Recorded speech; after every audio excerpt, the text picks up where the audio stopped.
All right, everybody, welcome to another edition of Worcester Council Theater 3000. Hello. What's up, everybody? How are we doing tonight? How are you, Bill? I'm okay.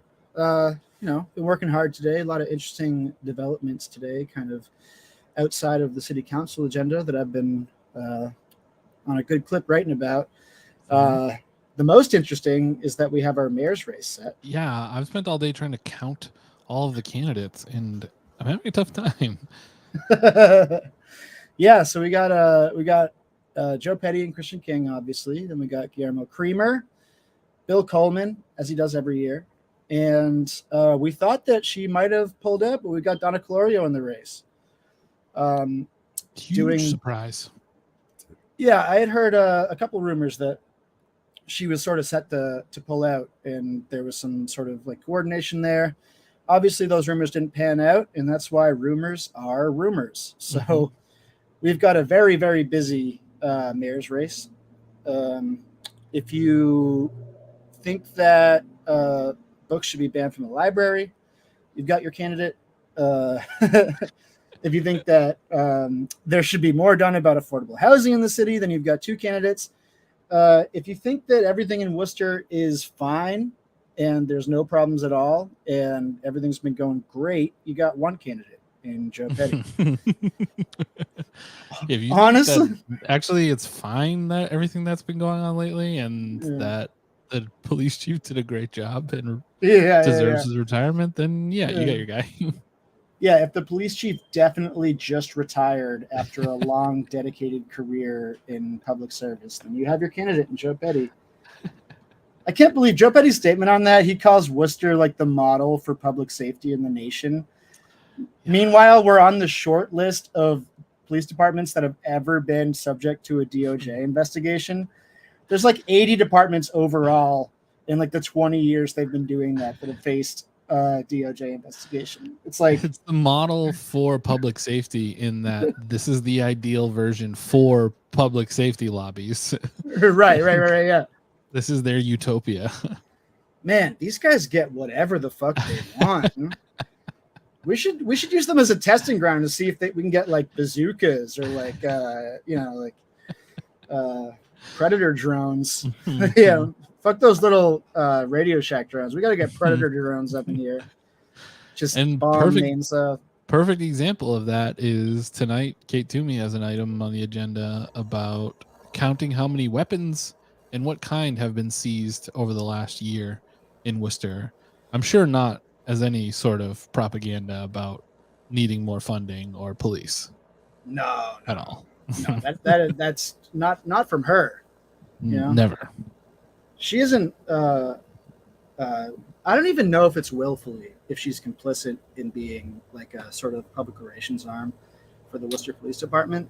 Is it a conscious political complicity? Is she making the devil's bargain, or is she just a fan of Law and Order and has like no idea that she's being used? Right? Like that. I don't know which one is which. I really don't. It feels like it's honestly could go either way. Like, no one else in the world can you say that about. Right. The most credulous person that's ever existed. The most credulous person. Your audio cut out for me a little bit. You said credulous, which I agree with. Yeah. Donna running for mayor, very interesting. Sort of complicates the way that I was thinking about it, but that's good because Donna Calorio is following the tried and true conservative guy path for keeping their seat on the city council. Mike Gaffney did it before her. Yep. Connie Lukes before both of them. You just run for mayor. You do really poorly, but people have to check your name on the at-large box if they check your name on the mayor's box, and as such, you skate in right under the radar, you know? Will it work this year? For more, let's go to our other correspondent. Brendan Melican's here, everybody. You mean it's that simple? I could just I could be mayor by just putting my name on a stupid list? Yeah. Oh, wow. Yeah, and we're excited for you to try, actually. Tune in next time. Yeah. Brendan, thoughts? Have you gotten a Donna for Mayor sign in the yard yet, or where do we... No, they popped up all around me over the weekend like mushrooms, so I figured that was enough for the neighborhood. Yeah, not the good mushrooms, the one that will kill the ones that will kill you. Yeah, these mushrooms won't make you happy. You know, Donna's a good vote for mayor because I think it'd be fun to have a mayor who looks really scared all the time. Really scared and confused. Yeah, I'm scared of the world. I want my representative to look scared. Right. Yeah. It's either Donna or Hubie Halloween. Those are our two best options for mayor. I want a mayoral candidate that could be tricked into actually believing they dumped the mosquitoes at a helicopter. Ben White asking, can we address how stupid the opt-out for mayoral candidate is? It's so stupid. It's wildly stupid. It's the stupidest thing that exists, and the timing of it is bad too. Like Our entire system is so stupid, though. I mean, there's nothing about our system of government that makes any sense at all. Yeah. Yeah, it would almost be terrible if it made sense, because the rest of it is so stupid that it would just be out of whack. Right. It's almost like it was designed to be an ongoing show trial where the real levers of power are pulled elsewhere. And if anybody has any complaint with that, the only avenue is through a city council that is not real. And Right. won't do anything about it. And even if they tried to, they couldn't. It's almost like that is what happened. So this tonight's going to be fun, I think. The big thing is the crisis pregnancy center proposed ordinance and other such things. That's all in what is it? 19 huge section of tabled under privilege in this meeting. We got 19A through 19R. And I don't know what's going to happen. I mean, it's sure not to pass, I think. But the vote on it's going to be interesting either way. Right. Yeah. There's Probably- also... Oh, go ahead. No, go ahead, bro. No, I was going to change the subject. So if you got something on this, then let's keep going. No. I think we've talked about this enough. There's an executive session item on here. Yeah. Is that the house thing? The house that was seized? No. I think that might be racial profiling. Hold on, let me Google the name. Uh, It's hard to keep track of. Oh no, you're right. Yeah, Timothy McGurthy. Yeah, that's the house that got seized. Yeah. That's going to be interesting to not hear anything about, but still. Yeah. The other Carmen that's suing the city is for racial profiling. Yes. Two Yeah. Carmen. This is how deep we get in Worcester. Is we get multiple Carmens suing the city at once. Yeah. That's not a like a very common name. Right. Where in the world is Carmen suing the city of Worcester? Yeah. So we won't know anything about that tonight, probably, but I still think it's incredibly interesting that Timothy McGurthy is a named defendant in this lawsuit. Yeah. Because this is a law that's been on the books for like, I don't know, forever, 100 years or something. And it's like, did he do something especially garish with this, that makes him have to be named in the lawsuit? So I don't know. We'll see. We'll see as that develops, but we'll probably not hear anything about that tonight. Right. The other, and if people know this, please sound off. We were trying to figure out and we talked about this on the Power Hour the other day, the exact mechanism that I can never remember for voting for mayor. We talked about how we think it's a separate line on the ballot bill last week, but I haven't been able to pull up a ballot. Either There's a sample no ballot for yet? this year. No, I couldn't find one yet, but I also couldn't find any old ballots either that showed it. I'm still trying to find one Okay. now, but if anybody knows, I'm trying to remember the exact way that it plays out, because I think now with 5 it becomes also interesting too.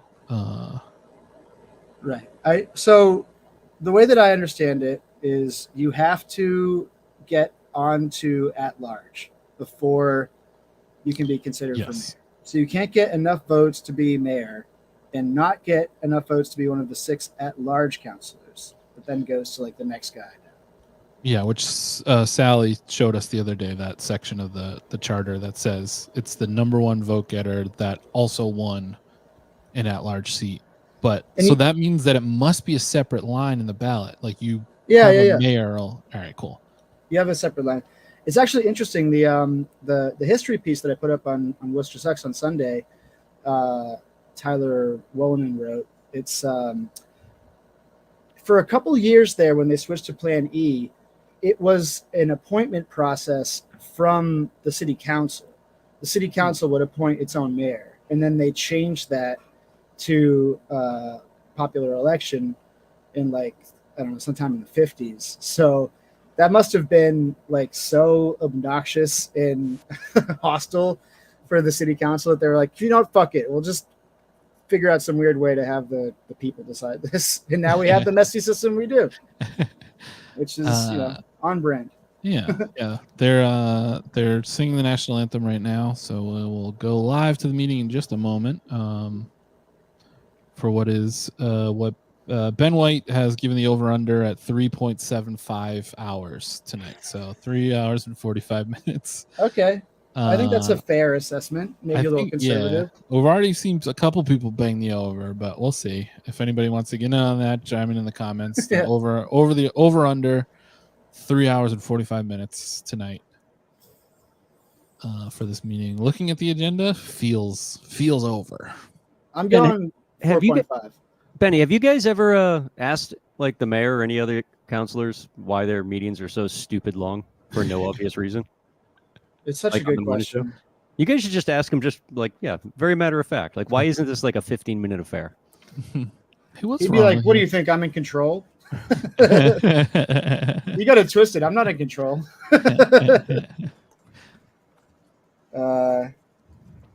Yeah, we're probably going to see a lot of bullshit. And actually, I think we might see some psychos of public comment, what with the Crisis Pregnancy Center thing on the agenda. Yeah. Michael King of the Mass Families Institute. One particular psycho who's extremely psychotic. It's not letting me do subtitles, everybody. We're on Facebook? Yeah. Travis is coming soon, but he's not here yet, and this is the best I got for now. We'll get this fixed subtitles wise as soon as we can, but it's not roll call. Not allowing. Here. Can everybody hear it? Here. That one sounds good for me.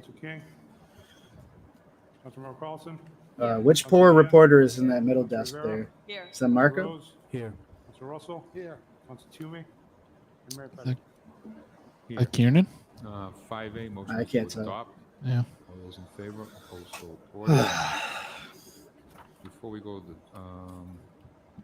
public participation, we're just going to do the Up a national smidge. grid issues here in Verizon. So 8A to H to 8H, and also 19F, which was held last week. So Council Russell What's has asked that we 19F? hold nine-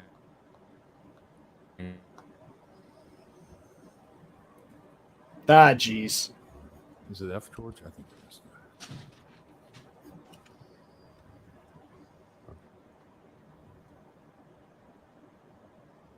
Oh, we lost.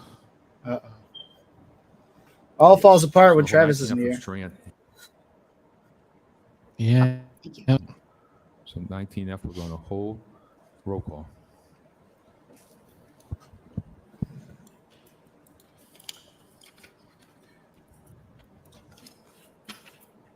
Councilor Bergman, Yes. Councilor Caloria, Yes. Councilor Gia, No.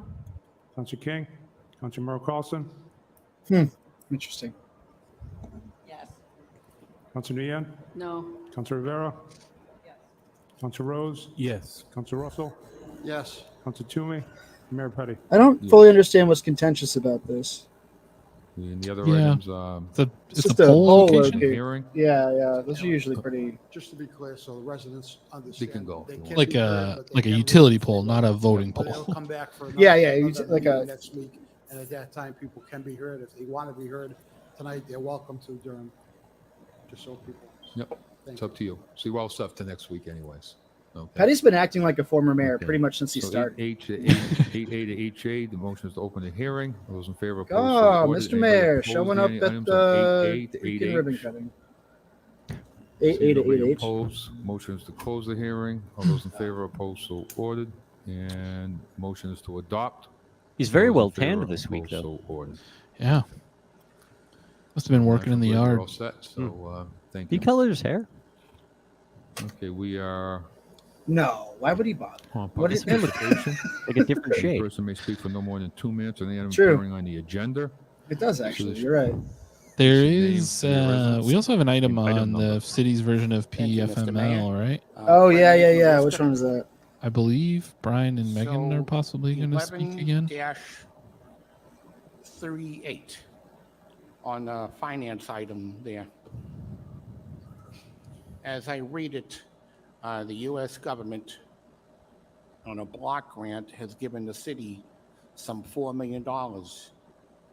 Now, anyone looking at this will say, that's nice, we got $4 million. But That's nice. for whatever reason, the city never gives any real background as to what, if somebody wants the information, you shouldn't have to ask for it. It should be as part of a supplemental page. Turns out it was $4 million for cocaine for children. Background. So that would be my recommendation. Thank you.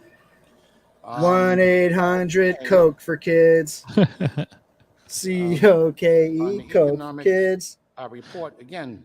Fred Nathan, Just gives a bunch of the stuff, entitlement doesn't really of being give like, why any didn't you true supply me background. with I the would like information is there to always be awesome. background for anyone who wants to peruse through it. Because I have to vote on this, right? I'm Fred Nathan. I And have to my vote last on this. item So here. I need this information. Oh, I'm sorry. I took this out of order. Your whole damn life is out of order. I'd love to find out that he runs a fantasy council league. Oh, 13 sorry. I dash- was supposed to bring this to the NSC 131 I meeting. would My like bad. to commend Councilor King for this item here, and I think it is a win-win-win bill on here. Yeah, Please, sick. Fred, supply us with the information on The why. Lord's work on that one. I love this guy. What's your name, so your residence and item number?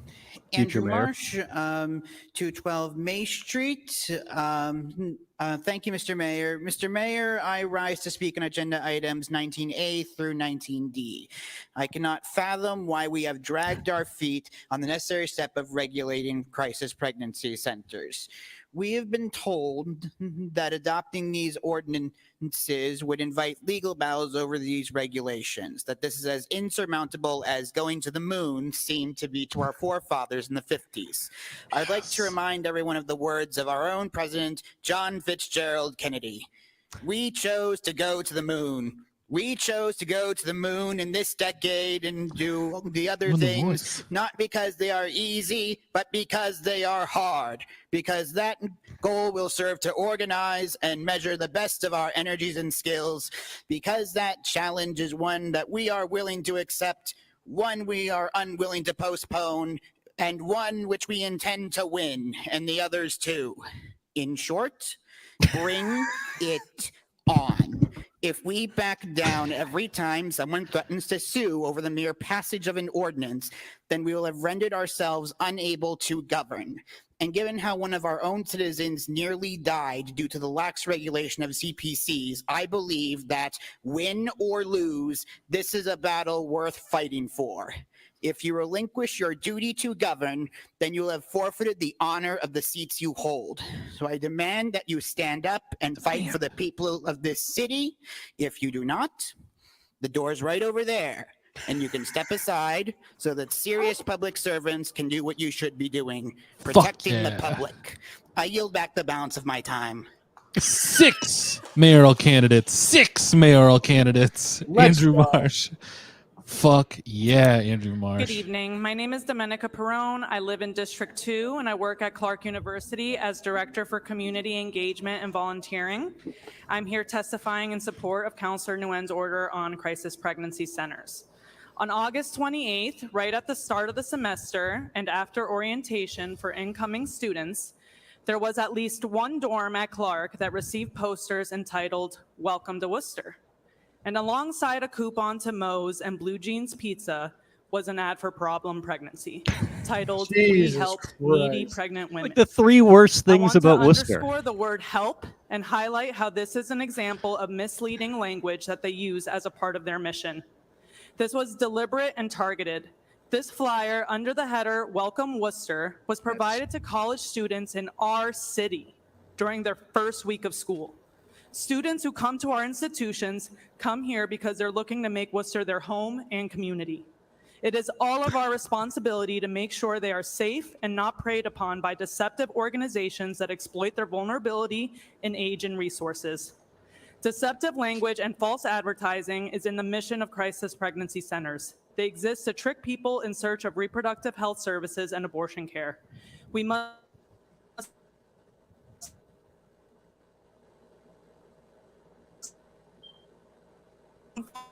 and Is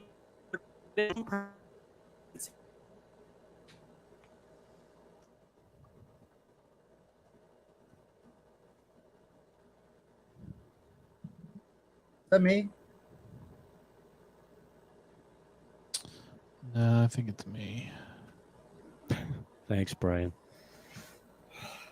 Sorry, guys. Stand by.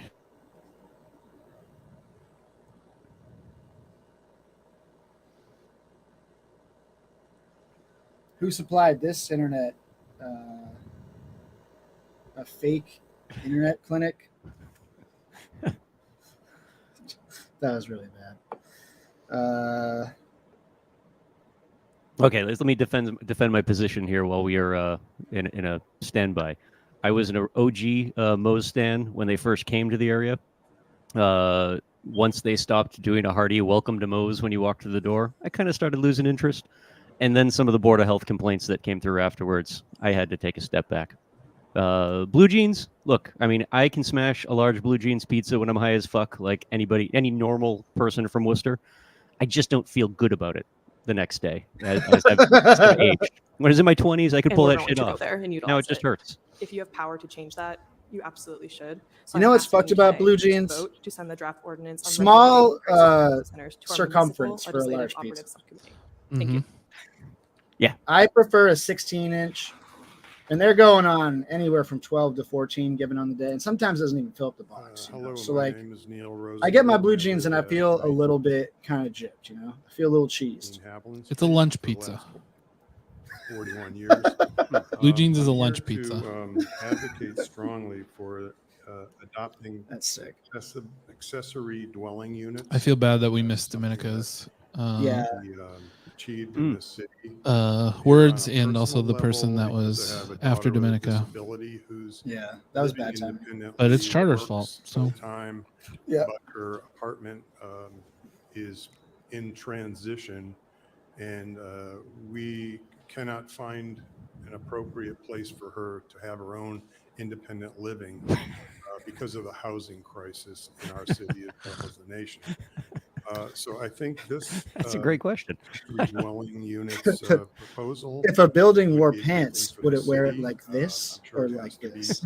hashed out in terms of how it can be done, but I hope to That's just commitment to the see brand. this done hopefully this year, so that if we can move forward as a family. Inscrutable as a brand too. Like, that what we is know the genesis children of Blue Jeans adult pizza? children with Like, what is the disabilities, origin? Box? Did they as just want to well do the as box other that looks like a family pocket? members. This would be They're like, good oh, for we got all these as boxes well that look as, like Blue Jeans. We'll just save money and call it Blue Jeans pizza. That's my. That's why I'm here to say, please adopt it and move forward. Thank you. Thank you.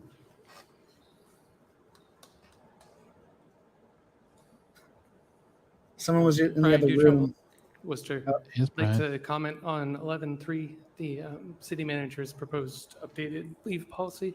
Oh, sick. Get an LCD sound system. I know that the public comment portion of these meetings is usually people yelling at you, and sometimes it's justified. But I wanted to take a moment to express my gratitude for the leave aspect of the policy. Calls for 8 weeks of paid leave, which by U.S. standards is great, and it's fewer than the PFML program, which is 12, but it's more than 0. That's my Worcester Public Schools education on display. But the insurance for any individual on leave will be paid by the city, which is fantastic. Time on leave counts as creditable service, which is really important. And this is done without direct cost to the employees of the city, which is a big deal. I've heard some legitimate concerns from workers about the changes to the sick time accrual part of it, as well as the omission of like a personal medical leave. But other than that, I'm just thrilled that that made it into the updated policy. And I think it can make a real difference in the lives of city workers and people who are married to them like me. So I just wanted to thank the city manager and the director of HR for bringing this proposal forward, and to all the counselors that have shown their support. I know everybody said something really nice the first time this was brought up.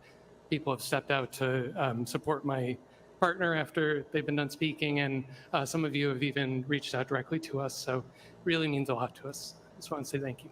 Well, Still got the beeps. It was very funny that Joe said you're welcome. That's crazy. I'm here tonight to talk about agenda. Thank you for going so far as to provide us with scraps. Shows like you're welcome. And support of ordinances that would protect Worcester inhabitants from the lies and deceit of That's so funny to me. anti-abortion clinics in the city.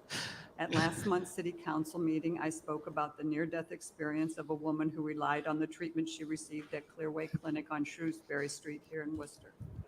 Tonight, I would like to address a different issue raised at last month's city council meeting, the issue of the city's legal department's fear of lawsuits. Should Worcester enact ordinances regulating or fining anti-abortion clinics for false or misleading claims on their websites or with their clients? I believe this fear of lawsuits is a red herring. If Worcester's legal department used the standard of avoiding ordinances that might cause the city to be sued, they would eliminate the Worcester Police Department, which is currently under investigation by the Federal Department of Justice. Fuck Records yeah. request, Defund WPD acquired payment information for 27 lawsuits from 2010 through 2020, citing police misconduct that have cost the city of Worcester more than $4 million of taxpayer money due to lost cases and settlement agreements. And that's only a portion of it. Police misconduct lawsuits remain in litigation after 2020. A Mass Live article published on July 23rd of this year reported Worcester has paid out nearly $13.6 million in claims and civil settlements and judgments over the last 5 years per documentation provided by Worcester City Solicitor Michael Traynor. Based on these facts, it is self-evident that the threat of lawsuits is not a valid deterrent to enacting ordinances in the city.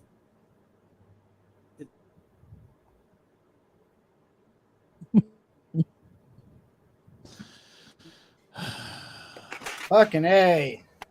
Oh, that sounded like applause. Or Travis, we need you. what's Travis's secret for having good internet? David's up now. Oh my god. He steals it from Worcester My State name is College. David Webb. I'm a resident over to not. Based on fear, act based on common sense and reason Bringing the boba tea up. Power move. and logic. And yeah, sure, Killing pay me. attention to the law, maybe, but it sounds like everyone else has already said that. So I'm going to be a little more specific and ask you guys to reference. God damn it. To Fuck delay you, and Charter. not do this or do it differently or nitpick it as possible. So instead of addressing the fear mongering, I want to specifically the citations from the report that you guys 2, 3 of them were religious organizations. The News USA, and then word it feels like a really poor choice of words given the things you guys are taking away from people. But I'm going to echo what the last This is person David's said a little new more hobby. concisely. He's pretty much To weekly now. have, incompetent legal advice, but it should not be asking how not to do things. It should be asking how to do things like you guys voted to over a year ago. Thank you. thank you. No, you're welcome on that one. Yeah. Thank you for telling me I suck shit. Good evening, City Council. My name is Jeffrey Killebrew. I am a resident here in Worcester. I'm also a vendor at Elm Park. According to their records, I'm their first black vendor in the history of their park. And I'm also paying the most that anyone's ever paid to be there. I'm here to speak tonight about 11.4.d in regards to the updates for the special event permit, because I was here a few months ago and spoke on I had a petition here, and the results of that petition were the bid date was extended for vendors, and there was a survey that was put out for especially event holders and vendors. However, there's a lot of information that I asked for during that petition that still I haven't received. And going forward, I'd like to see if we can have an information session giving the information about these new updates, okay, and not just receiving the information in terms of the surveys that have been put out so far, but information coming from the Parks Department and to the current event, especially events organizers and the vendors who operate at the park, because there are still rules that are being made up as we go along. There's still regulations of the Parks Department that I find to be inequitable, not just for myself, but because they are regulations across the board for any of the vendors who are operating this year. So the special events application and process also impacts the vendors, because even though this year was the first year that we went to a bid process, in order to be a vendor at Elm Park, we felt at Elm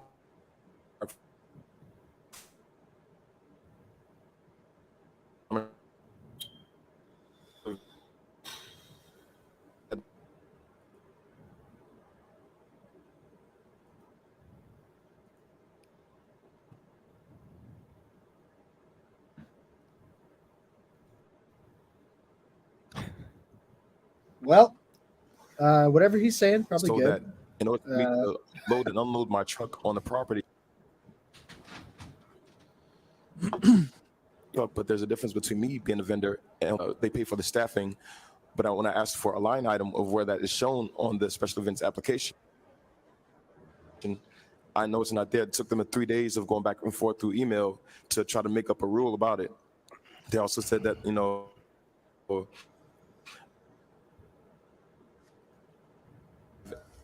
during a special event versus me being a vendor on a daily basis. So we need information session from the Parks Department about what the rules and regulations are, as well as the this special event, whatever the updates are.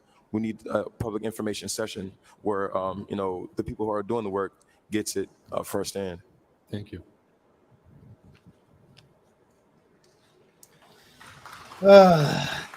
Well, I wish I caught that, but I did not hear the necessary Good bits afternoon. to My have name a is take on Christopher that. Sims. I'm co-secretary of the Democrats of Clark University. First off, I would like to say hello again, Mayor Petty. I don't know if you remember me, but we met briefly at a Christmas party last December. I'll cut to the chase. I'm here to speak about items 19A through D. A person's health is one of the most fundamental things a person has, and protecting one's health is perhaps the most important thing a person can do. But one cannot adequately protect their health if they are denied truthful and transparent information about all of their healthcare options. Councillor Nguyen's proposal would help guarantee the provision of this information to people in need. So I stand before you today asking that you fully adopt their proposals, because abortion is healthcare and people will continue to be hurt as long as they continue to be deceived by crisis pregnancy centers. Thank you. Well, I'd say he probably got drunk, but other than that, I don't know.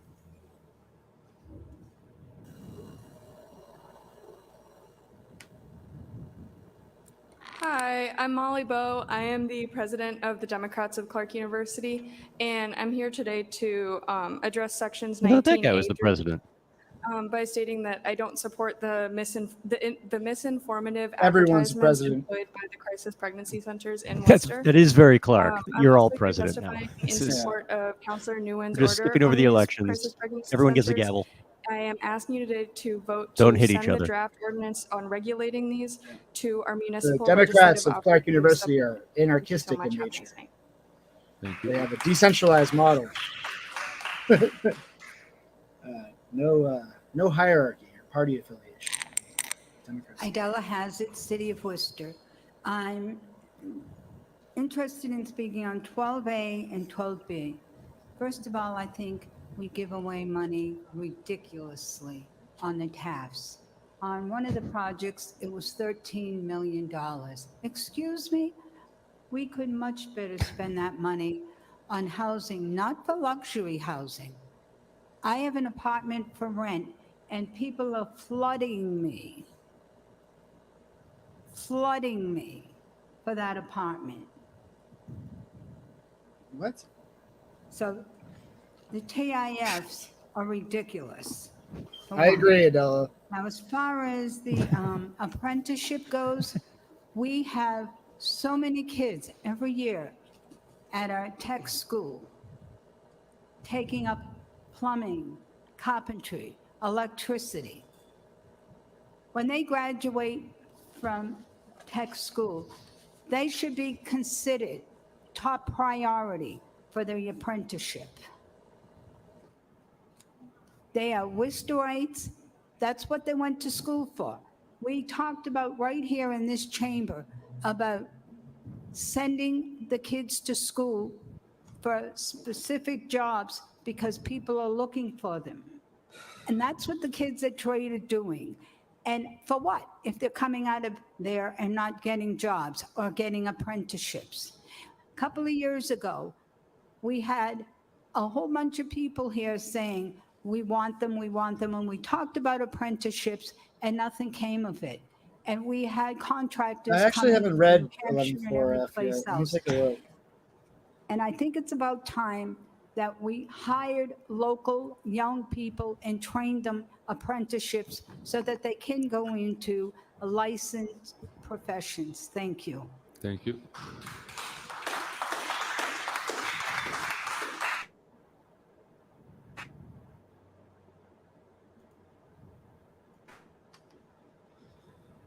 Oh man, this internet's really killing my food vibe right now. Oh, Jesus. Travis, help. Worcester.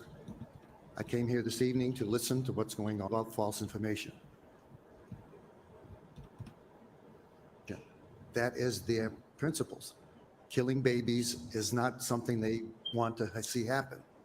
They are from counseling, they are from material goods, they are from room and board, they are from job training.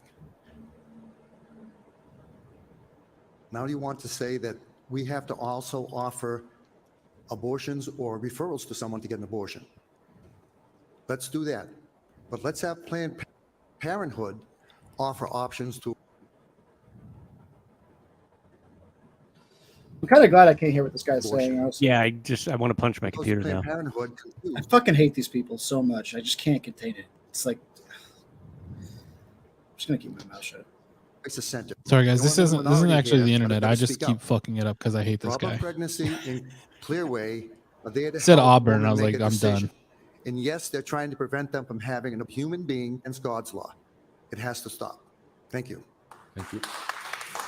God's law guy, same guy to turn around and say Sharia law is taking over this country. What do we want to be like Iran? What, we want our women to have no rights? I'm a representative of the Worcester-Fitchburg Building Trades. I actually live in Ware, but I do represent thousands of tradesmen and women within this area. And I'm here to speak about 12B tonight. With the apprenticeship, it is extremely important to us within the TIF policy for all trades. One reason is because we want to create opportunity. We want to build this city. We want to see something that actually, if we're going to give tax relief, let this place grow and let this place give that type of resource, that type of training to the individuals within this community. And unfortunately, what we see right now on some of these projects with the TIF is that there's individuals there that are currently working using temp agencies. And with these temp agencies, we do not see the opportunity to have a Travis, come back. To have a future.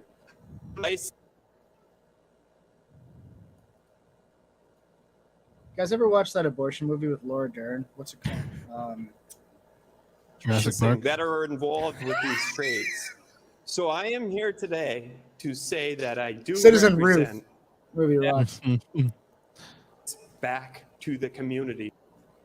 We got to survive for a few more If there minutes. is Travis is on his tax way to his relief. computer. Thank He's a you. liar.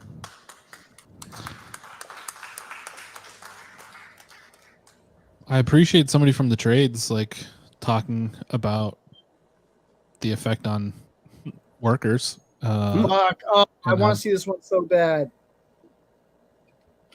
This is the lady with the Lord shirt. Please work. Street, Please, Worcester. Lord.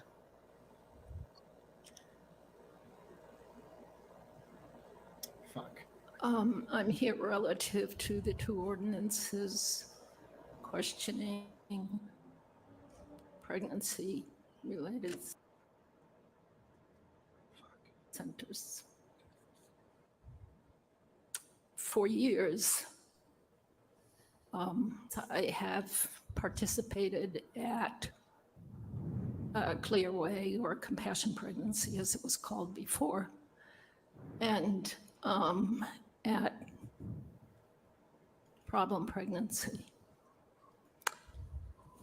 And I carry around with me all the time my bag that celebrated 30 years of Problem Pregnancy being in operation. And I think that happened about 15 years ago or 20 years ago.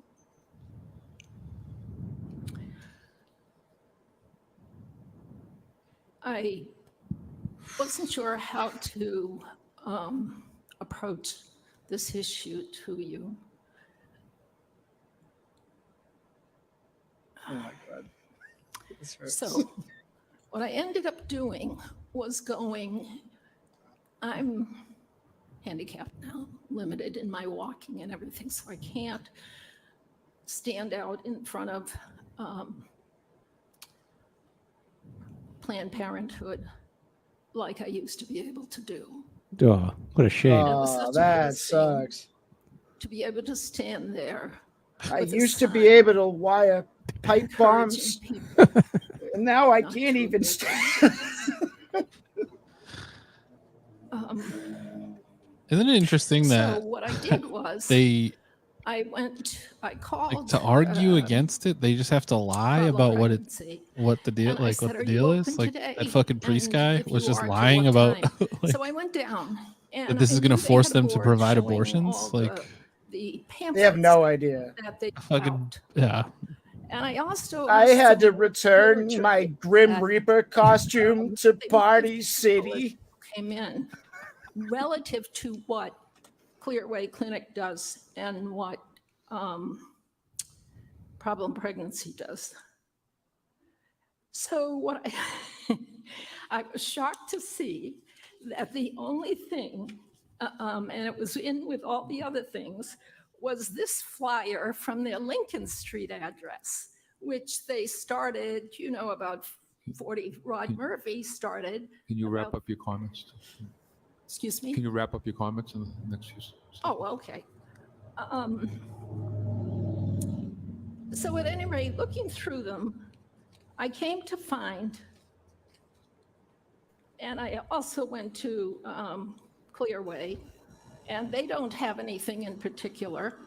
I did get both of these things to give out to you so that you would see just what they are advertising, and those are the only ones they have. Thank you. This,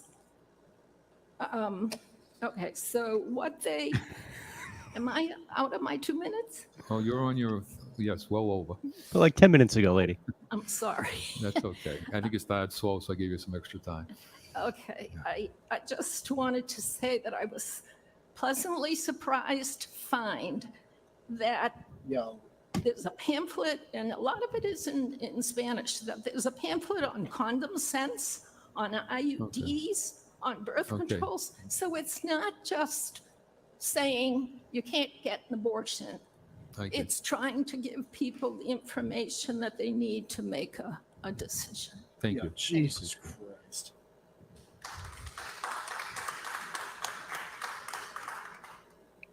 This universal clapping thing is driving me nuts. Good evening. Yeah, we gotta stop it. My name is Anna Simonini, and I'm the Secretary of Clark Democrats. I'd like to echo a lot of the concerns that we've heard tonight about these. I'm the crisis Secretary / pregnancy President of Clark clinics. Democrats. And I'd like to make it very clear that these clinics are not the equivalent of a Planned Parenthood, and these are not clinicians. And these are simply people that can go online and get a certificate. They're not safe.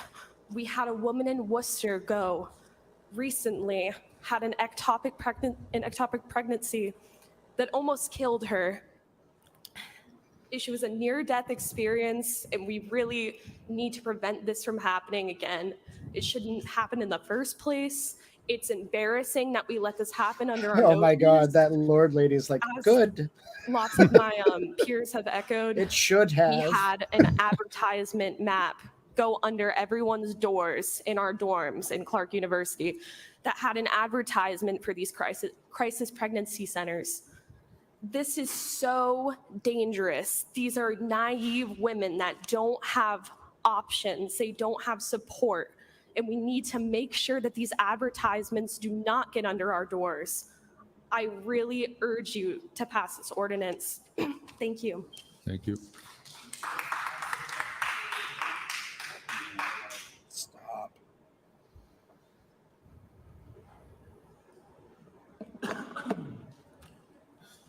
Good evening. My name is James Arthur. I am the training director here for Local 96 in Worcester, Mass. We pretty much serve all of Central Mass. So I'm obviously here to talk about apprenticeship and Clark should be way more involved in local going up to elections the than it vocational is. Clark school students. to visit all 5 classes. It's been a while since I've engaged with them with anything. I mean, they used to be super involved with state and national side. Local, I don't remember them ever being heavily engaged. A very valued future. I mean, like, they could fuck up D4 You know, forever. Oftentimes right? people come Like, in looking for an apprenticeship. You know, they could over just with us over they there could on get Mill whoever Street. they want elected. They come in, you know, they've had some work. I said, oh, that's terrific.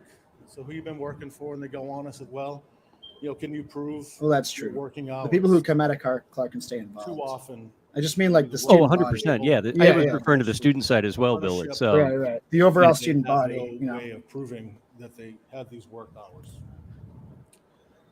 So I'd love to just go up there and, you know, represent all the apprenticeships, whether it's electricians, plumbers, and so forth. And this is something I hear everyone talking about contractors, the one-man shops or whatever. And I never hear anyone say, who's looking out for the apprenticeship?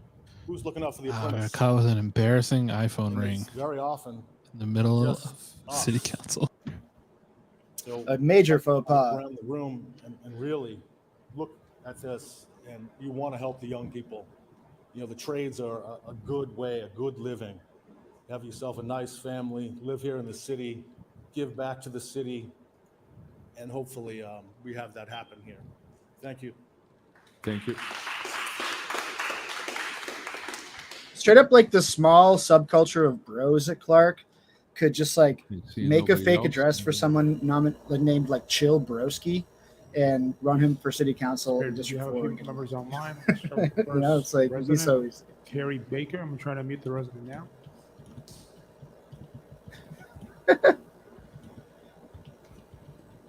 Hi, my name is Carrie Baker from Northampton, Massachusetts. I'm a Smith College professor, lawyer, and journalist. Last spring, I interviewed a young college student named Hannah about an experience she had in an anti-abortion center in Worcester called Planned Pregnancy, Problem Pregnancy. The woman Googled abortion care and came upon a website for the Worcester Women's Clinic, which appeared to be a medical clinic. Pretending to Photos on mix the up the website names had was a people in genius medical stroke. scrubs, That's and a they advertised free that's abortion really good. consultation with Yeah, a licensed yeah. medical professional. Hannah made an appointment.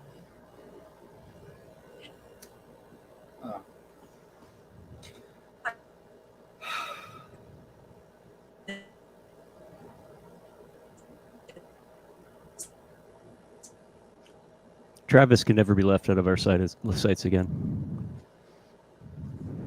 Given and Man, asked I really if she wanted was to at the hear this. wrong location. She said in the text, be it a crisis pregnancy. Hannah filled out medical forms divulging private, personal, and medical information. They told Hannah that abortion was dangerous, that it could decrease her chances of getting pregnant in the future, that abortion can cause breast cancer and can cause depression, all of which is false. After Here, do the you have a link? ultrasound, they told her she was 9 weeks pregnant, when in fact she was only 4 weeks pregnant, and then showed her a plastic fetus that was around 4 months of pregnancy and told her, this is what your baby would look like right now. And they repeatedly Jesus asked her not to, quote, kill her baby. Hannah was traumatized and angered by the deception, misinformation, and abuse perpetrated upon her by Problem Pregnancy in Worcester. Hannah told me in the interview, quote, they tried to make me fear what my future would look like if I had an abortion. They knew I was a vulnerable young woman and they took advantage of it. As a lawyer, I'd like to say that contrary to your solicitor's commentary on this ordinance, no deceptive advertising ordinance like the one proposed here has ever been successfully challenged in a court of law. Courts have upheld these ordinances in San Francisco, California, and Hartford, Connecticut. On the state level, a legal challenge to the deceptive Wait, are you trying to tell us that our advertising lawyer is a moron? statute was withdrawn, and that law I is don't in buy it. full effect. In Massachusetts, Impossible. the Somerville, Salem, and Cambridge deceptive advertising laws have not been challenged. Please support this ordinance. Thank you. Thank you.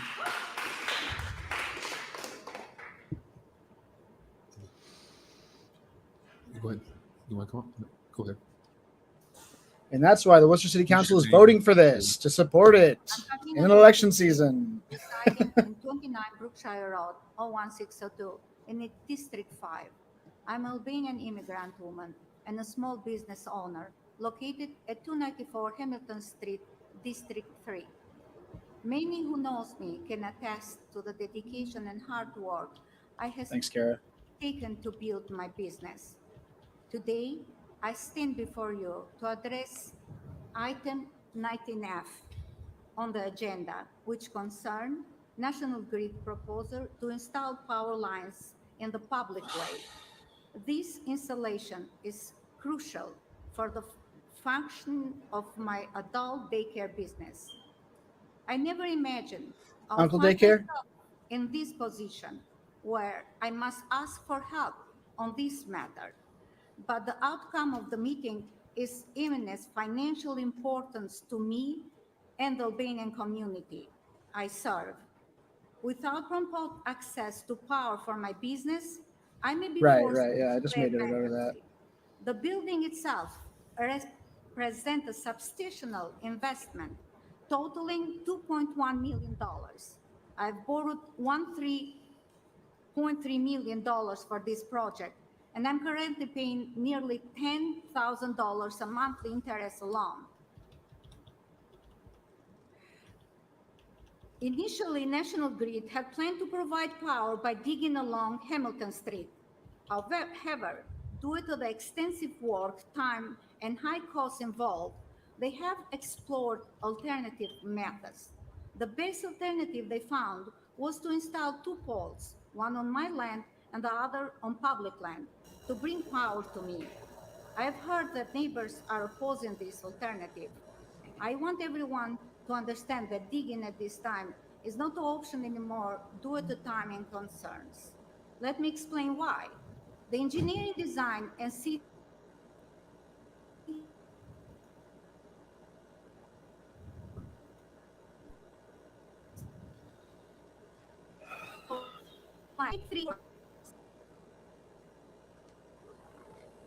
Surely there's some other process by which this problem could be solved than the executive body of the second largest city in Melican, right? Like, add another what 3 to the? 4 months of the work, leaving me without power until this time next year.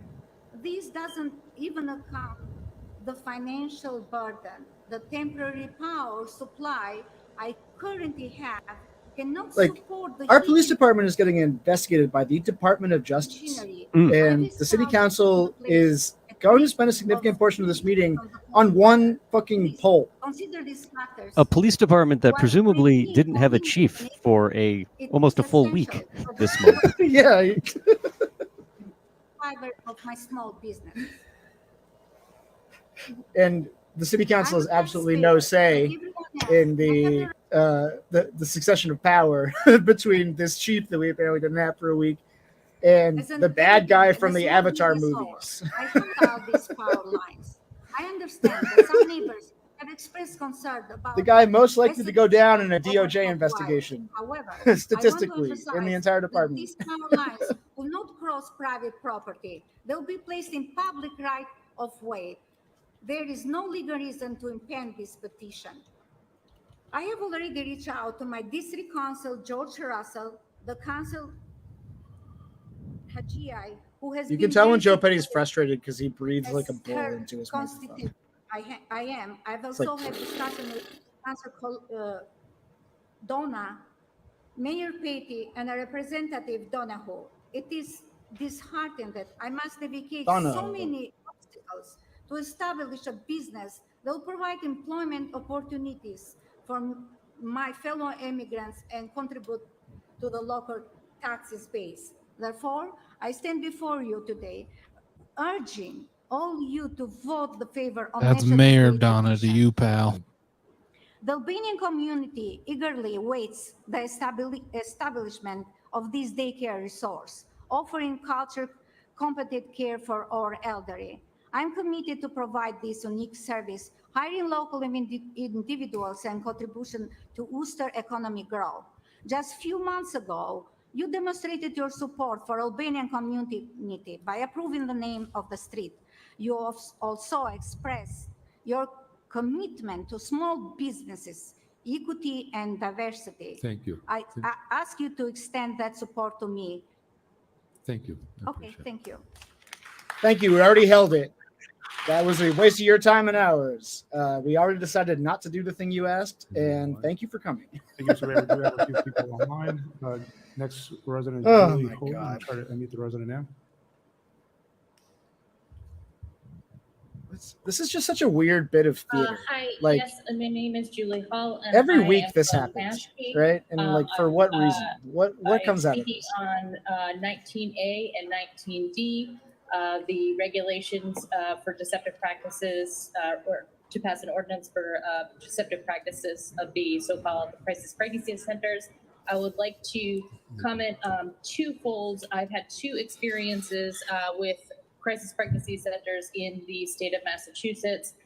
One being I went into an open house and was toured through the facility and shown an ultrasound machine, and at that time was told that the folks that do the ultrasounds, perform the ultrasounds at the time, provide diagnoses to patients, and on subsequent questioning was told that these are not physicians that are providing the diagnosis, similar to what happened in Worcester, and that the diagnoses are confirmed later by a physician. So this is a standard practice that is happening in places, and that part of things needs to be regulated. Second, I have participated as an escort at a facility in Massachusetts, one that is set up very similar to the Problem Pregnancy Center, which is conveniently located just next door to Planned Parenthood. These places purposely locate themselves next door or in the same building so that they can deceive women and confuse them when they're trying to come in for care. When I escorted recently, we had two patients who arrived at what they thought was going to be a clinic that they could get an ultrasound and abortion care at, and they thought they had an appointment for that. It turns out they had made their appointment with the Crisis Pregnancy Center, who did not tell them that they would not perform an abortion. So they arrived expecting they were going to get.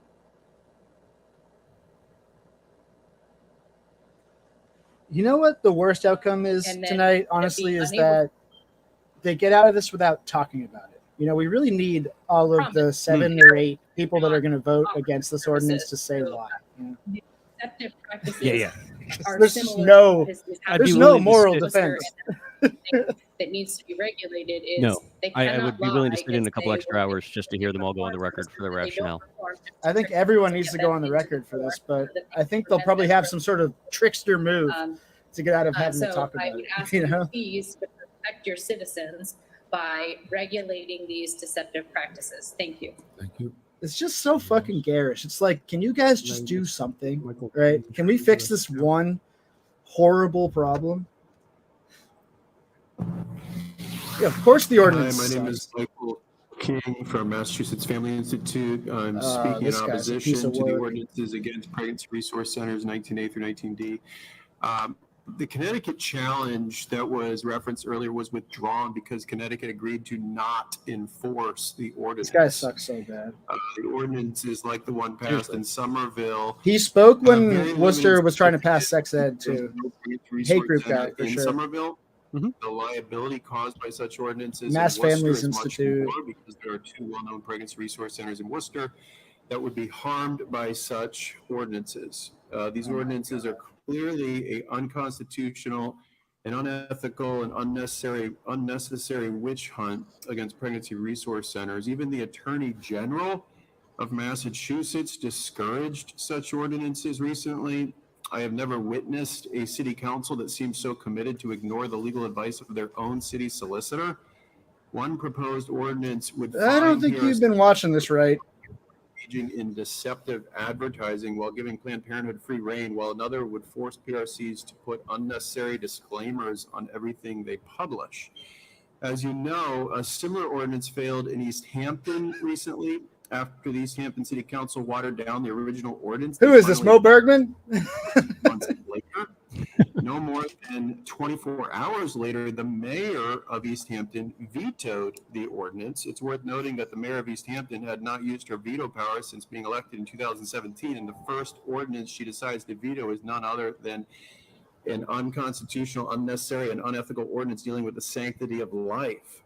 All the city council had to do was have the same 6 original votes again to override the mayor's veto, but they could only come up with 5 and fell short.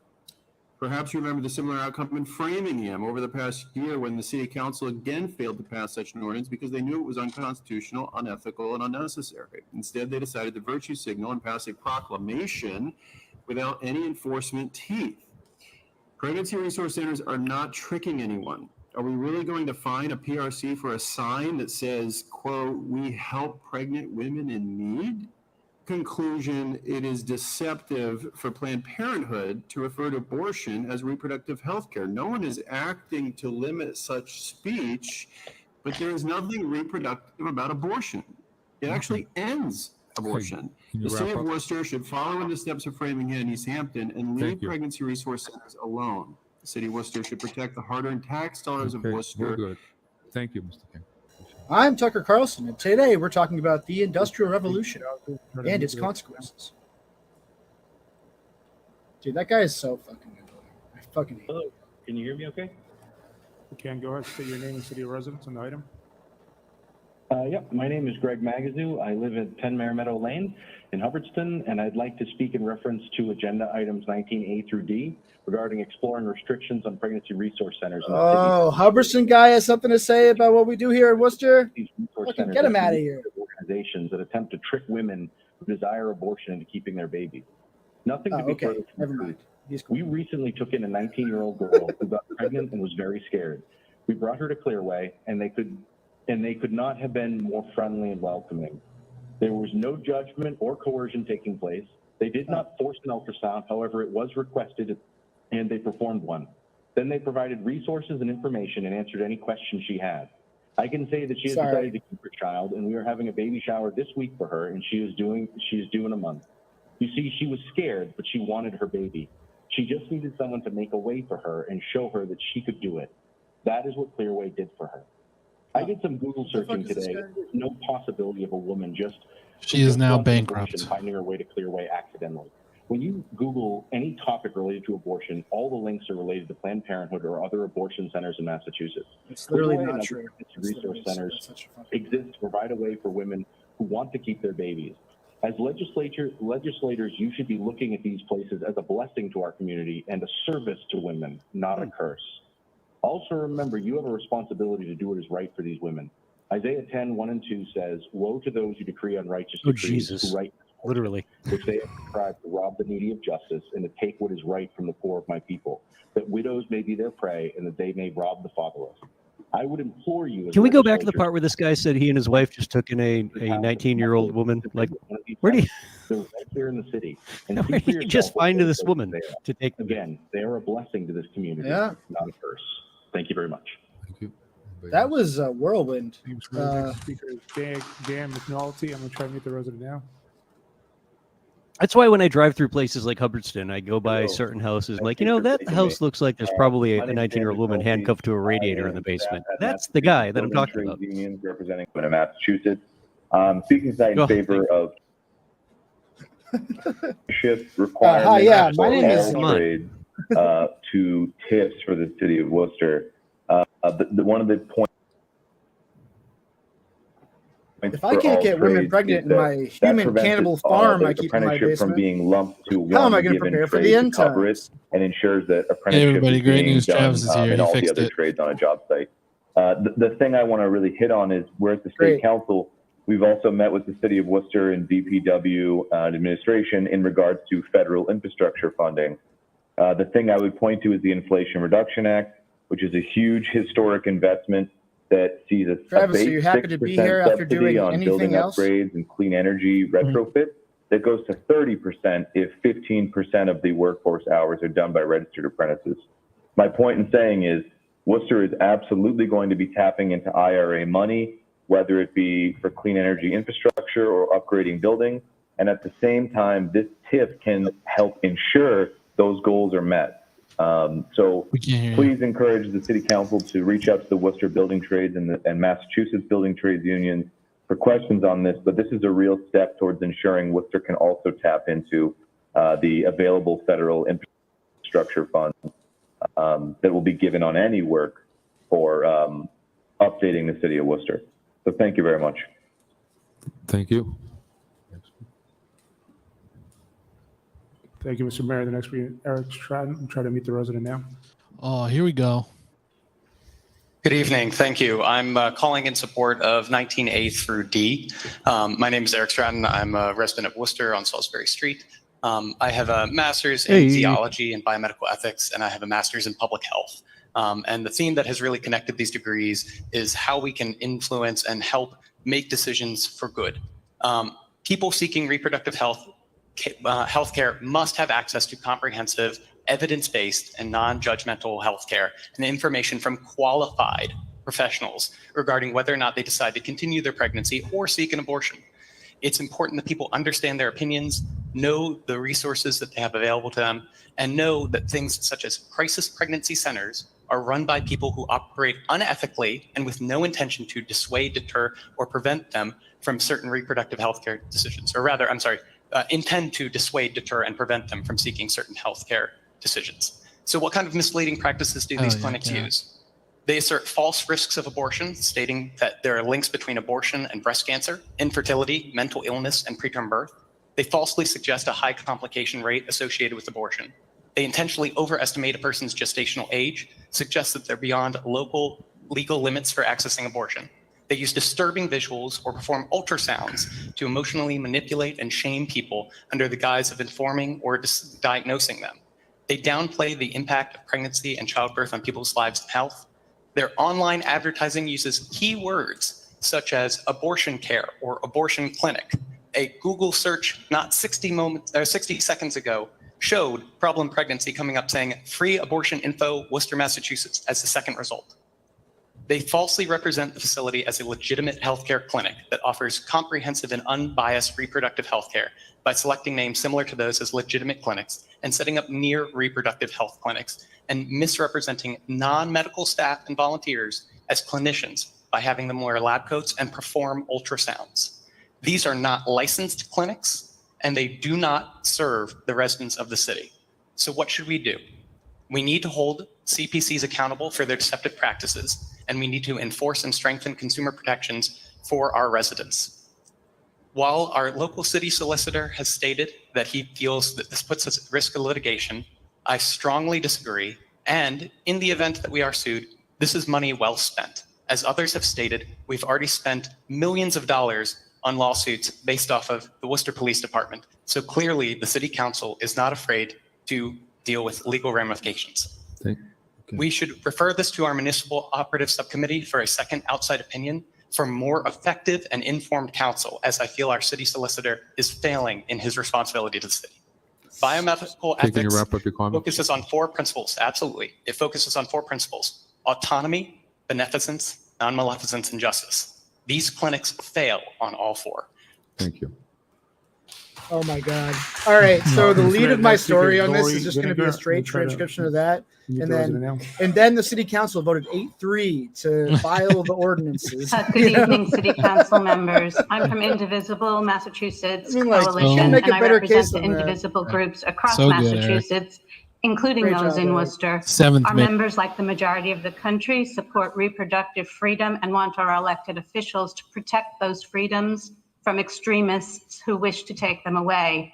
Our members are deeply committed to holding all elected officials accountable. I'm here tonight to support Agenda Item 13K, which addresses the lackluster response of city employees asked to comply with this council's request for ordinances regarding the deceptive and harmful practices of crisis pregnancy centers, and Agenda Item 19A through D regarding the language of such Great job, Eric. ordinances. It is only right that legal opinions be sought other than from an at best biased and at worst extremist organization like the Massachusetts Family Institute. Despite the claims of such groups, ordinances like the ones sought by this council do not unfairly single out crisis pregnancy centers. As religious nonprofits, crisis pregnancy centers are not subject to deceptive advertising laws, making it possible for them to essentially operate in harmful ways without repercussions. Real clinics like Planned Parenthood do not have free reign. Unlike CPCs, they already are required to follow the law, and they do not engage in deceptive advertising. And they employ credentialed healthcare professionals, not citizen volunteers acting like medical professionals.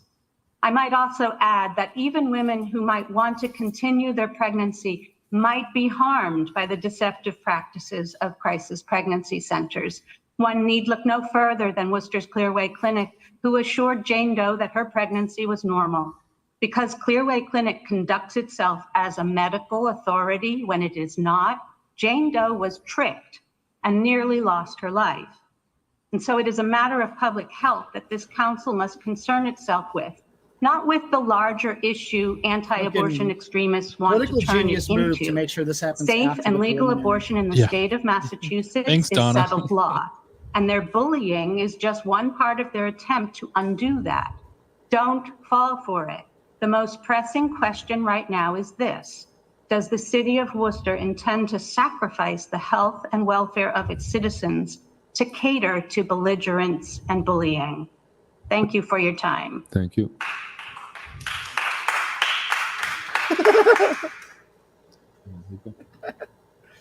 Thank you, the Mr. top Mayor. We got reviews a of few more MFI speakers. is The a next great speaker place to get identifies church Melissa. off. I'm going to try to meet the resident now.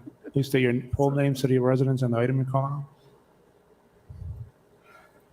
Hi, my name is Melissa Otero.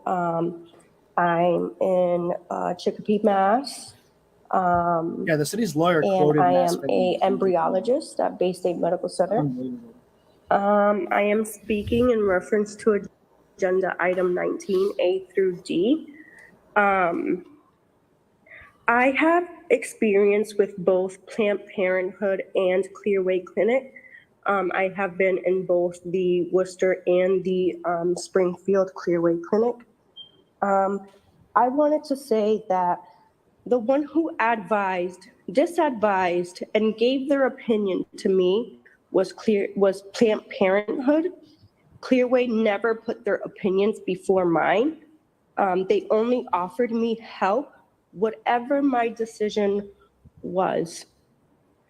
I found Clearway in a time of desperate need, where Clearway gave my daughter a second chance at life because I was going to reverse the abortion.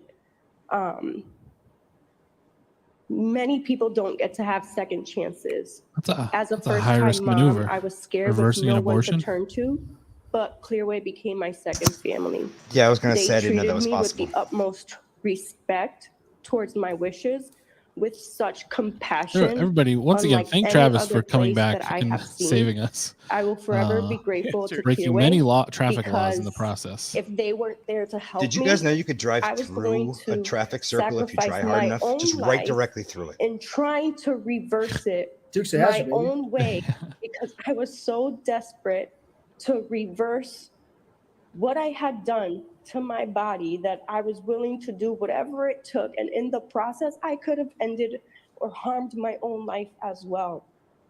But Clearway was there to give me an option. She can't actually work at a fertility clinic. Planned Parenthood left me worse than when I came in. They advised me against reversing, but they did not give me any other reassurance or any other information. And they just let me go on my own way. And it wasn't until You know what the thing that we don't talk about with this issue is like I began to even Planned Parenthood, but especially these in my decision. fucking predatory abortion clinics really are want to know what Clearway like is these don't about. happen in places I where will there's go good health to care, Clearway where like young women can go to the doctor. because right? there is Like- false advertising out there, but the phone. These I do crisis not pregnancy trust centers- phone advertising. Thank you. They just Mr. Mayor, the next they happen case is because your people are honor. made to be extremely Resident fucking now. vulnerable, and then they take advantage of it. Like if you Hello, could just go my to the name doctor. is actually Francesca Bartholomew, and I'm a Worcester resident of District 1. I'm calling in support of Councillor Nguyen's proposal on crisis pregnancy centers, items 19A through D. Statistically speaking, everyone in attendance here loves someone who's had an abortion, though they may not know it. And I can personally attest that everyone I know who has had an abortion truly didn't want to, but because of circumstances, they needed to.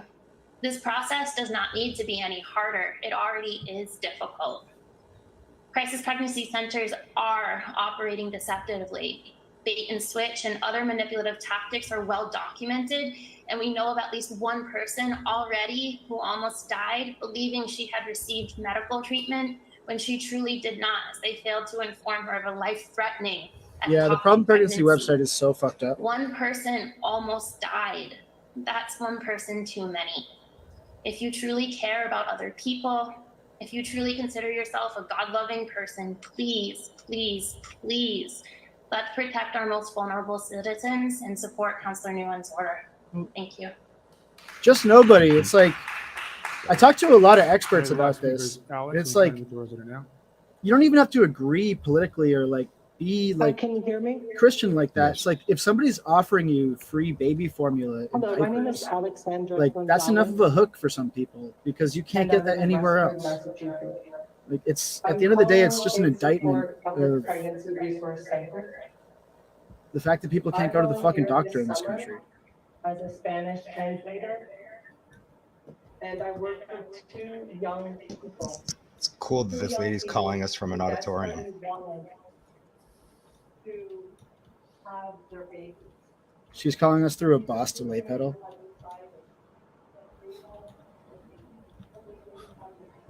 But Alex, I think we lost you. I'm sorry, I think we lost you. Did you lose me? Oh, you're back. have I fallen to the icy depths? Can you hear echoes? Because I hear echo here. Yes, but we can hear you though. Okay, I Do you can. have, do you have, do you have two, do you have a phone Okay, line plus? so basically, these women are desperately in need of support, emotional support. And the first question that is asked of them when they come into the Pregnancy Resource Center is, are you feeling safe at home? Are you getting enough food? Do you need Pampers or formula if they already have babies? God, One this of the issue is so clients had a fucking great. 1-year-old child, but she's from South America. A lot of Latino women want to have their babies, but they don't feel safe. Pregnancy resource centers help women find safe places where they can have their baby or raise their child if they already have a child. All these are arguments human resources if by formula they're saying and shut food down for themselves. the pregnancy It resource also is centers. more than just But that's not what this material ordinance is resources. saying. These This ordinance is women saying you share can't their falsely woes, advertise. their triumphs, So their none of the fears, obviously their none of the hopes. arguments are One about pregnant teen told us the how she came to the false US, advertising. the danger, the instability. We asked Yep. about her benefits, but her benefits had run out. But Right this away, has the absolutely resource nothing to do center with personnel what's about to happen on the city council floor. was And like honestly, a lot of like the pro quick inquiring about the resource abortion center. stuff It that's was been said clear hasn't that either. people felt But it's alone. like The personnel at the center made them feel welcome, treating them with unbelievable dignity. These centers are equipping new moms with vital information. They watch videos in Spanish on Not that it is, but I think it's slightly more acceptable to be off the mark when it's in the direction of helping people as opposed to, well, you know. yeah, of course. I mean, yeah, that's assumed. Like crisis pregnancy centers are like the extension. They're like a boots on the ground extension of like a religious right wing authoritarian project. Like they're there to deceive women. They're there to apply the legal fight directly to women's bodies, right? And you can come up with all sorts of bullshit justifications for that when the court supports your position, right? So it's just I don't know. 20G. I spent a lot of time researching this problem. And it's just so Grace fucking frustrating. Ross, Worcester, 10 Oxford Street. And I'm not going to talk long, but I know that I was in touch with quite a lot of the city councilors about this incident that happened on Thursday. I cannot. It's like it's easy to brainwash vulnerable people. Like describe. that's the thing that sucks about it. When I moved to Worcester, and some of you've known me since then, else. I was taken aback by. I've dealt with a lot of police departments, given what I do in my life, and the Worcester police, more often than not, in comparison to other police forces I had ever dealt with, did not seem to hang up their brain when they put their civilian clothes aside and put on their police uniforms. Citation. And we've always had a relationship before the recently retired chief, with Chief Jem as well, where we had an open communication line when there was a foreclosure-related eviction scheduled. We were always told to come down the morning of, before crisis got involved and everybody's thermostat emotionally went through the roof, so that we could sort out any potential legal questions. And I've always had Worcester police officers, I would say 96% of the time, are willing to look at documents, willing to look at evidence, willing to hear about a statute they might not have learned yet. Like I've had any number of Worcester police say to me, "I'd like to learn. At the end of the Show me day, the words. Show me the CPCs statute. are I want to exposing understand." or exploiting That is the not First what Amendment happened last to Thursday. pretend It is to not be what doctors, happened a week earlier. right? Like, there was some kind of planning it's just fucked that up. had It's just happened fundamentally between a fucked up. particular police officer and some particular constables. And the upshot of it was that we had like 5 people yelling at them what the law was. And we had this horrific If they help experience people, it's in instead. service of I another am goal. trusting that It's this not is their going main to be an anomaly. I'm waiting for a meeting, and thank you, city manager, with the new chief of police, and trusting, we've known each other for many years, that we can walk this back. But we had people who were physically harmed when there was already a bankruptcy stay order in place, and literally, legally, nothing could have happened. So what happened was beyond disturbing, and the people who were present are actively scared still today. And I really feel like, and I don't know who's in a position to do it, but I feel like somebody who represents the city needs to contact this family and tell them that they can trust that in the future, that if there's going to be an attempted eviction at their house, that the most basic pieces of our law will be honored. So I'm sorry to take everyone's time, but given that I had given a number of you a headache already, I thought I should at least give an update. And our hope is that we can still walk this back. I still firmly believe that our city does better when we work together for the well-being of Kara, I don't. everyone than when everybody's friggin' suing each other. Thank you. Thank you.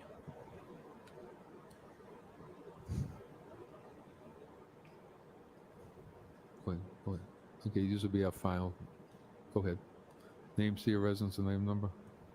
Betty Panagian, Worcester, Mass. And I just want to speak on behalf of Clearway Clinic, which I had experience with. I had had abortion when I was younger, and I found in my 50s, well, throughout my years, and into my 50s at the time, I was suffering from severe depression, and I was looking for help, and I thought to go there because I heard it advertised on the Christian radio station I listened to. And they were nothing but professional, respectful, and like what reiterate what others have said. So what you're Yeah. saying is this deceptive advertising works. Group of women What is that were going so on loving, here? caring, and they had a book that we went through that was like, they don't do counseling. Yeah, I went there because I was depressed, and they were nice to me, and it made me feel better.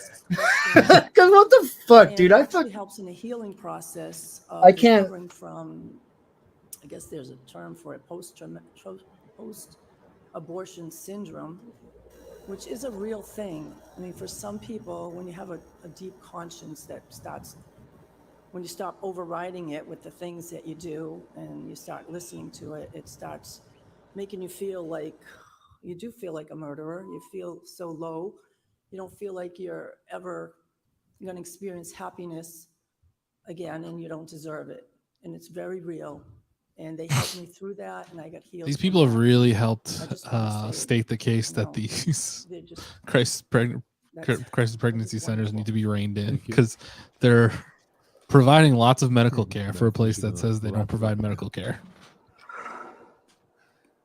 Thank you, Mr. Mayor. Thank you, Council. I will be brief. I know you have a full agenda. My name is Paul Matthews. I'm going to go to the city council meeting and be like, I fully support the proposal to drop the As atomic bomb on Executive my Director and house. CEO of the Worcester Regional Research Bureau, I'm here because your While I'm in agenda it, please. includes a report we prepared and I will be submitted. home I and will during brief the these committee, hours. those of you watching at home. Can you please It's drop the called atomic bomb on my Reinventing house Worcester. during these hours? The Bureau took the census data from 1990 on and put together an objective, fact-filled analysis of all the population changes in the city since 1990. Looking around the room, I think most of us have observed those changes ourselves, and it's fascinating to see the demographic changes. We all know about the population level rising to 206,000, the highest since 1950, but we've had a median age under 35 all 3 decades, and we're increasingly educated. I We have really 80% hope have a high school city degree, councilors and go on record on the 34% CPC have a thing. college degree.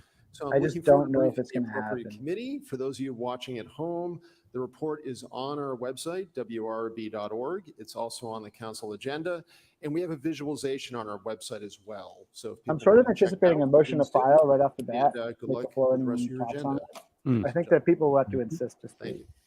you. Okay, we'll go back to the agenda.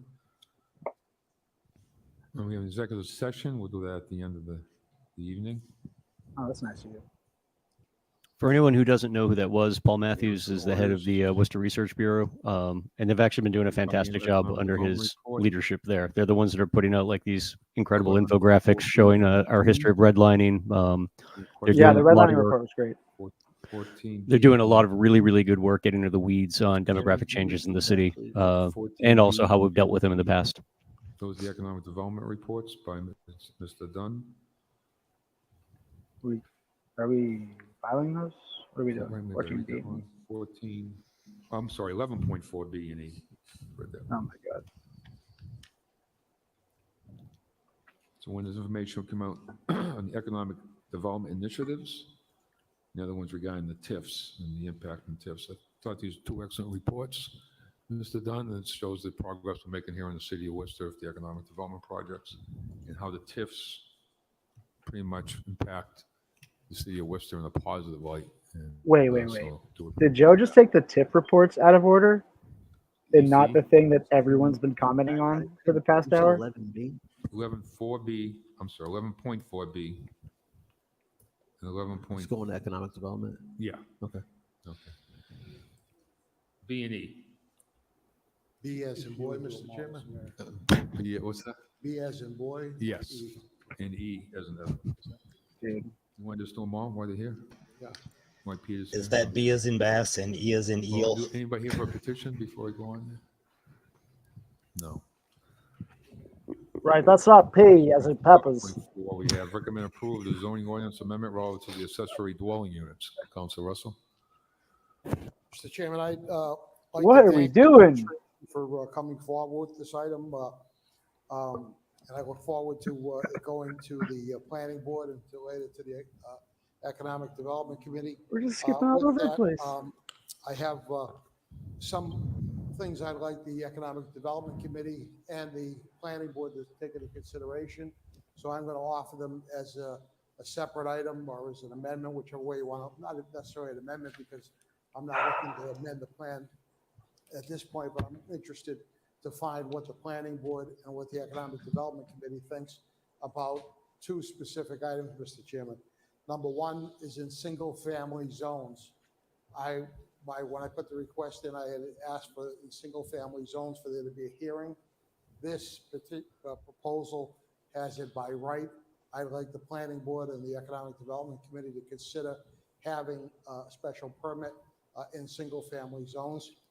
And I would also like the planning board and the Economic Development Committee to consider the elimination of the thresholds for dimensional requirements. Too complicated, Eric. It would blow people's minds. Dimensional requirements that the economic development staff put in.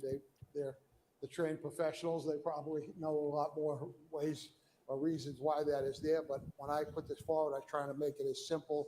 We're just happy to have functional internet at this point. Owner occupants, and I want to make sure, I believe it is owner occupants only. But I was trying to make it as simple and as fast as possible. They did a great job at doing it, maybe too much of a great job, because I want to make sure that in single family, RS7, RS7R, RS10 zones, whatever the other 10 out of 10, dude. zones are, I want to make sure that there's an option for hearing.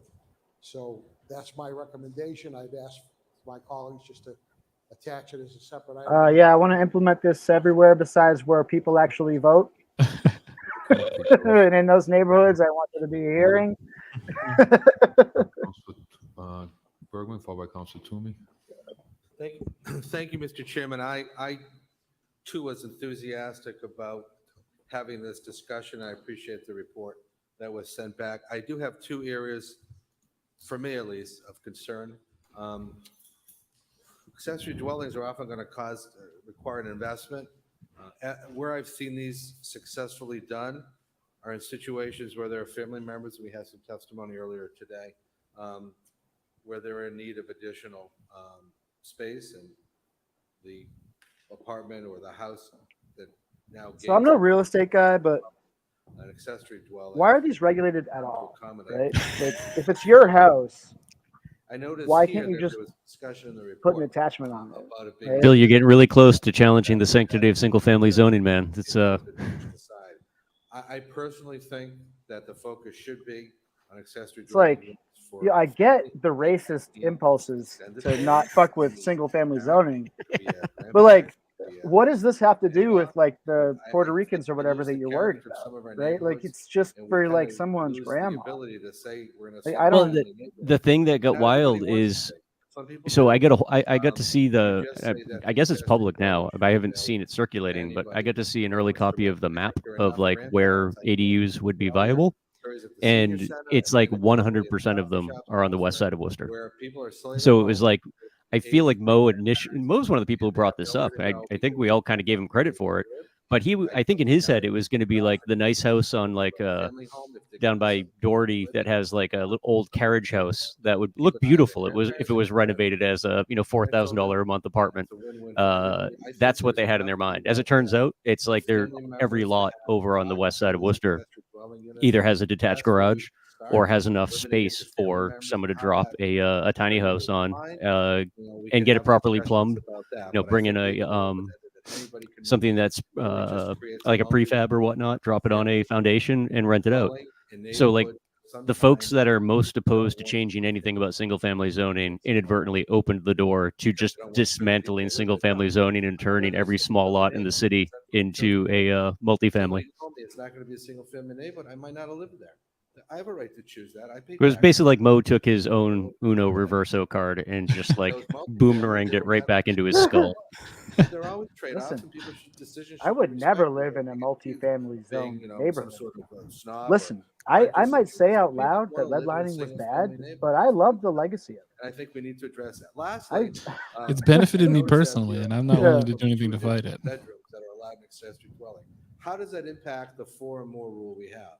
Mo Bergman somebody just said he has wouldn't three move into a unrelated people, now they have an multi-family accessory zone dwelling neighborhood, with which 2 more is just bedrooms, so and fucking those 2 cool. people aren't related In to the 3 election people that season are to say related. that and not feel like that there are going to be any repercussions for saying that. Creating 4 more unrelated situations by virtue of an accessory dwelling. If we are, is that fair to the person that owns a single-family home and has 4 bedrooms who've been told in the past you can't rent to any more than 3 unrelated people? I don't know the answer to that. I throw that out there as a serious question that needs to be pondered as we move forward, because what we need to do is to create more units. But we Who need to do it fucking smart. cares? Thank you, Mr. Chairman. You don't honestly believe we need to create more units, Mo. Don't say Thank that. you, You Mr. don't. Chair. I think Shut the fuck those were some good questions. I'm a little concerned about the look of this structure.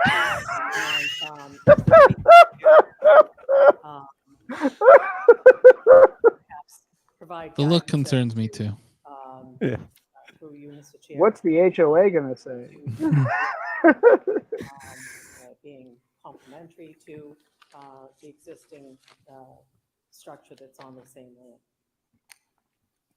Mr. Dunn? Through the chair to the counselor, what we've tried to capture. Keep in as it mind relates that Kate Toomey printed sort of an the article character about and how tiny these homes. And accessory it was like, dwelling this is how we units, solve the look homelessness is crisis the in section on Worcester. dimensional controls.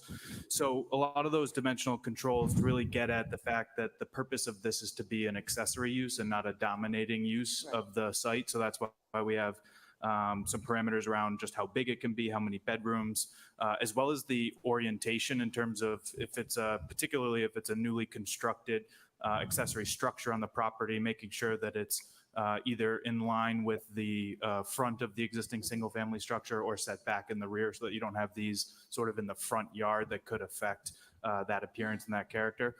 We are not specifying specific building materials. I think we actually have some limitations. We've talked in the past about just design guidelines generally in the zoning so what are you ordinance, and we saying? do People are have going to some build clay huts? limitations, I think, legally in terms of regulating. My specific ADU is going to be a buildings yurt to be used.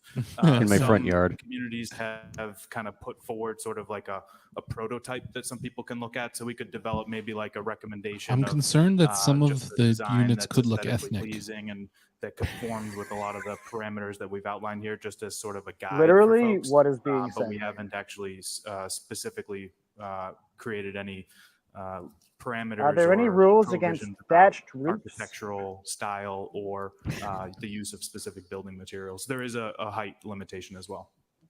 I also know Wait, that Walter there Bird are said something on ADUs. companies out there that are providing prefab accessory dwelling units. And one that my daughter talked about was a nanopod. Oh, now Kate's doing a fucking commercial. What are we fucking doing here? Yeah, Looks like public she's wearing comments. a is over. superhuman, like a superhero costume. Is there any? This is, I think this is from Starfield, this outfit. Speak to that as utilizing those. Kate as, Toomey is the reasonable, peacock, cost-effective, and affordable, constantly bragging about ways other to people's get achievement. structures up quickly. This outfit can be found Through at the the chair to College the of counselor, there Winterhold, and it wouldn't gives be you anything +5 in this intelligence. prohibiting the sort of approach of using a prefabricated type structure now. Okay, thank you. Okay. Not really making a dent for Kate, though. By Councilor King. Thank you. Mr. Dunn, I have to say. Still this running a is huge really deficit. Well-researched Yeah, ordinance. Kate really So I min-maxed just wanna some read other a attribute. paragraph that, I'm not sure which one yet, but caught my it attention, wasn't and that is intelligent. the by right versus special permit. It sounds He as wasn't though, driving. as someone who also understands a lot of these policies, the trend in policy recommendations in the urban planning discipline has been to permit ADUs by right with the potential restrictions as you've listed, below in the paragraph. It says that permitting ADUs through administrative approvals by right rather than discretionary approvals, special permit, which as we know is a very cumbersome process, significantly decreases the time, cost, and risk of the development review process and encourages property owners to use their own resources to increase housing diversity and production. On this agenda, and for the past 20 plus months that I've been on this council, we This have comment talked next to Kate's comment about is housing unreal. prices. So now we have Mm. an Someone who ordinance, actually the understands ability housing to policy add versus to I'm our concerned housing about stock. the What I'm well, hearing the from look.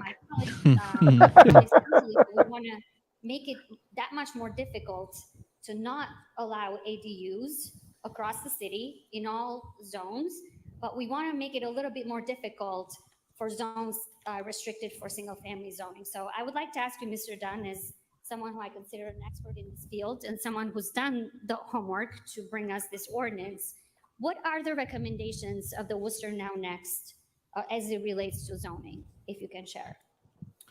Through the chair to the councilor. So just as an update, I believe this was in the report on economic development initiatives. We have draft plan recommendations from our consultant that have been shared with the planning board. We anticipate that coming to council probably in November as we refine those recommendations and the report itself based on some committee reviews, our advisory committee, some working groups, the planning board comments, as well as staff comments. Their recommendation specifically related to ADUs was in the informational communication that we had submitted to the council in August. And their recommendations on a couple of topics that were brought up was to actually not have it be owner occupied and to not have any familial relationship. We decided that starting out to have that owner occupancy restriction. It's still a very popular one that's used by communities, but generally speaking, like the more restrictions that you put on it, it limits the effectiveness of what the ordinance is trying to accomplish. And we've seen a lot of communities across When you Massachusetts think about where we're heading generally, from like some of those requirements, like climate having it apocalypse be and such, permits and how required, hard it is the to let discretionary people have their like nieces and familiar nephews live in relationships. So we garages believe on the that west side as of long as the fucking dimensional Worcester, controls are met, that this we're be so administrative, fucked. as we know we have We're a high so volume fucked. of This is transactions that are insane. going on currently at the planning board. So also being able to move those along expeditiously to meet the urgent Like, need. how is this not just like a yeah, sure? So it'll reduce the time, the cost and uncertainty related to the applicant, as well as not have the planning board bogged down by so many requests for these discretionary approvals.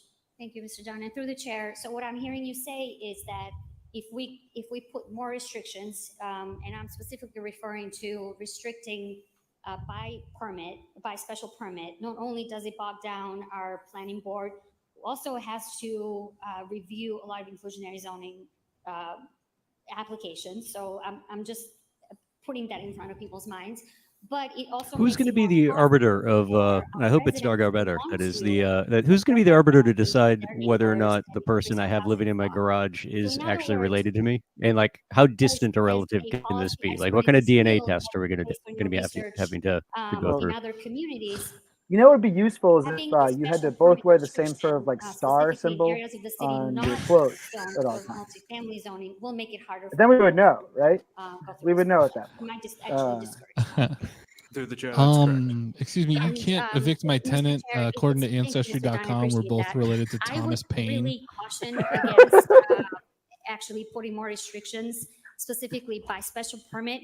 I trust Mr. Dunn's I judgment. have absolutely trust zero that tenants in the field attic. of urban Don't planning, look in the attic. Has set a good There's no tenants in precedent the attic. for increasing the It is accessibility not an accessory dwelling unit, of our sir. residents to have ADA units. I am still very confused by any timidness regarding expanding ADUs in areas of too, the it's, city that are not zoned. Don't make them for, say it out loud, Attell. multifamily How dare zoning. In you? fact, I have had several constituents of mine who are eager to learn about the process. I think there was a gentleman here before who really is looking to What have will this ability. differentiate I me cannot from the imagine that the second-class gentleman was citizens? really eager to take advantage of this process, that he might like to hear that where he lives, he might have to do a special permit because we don't, for some reason, like to have a wide accessibility in the city. So I caution us against putting any more restrictions.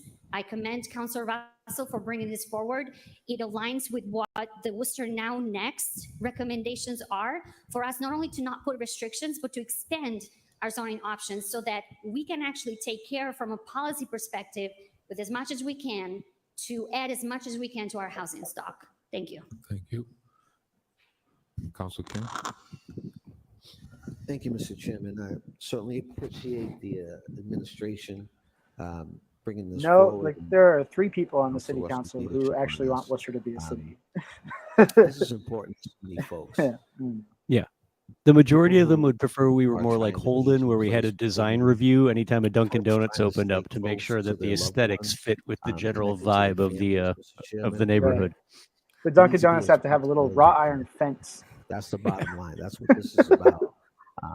As mentioned, the recommendations from Listen, the you now can open a next tie plan, place, but it can't be like 2 tie. this You know what I'm falls saying? a little bit short of that, Mr. Chairman. But it Gotta does have a allow funny us name. to move in the right direction. From the research that I've done, most of these sorts of ADUs end up being in low to middle income communities. And there's a host of reasons for that. One of the things that we also know is, as mentioned, It's so it's ridiculous important that this is make going to fail. as expeditious Like as 7-4, possible 8-3. when we're talking about families remaining together and giving folks opportunities to live. With regards to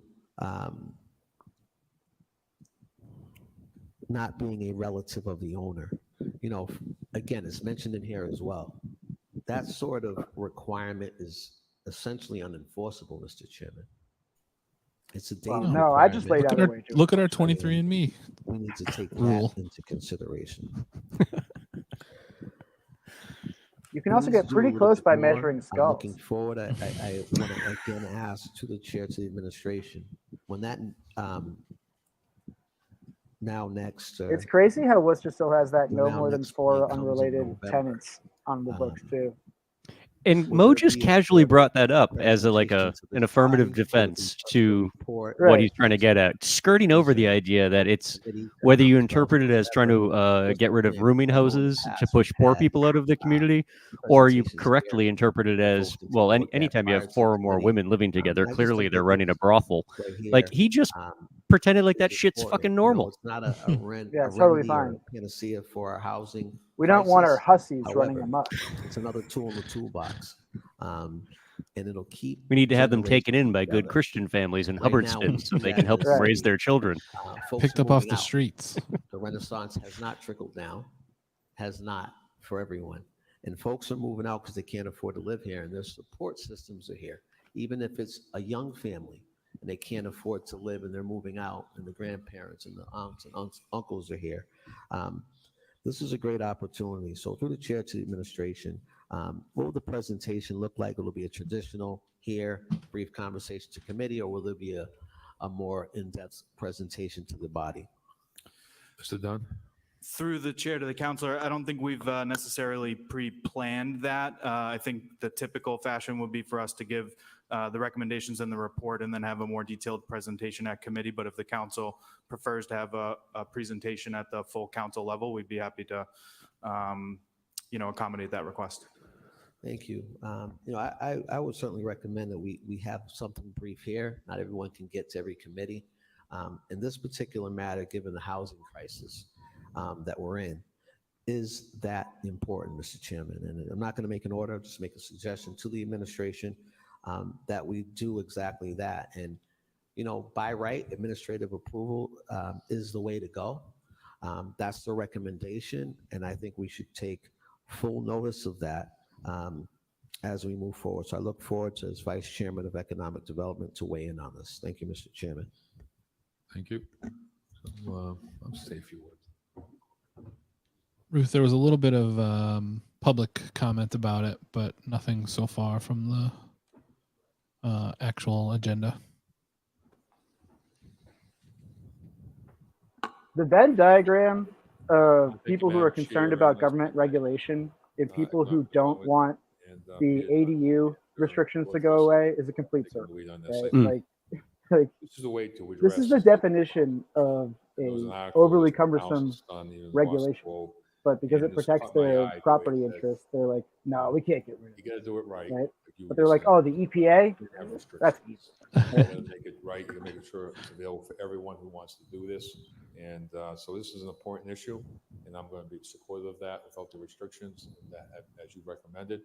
And as the next plan comes out in November, I'd like to see that also. So this is one of the issues that we can address easily, doesn't cost anything, and it's something that can be done throughout the state of Massachusetts. And so Worcester should take the lead on this and show the other communities it does work when you don't put all these restrictions in there. So thank you.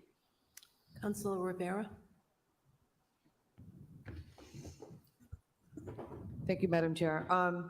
Basically, I wanted to just rise. I don't want to repeat what's already been said, but just want to thank you for this report. I think it was great. I think when we're discussing so many issues regarding the housing crisis, this is, again, a tool in the toolbox. There's no, we've had a lot of conversation, but there's no silver bullet, right? It's unfortunate, but that's the reality. Now, I really want to commend Councilor Russell for bringing this forward. And when he first did, I remember talking to him saying I was really excited about this. This is, my concern here, what I do want to just mention is I think that we need to have less restrictions. I think as we look at, her belly. I understand that we have different zonings and multifamily and single family, but we do live in an urban community, right? We're not in the suburbs. We do live in an urban community. And as the community grows, we need to evolve. We need to adapt. We also want to remember that many of these zonings were created under discriminatory laws. And they were based to actually continue to keep segregation of class and race. That was the reality. And so I think as we evolve and as we grow, we want to make sure that and that's why I support the compromise position. We are breaking down those barriers and not continuing to support negative systemic racism that has occurred and discrimination for a long time. And let's just call it, that's basically what it is. That's what it has. And there's a lot of studies and writings on it. And this isn't about, Sally, I guess it'd have to be the chairperson. Or yeah, just chairperson. I understand chairperson or the chair. But at the same time, in where I live, I'm the only single family. That whole custom can just be done away with too. The majority of them are homeowners, and I see them living in the 3-decker the same way that I live in a 1-family home. My neighbor across the street, humble brag, first floor, and that's her 3-decker. One right in front of me too. That's his home. That's his 3-decker. Person on the corner, that's his home. That's his 3-decker, and we all, they care for their home the same way that I care for my home. And so I think that when we look at that, especially, and I appreciate the fact that really looking at, I can appreciate the home ownership, but looking at the issue of like relative, I think it's important because for many people in the diaspora, family isn't necessarily DNA.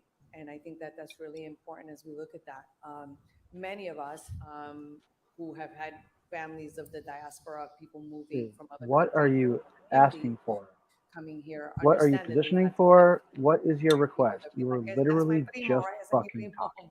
That means cousin, and if you're Latino, you understand. You need to make sure. And in Black communities, it's the same way. That's my auntie, and come to find out, like when you're like 30, that we're not really blood related, but that's who you grew up with. So that's your tia, that's your auntie, that's your primo, and that's the reality. So for many of us, because primo means cousin.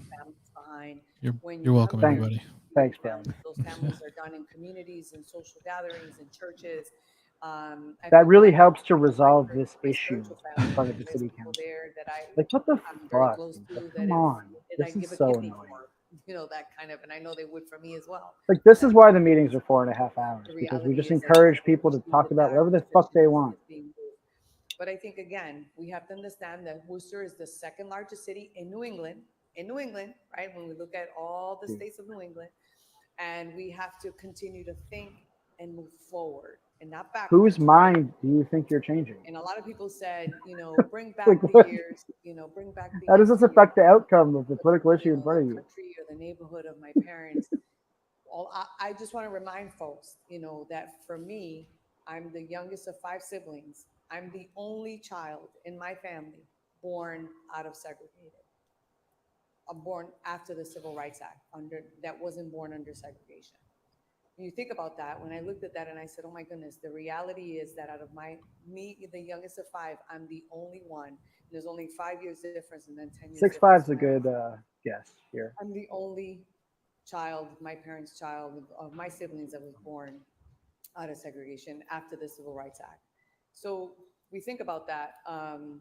Let's continue to have that in perspective, and let's continue to have less restrictions and continue to be an open community. And yes, I'm in full agreement of, like, for example, that we're looking at cosmetics, that we're looking at appeal, that it doesn't ruin, that it doesn't like damage like a certain structure, doesn't damage the feel of a neighborhood. 100% in agreement on that. I think that was something I think we've talked about even on building and new construction. We want to continue and honor that. But at the same time, that doesn't mean that we want to eliminate and put more restrictions, because that's one of the big health, holdups that we have here is that we. When I win Powerball this week, and I've got a really good feeling about it this week, I'm going to tear down my house. I'm going to replace it with a giant dildo house. And I'm going to have nothing but young women who make the majority of their income on OnlyFans inhabit this house. And then I'm going to take the majority of my Powerball winnings, and I'm going to hire lawyers. And the lawyers are going to live on the first floor. The rest, the dildo house is just going to be young women making bank on OnlyFans, and we are going to collectively bankrupt the city of Worcester.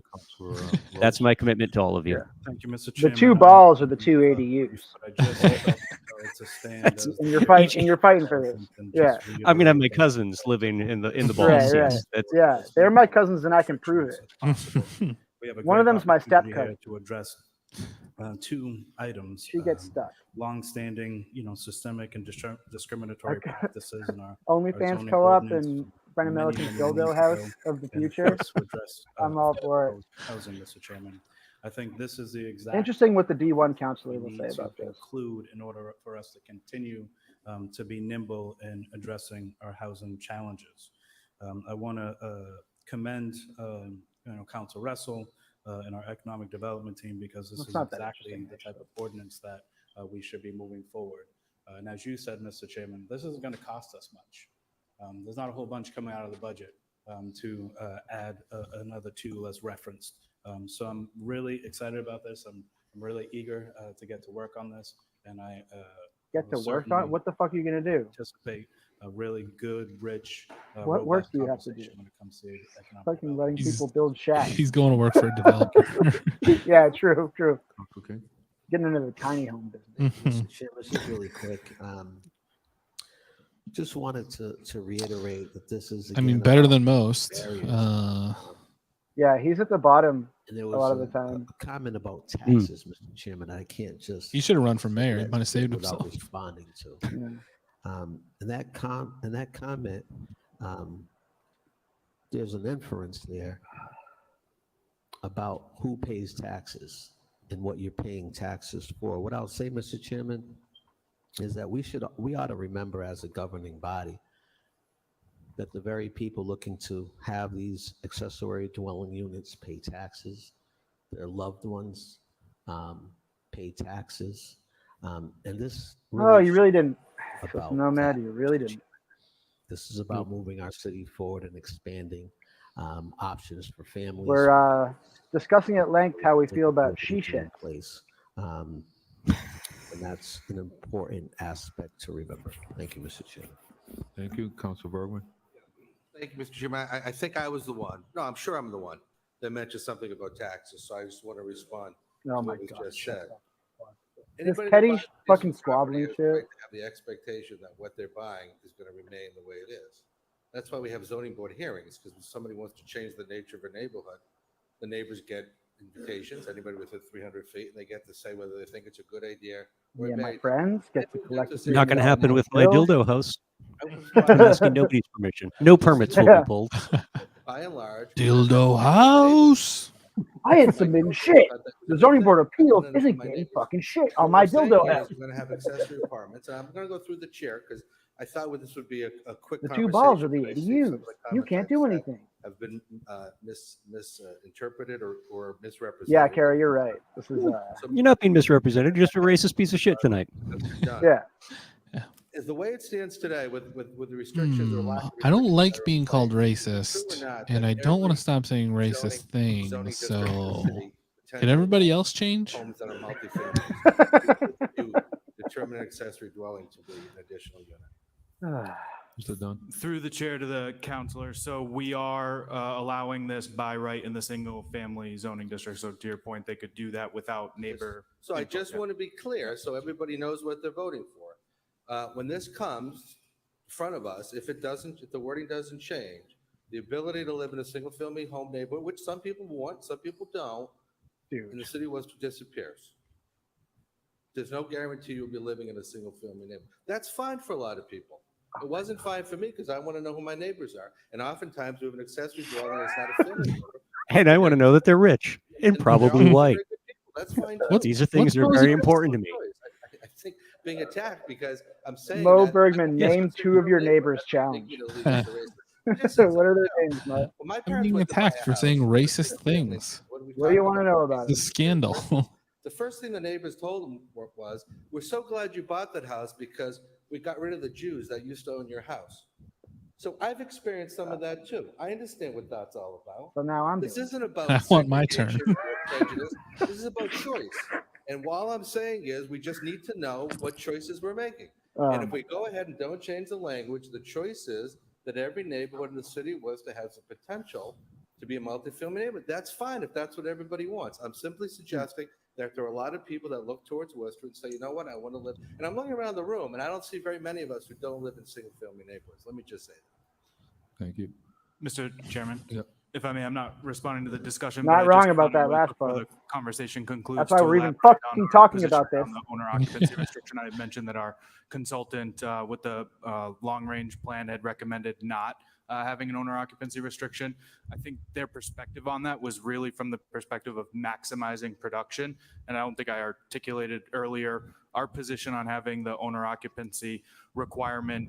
One of the key things that we're trying to think about is the unintended consequences. And we know that access to home ownership and current market conditions have been very challenging for folks to, compete You know, with it's a the fun cash fact I and learned kind of a offers couple and, weeks ago. offers way above list price. Newton And so we Hill just feel like if there was wasn't an preserved as owner open occupancy space as a restriction, fire then it could buffer actually between the tenements of investor downtown Worcester speculation where they might and see a single West family Side home on the single market. family home. And if they're not Whoa. required to live there Yeah, to build an that ADU, was they would the see that original as stated an purpose of opportunity Newton Hill.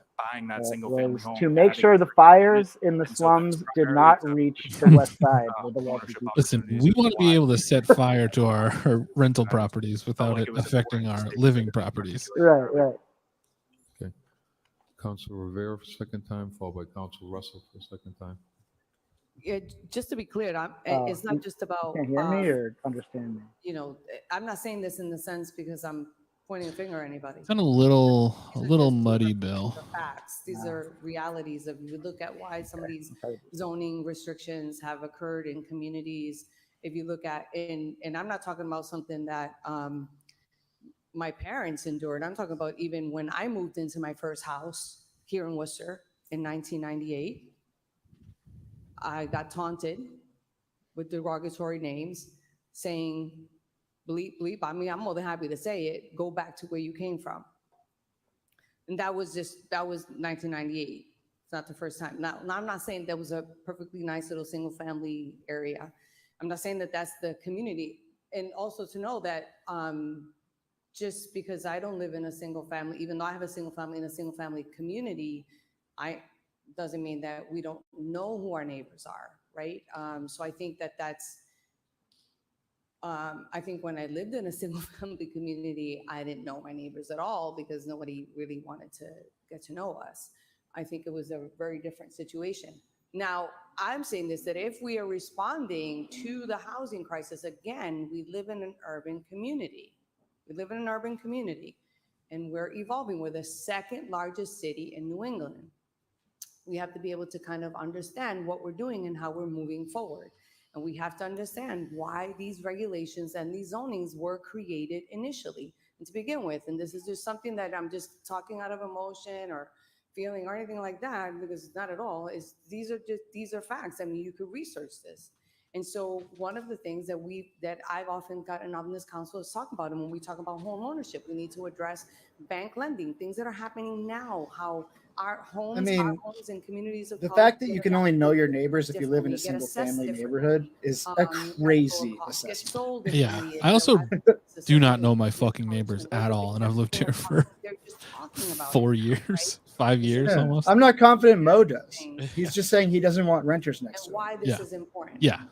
And so I think that as we move this forward, this isn't about like if you're Also, his house is ugly. if you're bothered by gonna say it. something, that's a personal choice that for you The to way be he bothered talks by. about living in a single family home as like I a understand choice that, but this- available to we need to everyone address among choices, order, right? Like single this family initial, zoning. It's like, I oh, think people don't like single family zoning, so they it's not choose to about live disrupting on Grafton Hill, homes, right? about It's like, looking at how do no, we, dude. How do we deal as the second largest city in New England? How do we deal with the housing crisis? How do we deal with the fact that we have aging family members? How do we deal with the fact that we have, as the gentleman talked about today, being able to create a space for his daughter? How do we deal with the fact that our kids are graduating from college, and unless they're making The fact that this is even a 150 or contentious more, issue they're is not just able to so really depressing. survive Right. here. In affordability. Yeah, it paints up. I had to ask the one neighbor that I actually do talk to what the other neighbor's name was when she came over to complain about us putting up our fence. It's more affordable to live in the outskirts. And the people diagonally across the street, I've never even looked them in the eye. They won't say hi to me at all. This is a reality of we're losing folks in our community because of the affordability. So this is a really good way. I mean, it's also something that's very cultural in our communities. People Also burnt up. buy a piece of land, and you have Karen, maybe living your in sister is my neighbor, and we just haven't living within you. You know, you go to a introduced apartment ourselves with to people each and other. You're like, you know where everybody is because that's where like people are living, and they're putting one house on the other is very common. So again, we want to be able to take a look at how are we moving forward as a city. This is so depressing. Thank you, Council Russell. Wrap it up. Mr. Chairman, I'll attempt to wrap it up, Mr. Chairman. Mr. Chairman, through you to Mr. Dunn. Mr. Dunn, in the manufacturing zones, I believe, if I remember right, I don't have the report open in front of me, but are you allowing this by right in all zones, or are you eliminating some business zones, like manufacturing zones or downtown business areas? Through the chair to the councilor, so we're allowing this by right, assuming it conforms with the dimensional standards in all zones excepting manufacturing and the airport industrial park zone. And the reason being is that residential uses are not currently allowed by right in those underlying zoning districts. It's something that we could certainly just look at again as the next plan rolls out. One of the anticipations we have is to actually rewrite the zoning ordinance as well as the zoning map. So as zoning districts are reclassified or maps are redrawn, we can certainly look at it, but just to not totally disrupt the base form of our zoning ordinance as it stands, it's allowed in zones. Remember when Jose Rivera accused Ital of having a plan to get rid of single family zoning? If we have an area that's And like that she was going to be able to unilaterally do that in District 5 neighborhoods. and it already has a single family house. And we can't even let people move their in-laws into a shed. Like, it's so ridiculous. Homeowner also to take advantage of this ordinance if the house is already there now. You know what's probably funny is that there are probably hundreds of ADUs in the city that just don't get ever checked out or enforced because we can't enforce any of this fucking shit. But there are You know? some. Well, a lot of them, they're known to exist, but it's just been the take has been, well, it's better than it's keeping them and just turning a blind eye is better than displacing people. Which I would not be shocked if that starts changing once this passes, that code starts going hard on code enforcement. Provisions for properties that are currently Which sucks because I have a large hole in my backyard where the geek lives. either a variance or So special permit to expand that can't really lose that rental income. So if it's not already covered by that, The gates hate. It's kind of a weird.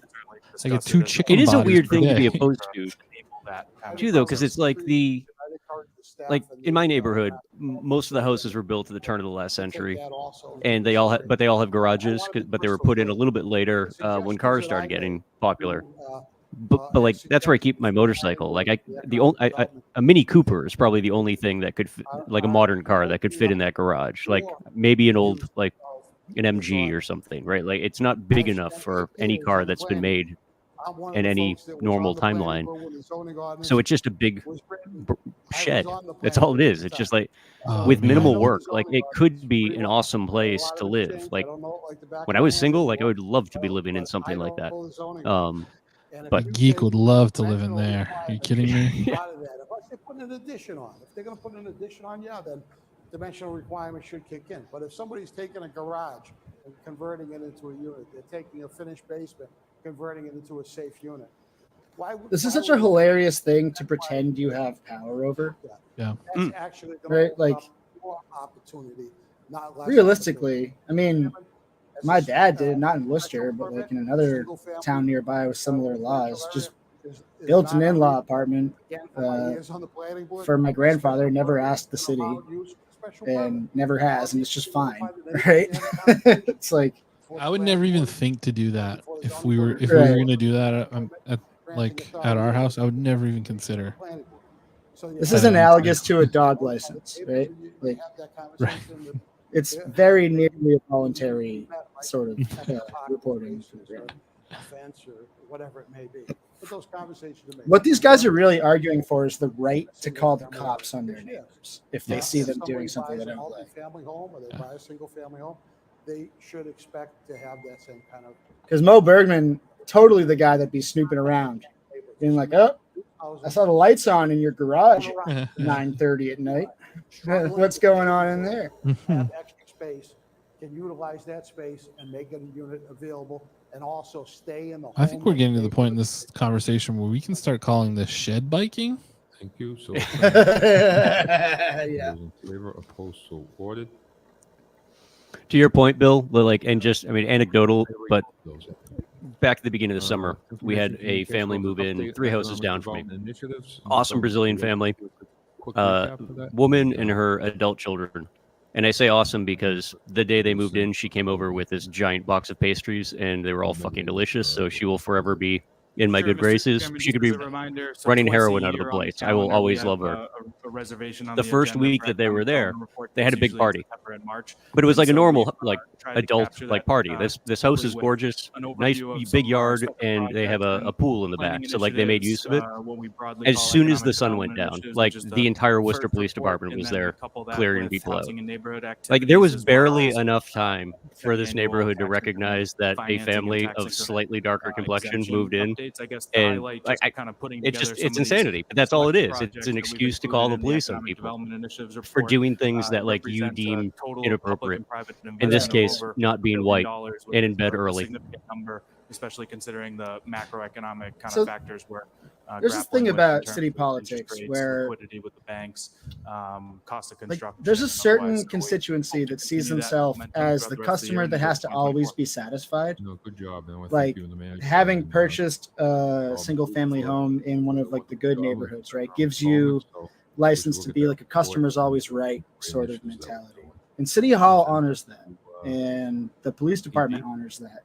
And this like only slightly incurs on that mentality, right? Like you can't prevent your neighbor from building an accessory dwelling. Yes, Mr. Chairman. So like in that specific little instance, you're not always right. Last kind of it's like periodic I don't know. updates. It's The just reason really for that is crazy. We're trying to align this report, which we'll do every 6 months, in alignment with the housing strategy that we had submitted to the city. And a lot council of the in May. system in the city So is we have like summary statistics on that, so just generally invested in speaking. Obviously, keeping that production is really the way it critical in is. this regard. We know Right, that a lot right. of the root of And the then housing like think crisis about this next to like lack the of policy of the supply police and department underproduction toward of unhoused housing for people that we many tolerate. years across the It's like, Commonwealth. okay, housing if you're an production unhoused continues to be person, one of the I don't top care how many priorities. We've times given your an driver's update license both gets on, thrown in a dumpster when production, you're not preservation of there, existing right? Your tent is affordable going to keep housing. getting We thrown recently out. received a $4.9 But million if we lead make grant this zoning that change for a folks single probably family read about. We did a neighborhood, press you release know, on that. So where hoping people to could have tackle people the living in their 165 garages, potential that's units, unacceptable. That get is the lead out of those unfucking units, acceptable. especially where there are Right? children under 6 living in them. an update on a number of. I programs genuinely that we've, wonder too, like, do you think, launching and is there a administering possibility relative that to, Mo doesn't understand various that the very assistance to concept of like stakeholders single in our family housing ecosystem, zoning so homeowners, tenants, as well as the in unhoused relationship to population. development of And suburbs then and obviously, whatnot as is of an late, over inherently the last like year or exclusionary so, we've had a concept? number of public policy measures. Oh, I whether think it's, he understands Like, is it it possible? well. new tools in the toolbox like the affordable I'm housing trust I'm fund, asking like inclusionary genuinely, zoning, like and now I with accessory assume dwelling as I units, so really assume trying to the same, tackle, but this is the I've assumed counselor, other things that Rivera mentioned. I've There's really been no completely no, wrong I about. think really I trying to think look he at all of does these know different, that, but it benefits pillars that we him, have and in our he's willing to housing, overlook it strategy because, and trying to well, personally, I make progress on don't those, have hate each in and my every day. heart. Thank you. So, Rose? but I Right. like the way this is. So, Thank you, Mr. Chairman. you know. I just wanted to rise and express. I've been my really, gratitude for you know this what, I'm just report. going to continue I to not also go there, wanted but to there is a express certain my gratitude parallel for in Mo Bergen's previous report, opinion on 11 this 4B, issue and all of our to economic certain development issues initiatives of that equate international to, geopolitics. facilitation of over You know, $1 billion in public is a very strong parallel here.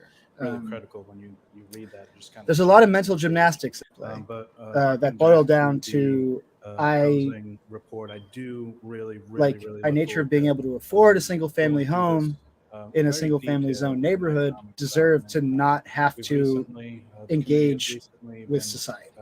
come under some Right? Like criticism I am, Right. by nature of being that sort of customer, I am free from in some cases, like having to experience report is very living in timely, a society. and I am very eager, It's like if you don't want that, if you want that key type of life, then that's fine. to You're allowed to do that, but understand you got to live away from a city. direction that Like we're headed, you can't live in a city, especially one with a housing crisis. coming online. Right. Accessory dwelling is not something that a whole bunch of municipalities are doing. They're just not. And we'd be the first ones taking the lead in some of these types of Oh, issues. that's Sean hates that, taking the lead. Those folks who are failing a little bit out of the loop, if you will, about all the things that the Economic Development Committee, Mr. Dunn and his folks, Mr. Brooks and everyone, all the hard work that people Every day, We are every not- week, we these are city not councilors get in front of each other We're and they putting speak every in a possible thinly veiled, cryptic code of just interpersonal beef at each other that no one can understand, and they rely on no one listening and no one calling them out for talking for 10 fucking minutes about something that doesn't change the fucking vote outcome at all. I'm also, you know what though? I'm shocked at how much they think people know what they're talking about. Like, it's shocking to me how much they think people pay attention to the like petty squabbles. Don't want to minimize the fact that there's You know what? I have sort of an observation. heading in a very Back when I was at Worcester Magazine, I was sort of like enmeshed in Thank you, the Councilor Rivera. like Yes, the group of people around these people I won't repeat what that like Counselor, pretend Rose that stated, they're but I think important, that's really important. If there's one like thing and I think pretend that like the on this the council is beefs that between people, city councils and shit is important. understand that we do have a And housing crisis and it's not I think new that there's sort of a bubble effect of why, like we've as been long as these people trying are to eliminate convinced them by out of the somebody box. So we that what they're understand doing too is that we saw important some and that things their that like were happening beefs through the matter and pandemic that that's what and being how a city much we were councilor working is, and how everything, a then lot they're of happy to things just do that. changed. We were dealing with, And in the meantime, the Chamber of Commerce and the city manager just do whatever the fuck they want, right? So like it works out for them to encourage this like perverted culture of the city council. It's just narcissists, you know. That's why Tim Murray sent his nephew in to infiltrate city politics and rat fuck the whole thing with this dramatic bullshit. so many things have changed, and not that we're not. Matt, this is a very good point. I do think that we should have a roadhouse clause, only if it includes an addendum that says "pain don't hurt." That's my drop dead. Like, gotta have it. When I have my medical records in hand, I only want to see hot doctors. Kara just found the same link that I did with after Sean made that ridiculous comment that like nobody has ADUs.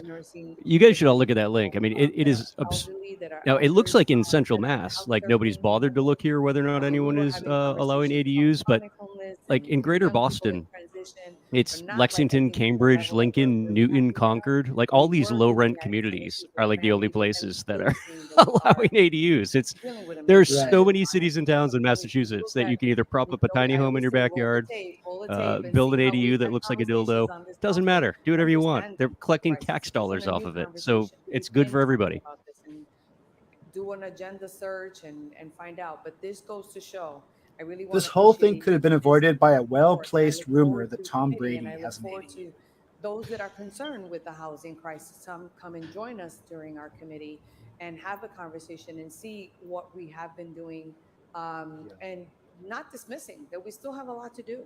We still have a lot to do. I think I've been in a couple meetings the last couple days with the manager on several issues in regarding housing folks and what we're going to do, looking at sheltering because of the weather coming up. So This meeting is putting me in an there's exceptionally a bad lot mood of moving parts to this that are happening that are some of them are seen and some of them aren't seen. But I look forward We're to at 2 hours and 2019, 2 hours and 19 minutes right now. We have done one out of probably 5 or 6 significant issues on this agenda. We're always open. I think just the conversation that we had today from council. Yeah, the amount of time that Wayne Griffin posts on Facebook that he called the cops on unhoused people is absolutely fucking insane. Like, thank God that guy needs to get redacted in the redacted the fact that we even have a tomorrow. conversation of Right? inclusionary Like, zoning and we have an ordinance on inclusionary zoning.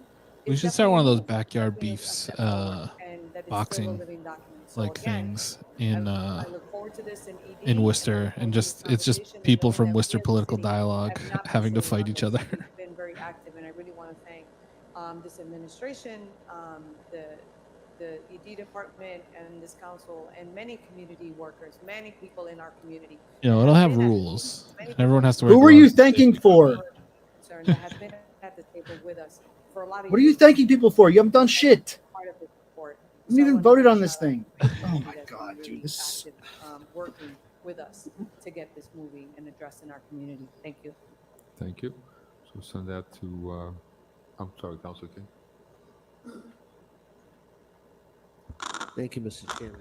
I too, as Vice Chairman of Economic Development, look forward to continuing to look for resources and to identify solutions. We are in the midst of a housing crisis, Mr. Chairman. And, the one thing I wanted to rise to speak about is that we can't do this alone. Hence the inclusionary zoning, asking the private sector to get involved with housing, while we didn't go far enough in terms of how affordable we made that. Should I hook up the Xbox and you guys just watch me play Starfield? Dude, that'd be sick. In addition to that, Mr. Chairman, because we're gonna be here for that. Is that right for the chair? Probably be a better use of our time. Did you get the special edition for launch? Some of the resources. No, I just did the Game Pass version. Through the chair to the quite poor counselor, right it's now. not exclusive to ARPA dollars. There's some other programs that we have that are funded through other sources, like our annual. I picked up entitlement Baldur's Gate dollars 3 from HUD, Very including sick. the home program, CDBG. So we have some smaller housing programs. I would very that are much like to funded play through that. CDBG, as well as the. They just released an update to the game Peglin, which is essentially just Plinko or any of those other gachapon games, but you fight monsters. It's so stupid fun. Step up and maybe. Yo, I can't play. Those FromSoft games are so great, but I just cannot get through them. Identifying ways. They're hard as fuck. They're so, and like I like a challenge, but it's just like it's so daunting that I just fall off every time. This body needs to. I think I've owned every one of their games, and I've never beaten one of them. Continually. One of the things that I put forward during the Solid choice system nomads. I love that game. Borderlands is such a solid game. Inclusionary zoning was I filed an ordinance into feasibility study. That's my problem. I cannot. I simply cannot. Taking another look at some point in time. And I like a open world system sim where I can sneak into little hidey holes and steal little treasures. Low 60%. And sell them for 10 cents on the dollar. AMI, I believe. Because my persuasion skill is very low. Is that right? We have a number of these. We have an idea of And I know if you also could count on your intentionality that you've used to make sure you had that dialogue. And do we have an idea what percentage of these are lower than the 60%? Through the chair to the counselor, the projects that are represented on the sort of list in here are projects that receive federal subsidy and some sort of support from the city's housing division. So these are highlighted projects that we've directly contributed to in some fashion. These are not inclusionary zoning projects that are otherwise privately financed. These are the more traditional approach to affordable housing. We have very limited applications to the planning board in terms of projects that would be subject to inclusionary zoning that would be primarily financed privately. So these right here that we're referencing, do we have an idea what percentage? Did we move on? Did they vote on that, or are we talking about ADUs still? Through the chair, I don't have that breakdown he in front took of me. You can see a obviously on an individual project basis. Again, these are they didn't roll typically low-income housing I'm tax so credit confused. projects. I thought they were trying. A stronger They were level trying of to, tax and credits Christian for wanted to ask projects questions. that reach towards those deeper levels of But this question affordability, isn't about income restrictions, and so that's kind of the makeup of how these developers approach the capital stack is what subsidies are they looking It's extremely at, Bethesda. influence Although their I haven't had any issues with bugs I think yet. it's important just for folks to have an idea of even in these sorts of projects, a quantification. You guys excited for the antagonist of the Bethesda game Morrowind to be running for president this year? What we're looking at in terms You guys ready to vote for Vivek? That's helpful to us and to the administration. Anybody with me on that deep cut? That's very good. Quite good. Vivek, he's gonna do a heel turn. Just watch. Just watch. You might like him now. I think he's cool.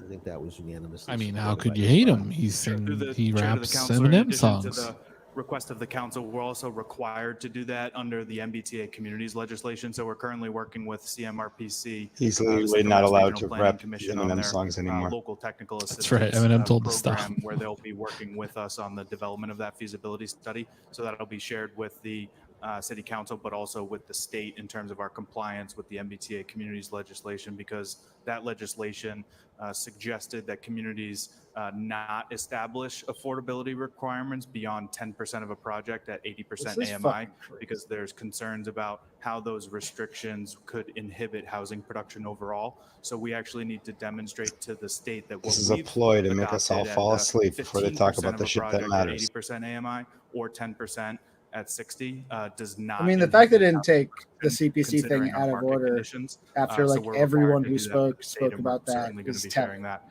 Study with the city council. That was Petty's decision. Yeah. I wonder how many people went home and are watching.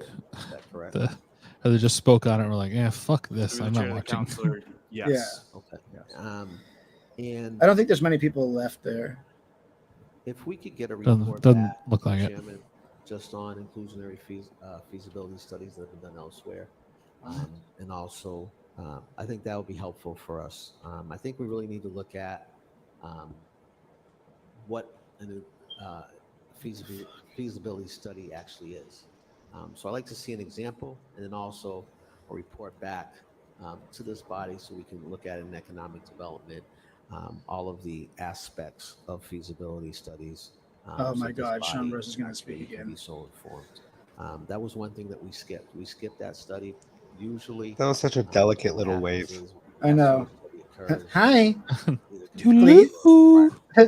I would like 5 to more speak, minutes for me, please. Inclusionary zoning. So I'd like to see that, Mr. Chairman.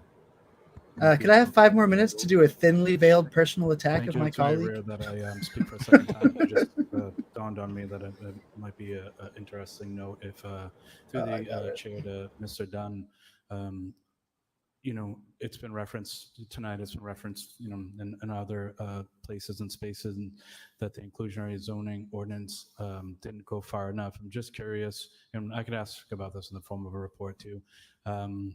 How many developers have come forward to the city that weren't in the pipeline since the ordinance been passed? Through the chair to the counselor, I'd want to make sure that I'm not forgetting any projects that maybe didn't kind of come across my desk. But right now, I know that there was site plan approval for preliminary site plan for Lakeside, but that's a traditional approach in partnership with the Housing Authority. I'm only This is aware so of fucking one petty. building permit that was submitted that was then sort of caught in the process because of the workflow that we've adjusted to make sure that we're catching these projects that have to comply. And that developer is currently, property owner is currently considering his options on complying with the ordinance, but it's been Like, what point do you think you're making right now? Right? Like, Through the chair to Mr. Dunn. So it's so since we insular and like have one niche when they try to developer who's attack each other. Like weighing this. their options. Through the chair. And there's that's like what I'm 2 aware of. reporters Yeah, left. No happy one's to catching this kinda shit. Submit a report so I can do the exhaustive kind of research effort to make sure that I'm not forgetting any. I'll wait until this hits the Economic Development Subcommittee, and maybe I'll ask for a report then. Hopefully we'll have more to the report. Thank you, Mr. Dunn. Thank you, Mr. Chairman. Thank you. So we'll send that to ED for Council Toomey. Thank you, Mr. Chair. And this may be in the form of an order, a motion. I was just curious through you, Mr. Chair, to Mr. Dunn. Have we established a saturation level of apartments in the city? Mr. Dunn? What? Through the chair to the counselor, I would not come to that conclusion. Usually what happens is if there's a projects, particularly projects of a certain scale, they'll be required from their lenders that are going to be financing the project to do a market study looking at both supply and demand. We do have a good amount of projects underway that are under construction, not just those that maybe got their approvals from the planning board, but those that are under construction. So we have heard from developers as well as lenders that there's just kind of this increasing caution in the market in terms of seeing how those units that are under construction get absorbed. We've had a lot of great success with other projects that have come online in the last kind of year or so in terms of leasing up very quickly. So that's been a positive sign. As we know, with the housing crisis, there is a huge need for more units. So we do believe that the demand continues to be strong. And that the results of those kinds of market studies that are traditionally done have been successful in their conclusions. But I do know that just because we have All right, thanks, Kara. I missed that. units actively under construction, there are some folks that are kind of waiting to see how those lease up and what that absorption looks like. Thank you, Mr. Chair. Also, for you, Mr. Chair, to Mr. Dunn, I've spoken before, and again, this may be in a form of a separate. Like, this is part of the problem here, right? Like, before about that was like 10 minutes per city council adding to the diversity on something that just got sent to subcommittee, right? Like, that wasn't a decision. Risk factor. Is there anything There's just a huge disconnect between what these people think that they should talk about and how they should talk about it and making policy. Level to home ownership so that They just talk because they can.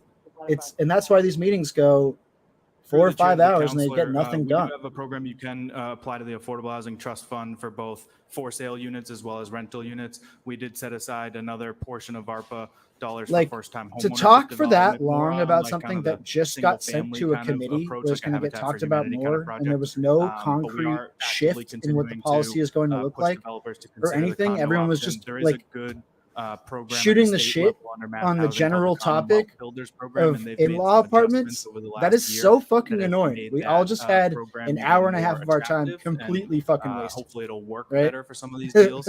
But that's kind one of what the they're there challenges for, we've right? Just seen is wasting just a our sheer time. economic kind of fundamental problem where the cost of building a unit has gotten so high, it's actually exceeded our median sales price for a condo. So it's really hard to spend a certain, roughly $400,000 or more on building a condo where the median sales price is currently less than $400,000. So we just have an economic fundamental issue in seeing those purpose-built condos. But one of the other things we're hoping to see and encourage is similar to what Wind Development did with the canal lofts, is maybe after a developer brings on a rental property for a certain period of time, usually that time horizon they look for is a 10-year time horizon to get the cash flows from the rental. Poor Peter having to explain elementary school math to Counselor Toomey.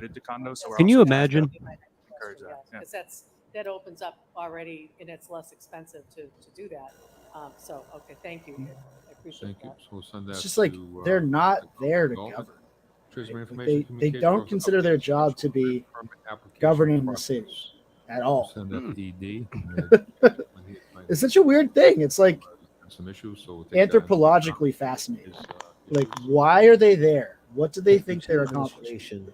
Administration, They're here specifically because we don't have a lot of HOAs in Worcester, so they don't have HOA boards that they can be head of and annoy the hell out of their neighbors on a Yo, smaller that's scale. honestly, I'm sure you've addressed it in some ways. You that can makes share so with much us, sense. Like, wouldn't Mo Bergman so much rather be the head of an HOA?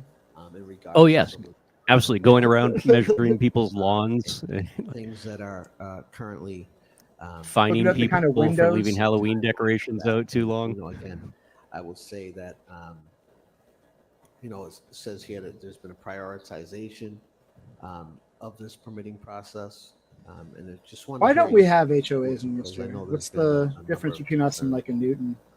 Mr. Manager? I think it's we haven't had a lot of new construction. There just isn't that much land, and the areas that we have had new construction, yeah, for whatever reason they weren't chartered under. We do have a few. That process, I'm very personally familiar with it. So, Brennan, let's consider this idea. Project manager.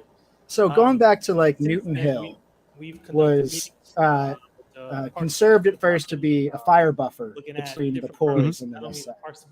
Sure. Couldn't we kind of consider like the democratic processes of City Hall to be the HOA for the west side? It basically is, yeah. Like, that's kind of what we're doing right now, right? Different Yeah. fee structures. Like, the city council is the west side's HOA. But we understand Mhm. that all of that is cumbersome, especially if you're first time doing an event or even the 10th time doing an event. And if you try to do it any differently, they get real mad because they're like, nah, this is our So HOA. You we've can't take it conducted some away. meetings. We've included some of You the can't talk about members who have affordable spoken housing. That's at the divisive. council have been involved in those conversations. And part of the conversations was to create a survey. We can't have trash in that bins. survey, put out to the public, They look weird. get some feedback, have I think that's one of the most, conversations with the cultural it would take a community. little bit of time to explain goal is to have properly. something And at like the people beginning who of the haven't year been watching where city we're council meetings trying for a to long time process wouldn't get it. all of this But I process think that's pretty is accurate. all The city anyway. council is just We the wanna HOA for automate the this west side. and have it in a way that It's like, it's definitely not a city council.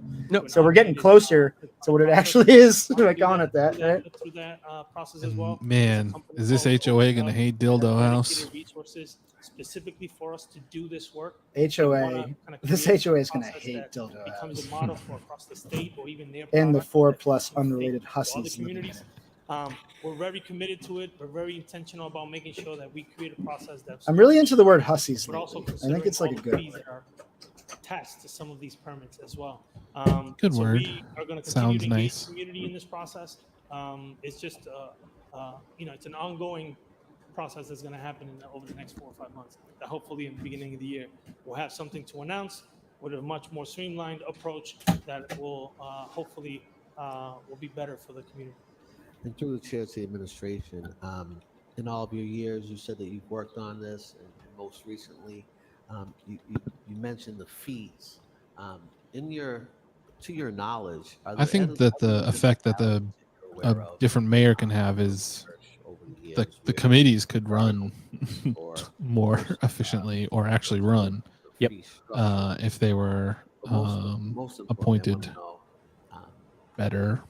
Are you aware of other Right. municipalities where there is a And then there's just little process stuff, and then there's agenda stuff. access Like, to these sorts? Joe Petty tolerates a whole lot of fucking bullshit. Like he could, within his right, cut off a lot of this shit Through the chair to and the be like, council, "What's the relevance, based on right? the research Like, we've can you seen stick that to the point?" there's different And he models doesn't out do there that. in what's He's like, he lets everyone speak as long as they want, oftentimes because a city council that does nothing is useful for him, right? Like he got to appoint Eric Batista. Eric Batista is doing everything he wants in his private meetings. Like the city council being useless and stupid is good for Joe Petty and everyone.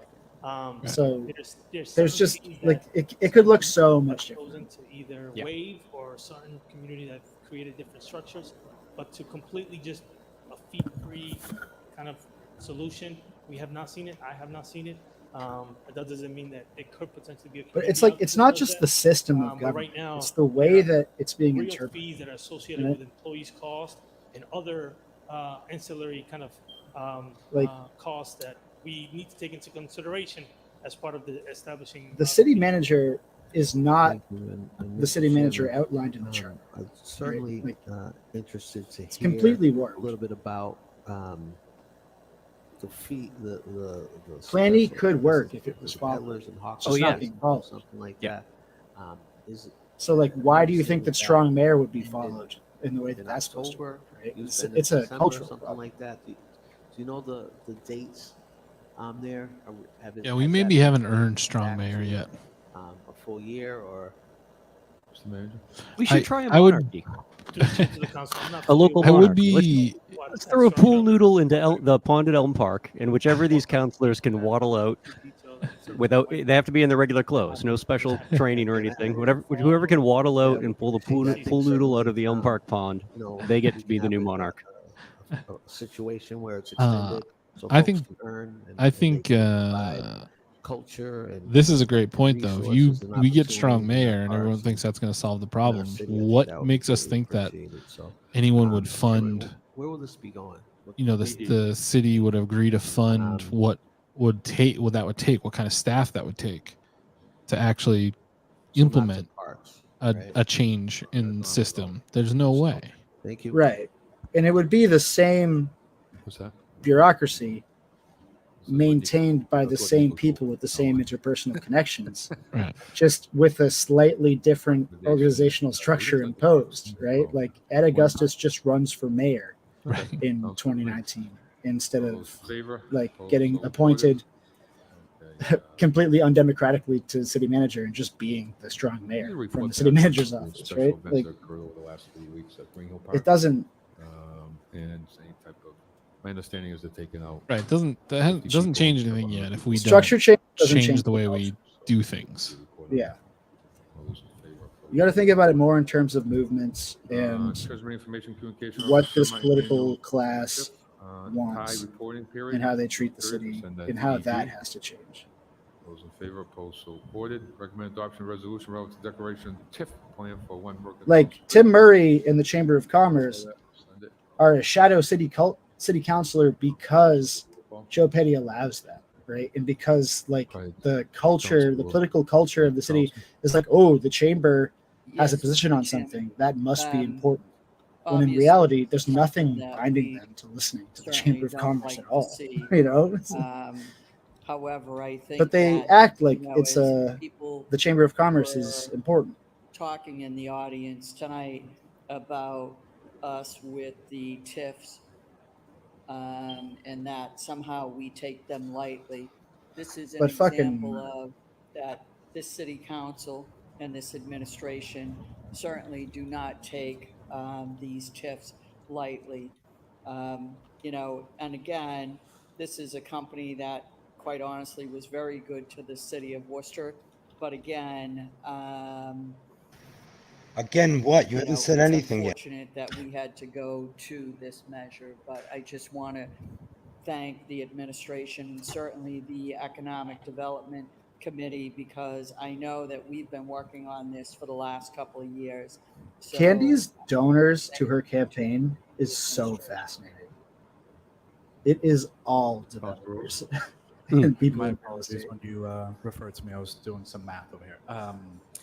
I just want to say that I would not like. It's wild. It's just it's blatant. Almost. Up and down right now. It's Unum, it's you know, crazy. made a deal with the city. You know, COVID hit. They sent people remotely. Lawyers, developers, developer lawyers, real estate agents, You know what our certain are and I towing fully support, companies, moving Lawyers, guns, and money. Councilor Carlson reference. And I agree certain with her towing companies that shouldn't have a vested interest in city politics, but for some reason do. Sacrifice. Which certainly has nothing to do with her close allegiance to a police union official.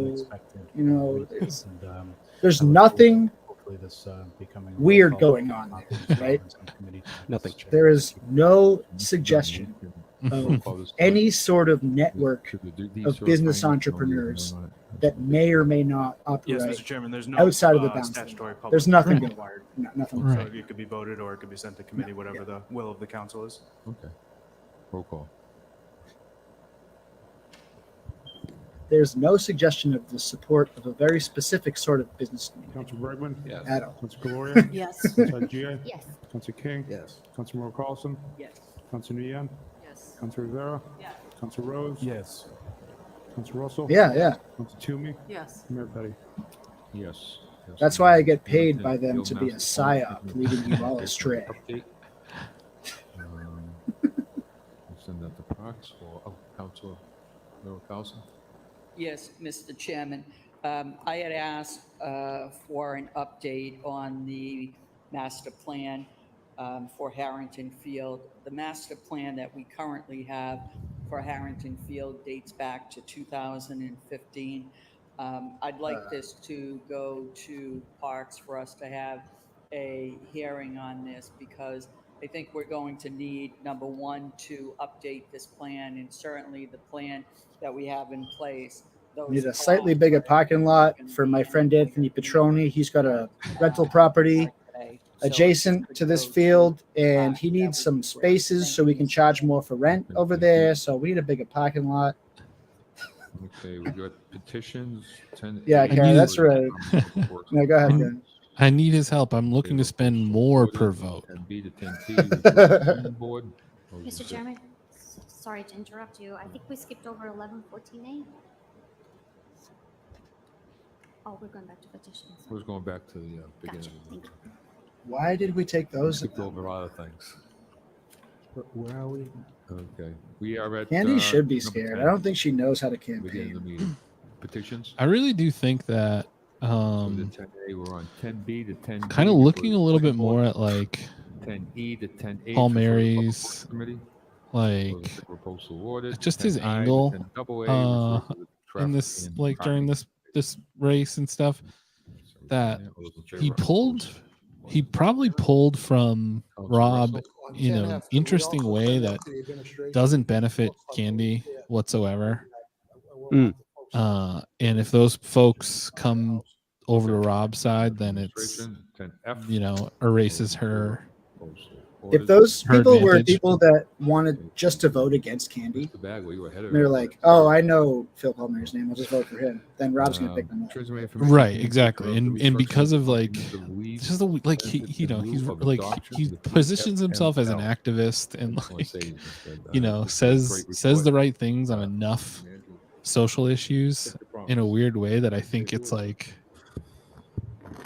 probably a lot of people were just like, give me a well, chance I to don't say really a few know words. Rob, but First and I don't like foremost, Candy for I- sure. So yeah, when I I'll took vote for office, Paul you know, Mary, this and then council I'm had definitely not decided voting for Candy in to, general. to appoint me permanent Yeah, city that's manager. an interesting situation. I started to work right away with the If director there's a of way to human get him resources to like and started to ask a lot of questions about like benefit package. legitimately like endorse Rob, I think Why do that we could offer be this? Why don't we offer that? Why don't we do that could be this? really Why don't interesting. we do a lot. You know, a I think I little might bit be more? able to work that. And then when the You conversation like came remember when I wrote about amount, that super evil parking lot confirm the that fact Candy that we did? need to look at our benefit package as a city. I'll mention it again So we if you started to do that. endorse We took a Rob. lot of time reviewing and looking at our numbers, working with our CFO to see what our exposures were. And That's a what good our comment from opportunities Kara were, there. talking to retirement as well, and see The what just the opportunities are available disconnect there. and just One of level the of things that we competency were and all intelligence seeing, that we're seeing including employees, is like employees it's coming to work super with the hard to city, talk about without try to being a dickhead. say, You well, kind of Right. have to be where a I dickhead currently and work, I point get it off out. for 'Cause 4 it's weeks or insane. 3 weeks in the city. Like hearing Attell speak right after K2 Um, meet and a lot of our benefits about were already accessory dwelling strength, units is like and people were coming with better benefit packages. Yeah. For what Or our seeing ability to Candy's recruit was also mailer limited, and we had to kind of be and nimble with that, her and watching her that campaign and then created listening to challenges Rob and speak for inequities. 2 And minutes. for me, Right, one right. of my priorities, the work that I've been trying to do it's like, here oh, as this part is of somebody the who actually knows of, why they want to be a of the city executive office of councilor. diversity, and Which is like inclusion was a to huge build problem right equity now. across the Like, board, and we're staying true do we to that think and that trying like to build Gary that on Rosen, every for process that instance, we have really in the city. knew I want to why give thanks to Bill he for wanted to his be a kind city of councilor? forward-thinking. Like what We his Pickleball. spent a lot of purpose time was? thinking Did through he this have a and political working it vision? out. Who No. else is going to literally roll out rubber sidewalks across the city of Worcester? He just wanted something to do. Right? I think that's a really interesting, like, or not interesting because it's boring, but I think it's a good way to think about like somebody like Gary Rosen as opposed to some of the newer candidates that are coming around. Gary Rosen found issues to champion as a way to continue trying to win races or keep his stature, like, you know, in the city council. to select a Like, nonprofit and organization there It seems like at least there's like a lot of the new candidates or recent electeds like are coming from a point of view, are have goals, have plans, have things they're trying to get done, and are like willing to leverage that instead of just being like, you know, we need to open up the tennis courts, and you know, like what do people want? I guess I'll just like this thing now. Yeah. Like not doing the kind of shit like, oh, Harai Rivera was mean to me 3 years ago. I'm going to reflexively speak for 10 minutes against whatever it is she likes every meeting. Right? Like the new progressive candidates are coming into it with like a vision of like what the city hall could actually be doing, which is Right. like Right. you would consider that like the baseline like requirement for city councilor. This is like have some sort of critique and have some sort of direction of what could be better about city hall, like how to get there. Because I don't see where you can't convince me that like wanting developers to have a good time working with the city is like a vision for the city. It's a tactic, but it's not a vision for what you want this city to be, which is like what, overdeveloped. I don't, you know, there's no angle there of like, I'm looking to help the city of Worcester by having, you know, more like new, like, I don't, it's just it's very see-through to me. You know, it's an interesting point in like, especially thinking about the pools as being like sort of a past time of lefties and activists being told to fuck off in this city. It's like you can kind of see like city council defining their direction as just being opposed to whatever the left wing of the city wants. Right. They don't set a direction. They just reflexively go against what the people who have a direction want to do. Right? And just make sure that they don't get what they want, and then it's fine. Right? It's sticking to like the definitions, not like the political definitions, but like the literal definitions of progressive and regressive. Like we have people that actually think because things were okay for them in the 80s, well, they should be okay for you guys now. And if you don't like it, well, then you're in the wrong place because we're a time capsule. Yeah, their only concept of a city like Worcester is like, well, I can live in a quiet neighborhood where I don't see anyone that bothers me, and I can also go to a restaurant, you know, on Shrewsbury Street. Like that's their concept of a city. They have no use or need or anything to say to a modern like person that like lives in Worcester, Massachusetts. Correct. And needs to have housing here. Right. I'd like to see it in committee. So here's a little theory. We were waiting on these reports. Suppose that there was a cartel in Worcester, but it wasn't drugs. A lot of good heard folks testify. Well, I'm not interested then. It was a cartel for jobs more than they had on the city is important. And they were making sure that they had control over who got what job and the jobs were assigned by their definitions. So say that there was that sort of infrastructure of power. Why wouldn't they want to be in control of city hall, right? And it's and not. What would their method of ensuring that be? It might be brutally punishing anybody outside of that cartel for trying to get involved for several things. That might be the way that you do that. What would you call that? Council, we don't have what would you call that analysis that shows one side was PFML and one side was our package. We do not have that. We'd be more than happy to provide it, but we currently do not have it. Yeah, I'd like that, Mr. Chairman. I'd also like to see this in committee. Thank you. What is that thing that the president of the Chamber of Commerce and the mayor of the city of Worcester and all of the past 3 city managers might belong to? What would you call that thing? I remember coming out with all the, okay. And they don't search. They don't do a search. That's, you know. My question through you to administration, will this tie it up from being implemented to? I don't think there's a vote on it. Why would city councilors be so afraid to criticize the city manager when they're ostensibly the city manager's boss? Some family members that came before the committee that were.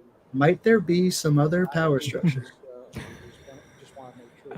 Wow, George Russell Through the doing a chair to the nice thing council, right now.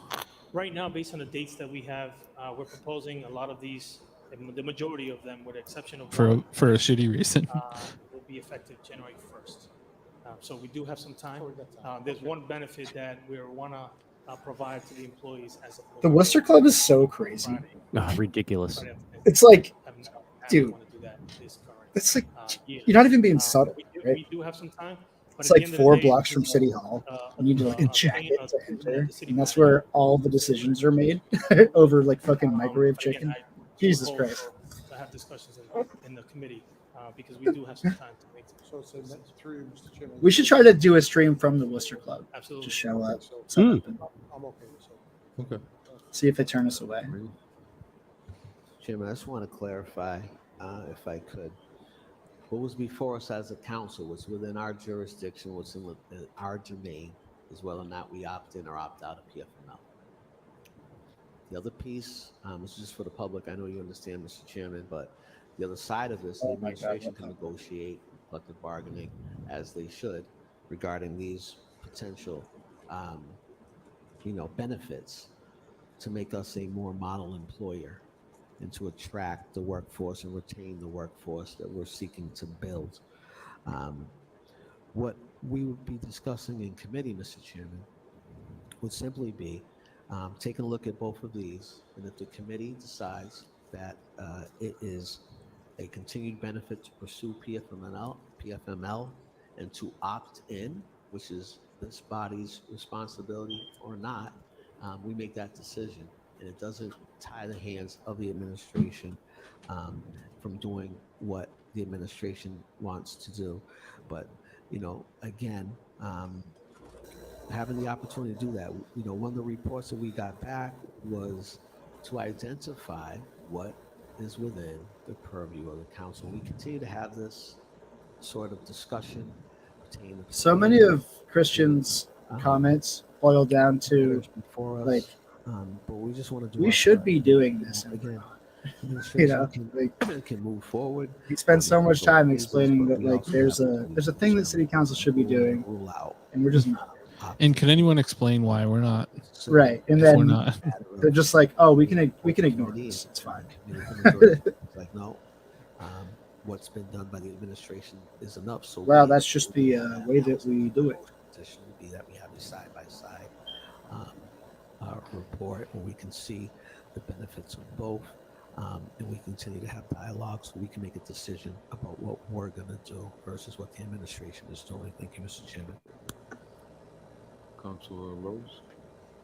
Thank you, Mr. Chairman. And just to note that no other municipality has adopted PMFL, and according to some of the questions that I asked through our most recent meeting, it sounded like not many of the union or bargaining units were asking for PFML either.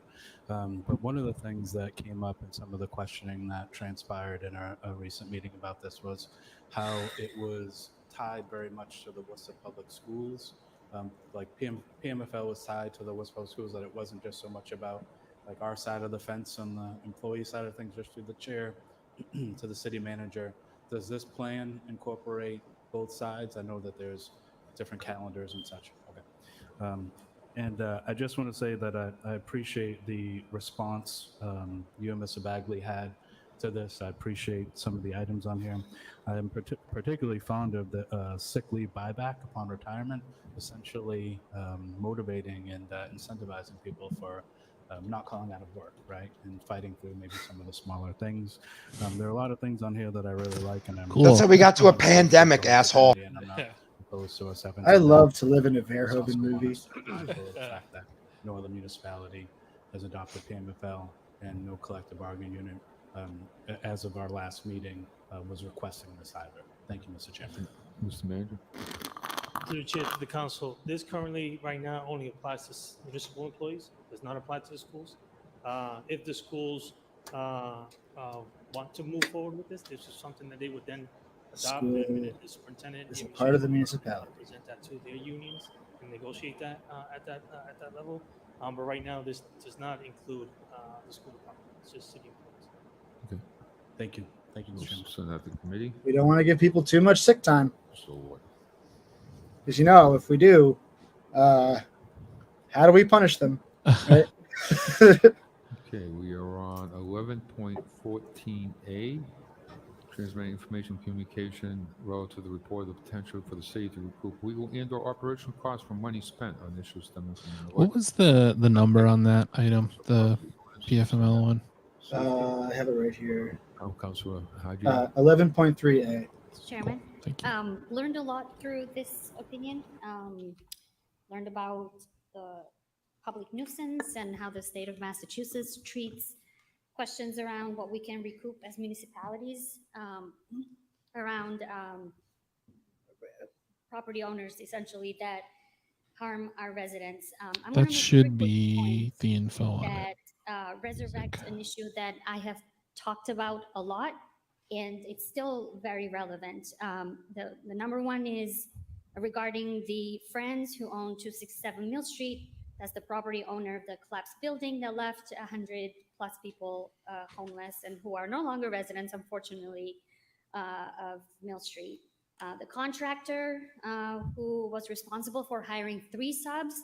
We learned some new information through the recent report that the judge refused to dismiss the 22 residents who hired an attorney, incurring other costs, unless they're doing pro bono, to fight this property owner in court. I just want to remind folks that the friends who are the property owners of 267 Mill Street not only sued the tenants 48 hours after the tenants lost everything, they also refused to pay for basically basic necessities like food, housing, and any other needs that the residents had. Not only that, but a few weeks later, if I'm not mistaken, and good for them, apparently they're multimillionaires, they purchased a multi-million-dollar property. So clearly, they're doing very, very well for themselves. What item is this? Continues to be an issue that frustrates me really deeply. The fact So, that we have, as of now, 11.4A? Yes. Or any no. cost Hold on. Not Oh no, what? Sorry. to the taxpayers. I just want to remind folks, for I example, just had it. the United Way spent upwards of probably $70,000. The Hot Meals program, which I helped coordinate, probably $5,000. $120,000 from the housing 11.14. communities, formerly THCD, to house folks for months. $62,000 that the city manager allocated from the city to keep extending their stay at the hotel, and probably a lot of donations. The city that our manager is taxpayers probably and just as residents of much the of a city liar have as to past city managers. support. He's just not Now, quite I as don't good at it. understand why we still haven't found a way to recoup He's learning on the job. dollars, whether Right. they're coming through United Way donations that they're getting, the money But that's city manager's not used to from being our called city, out if they and lie. certainly from the state. Right. Now, Anyone who Mr. could do Chairman, as that you know, you and I co-signed a letter recently, past would- spearheaded by Representative LaBeouf, who is asking the AGO to at least look at recouping money from the state and the city. However, on this opinion, it's very clear that we still have absolutely zero way to hold these property owners accountable. Councilor Merrill Carlson here will tell you the nightmare that her residents went through in her own district. So my point is that taxpayers and residents of our city should not continue to bear the brunt of what these property owners cause or contractors. I'm going to bring up Big D because that continues to also relate to this issue. Still to this day, Sam Adams, the property owner, hasn't stepped up to respond to neighborhood concerns about that property. Oh, wait. I thought have Jose another Rivera property put out a in press Marquette release and that that was all continues settled. to remain fallow, underdeveloped, and be That was so nice. funny. He put up the press release and he was like, "Oh, look, they put a sign that says, gonna get demolished." Not only because we have no way to Victory. recoup or hold these property owners accountable. He like disappeared after the simply also prelim. holding our neighborhoods and our taxpayers and residents hostage. Yeah. So, my third and final point will be that I will I agree. seek refile He- an order. he that knows I I don't know put what's out, going on there. Probably in He's January gonna of take all last that year, money which and asked just the city fucking to look bail into, now. Yeah. Adapting or looking into an ordinance that would implement an escalating fee to properties like Oh, being he's just and special Oh. tailoring his Park have at posts least to in the my Yeah. worst district people in the world. that continue I to just keep hold forgetting that I our don't have any development desire to be in that group. on this council, we just talked about TIFs as an incentive. Maybe if we only to send press incentivize releases to the cranks, development. other people I won't would yell like at to us. find a way to also impose an escalation fee for every year that these We'll just properties use the Facebook groups and next door. hold Perfect. our taxpayers, our residents, the city services, and basically prevent us from developing. In late October, opportunities that Jose are Rivera's going to be like, we should needed, put whether they're in my the district heads of or unhoused the people on rest of the city. spikes So I'd like to make that around last the vote entrances to a motion. District 5. Thank you. And like Wayne Griffin's going to be like, fuck yeah, that's so. Council Russell. Chairman, through you to Mr. Trainer, if I may. What's the difference, through you, Mr. Chairman, what's the difference between this and the clean and lean? Every day the city of Worcester steps into, or not every day, but more often than not, the city of Worcester goes on a property that's unkept for whatever reason, cleans it up, and hires their contractor to do it, or shovel a sidewalk, or whatever, and we clean and lean. Isn't that, we do that on a regular basis, as long as I've been in this building. Through the chair, the difference is the clean and lean, the snow removal ordinance. We have ordinances that impose a duty on property owners to do certain things. We go on to private property and or hire someone on our behalf to do what they're supposed to do. So in lieu of a fine, we charge them the cost of that service.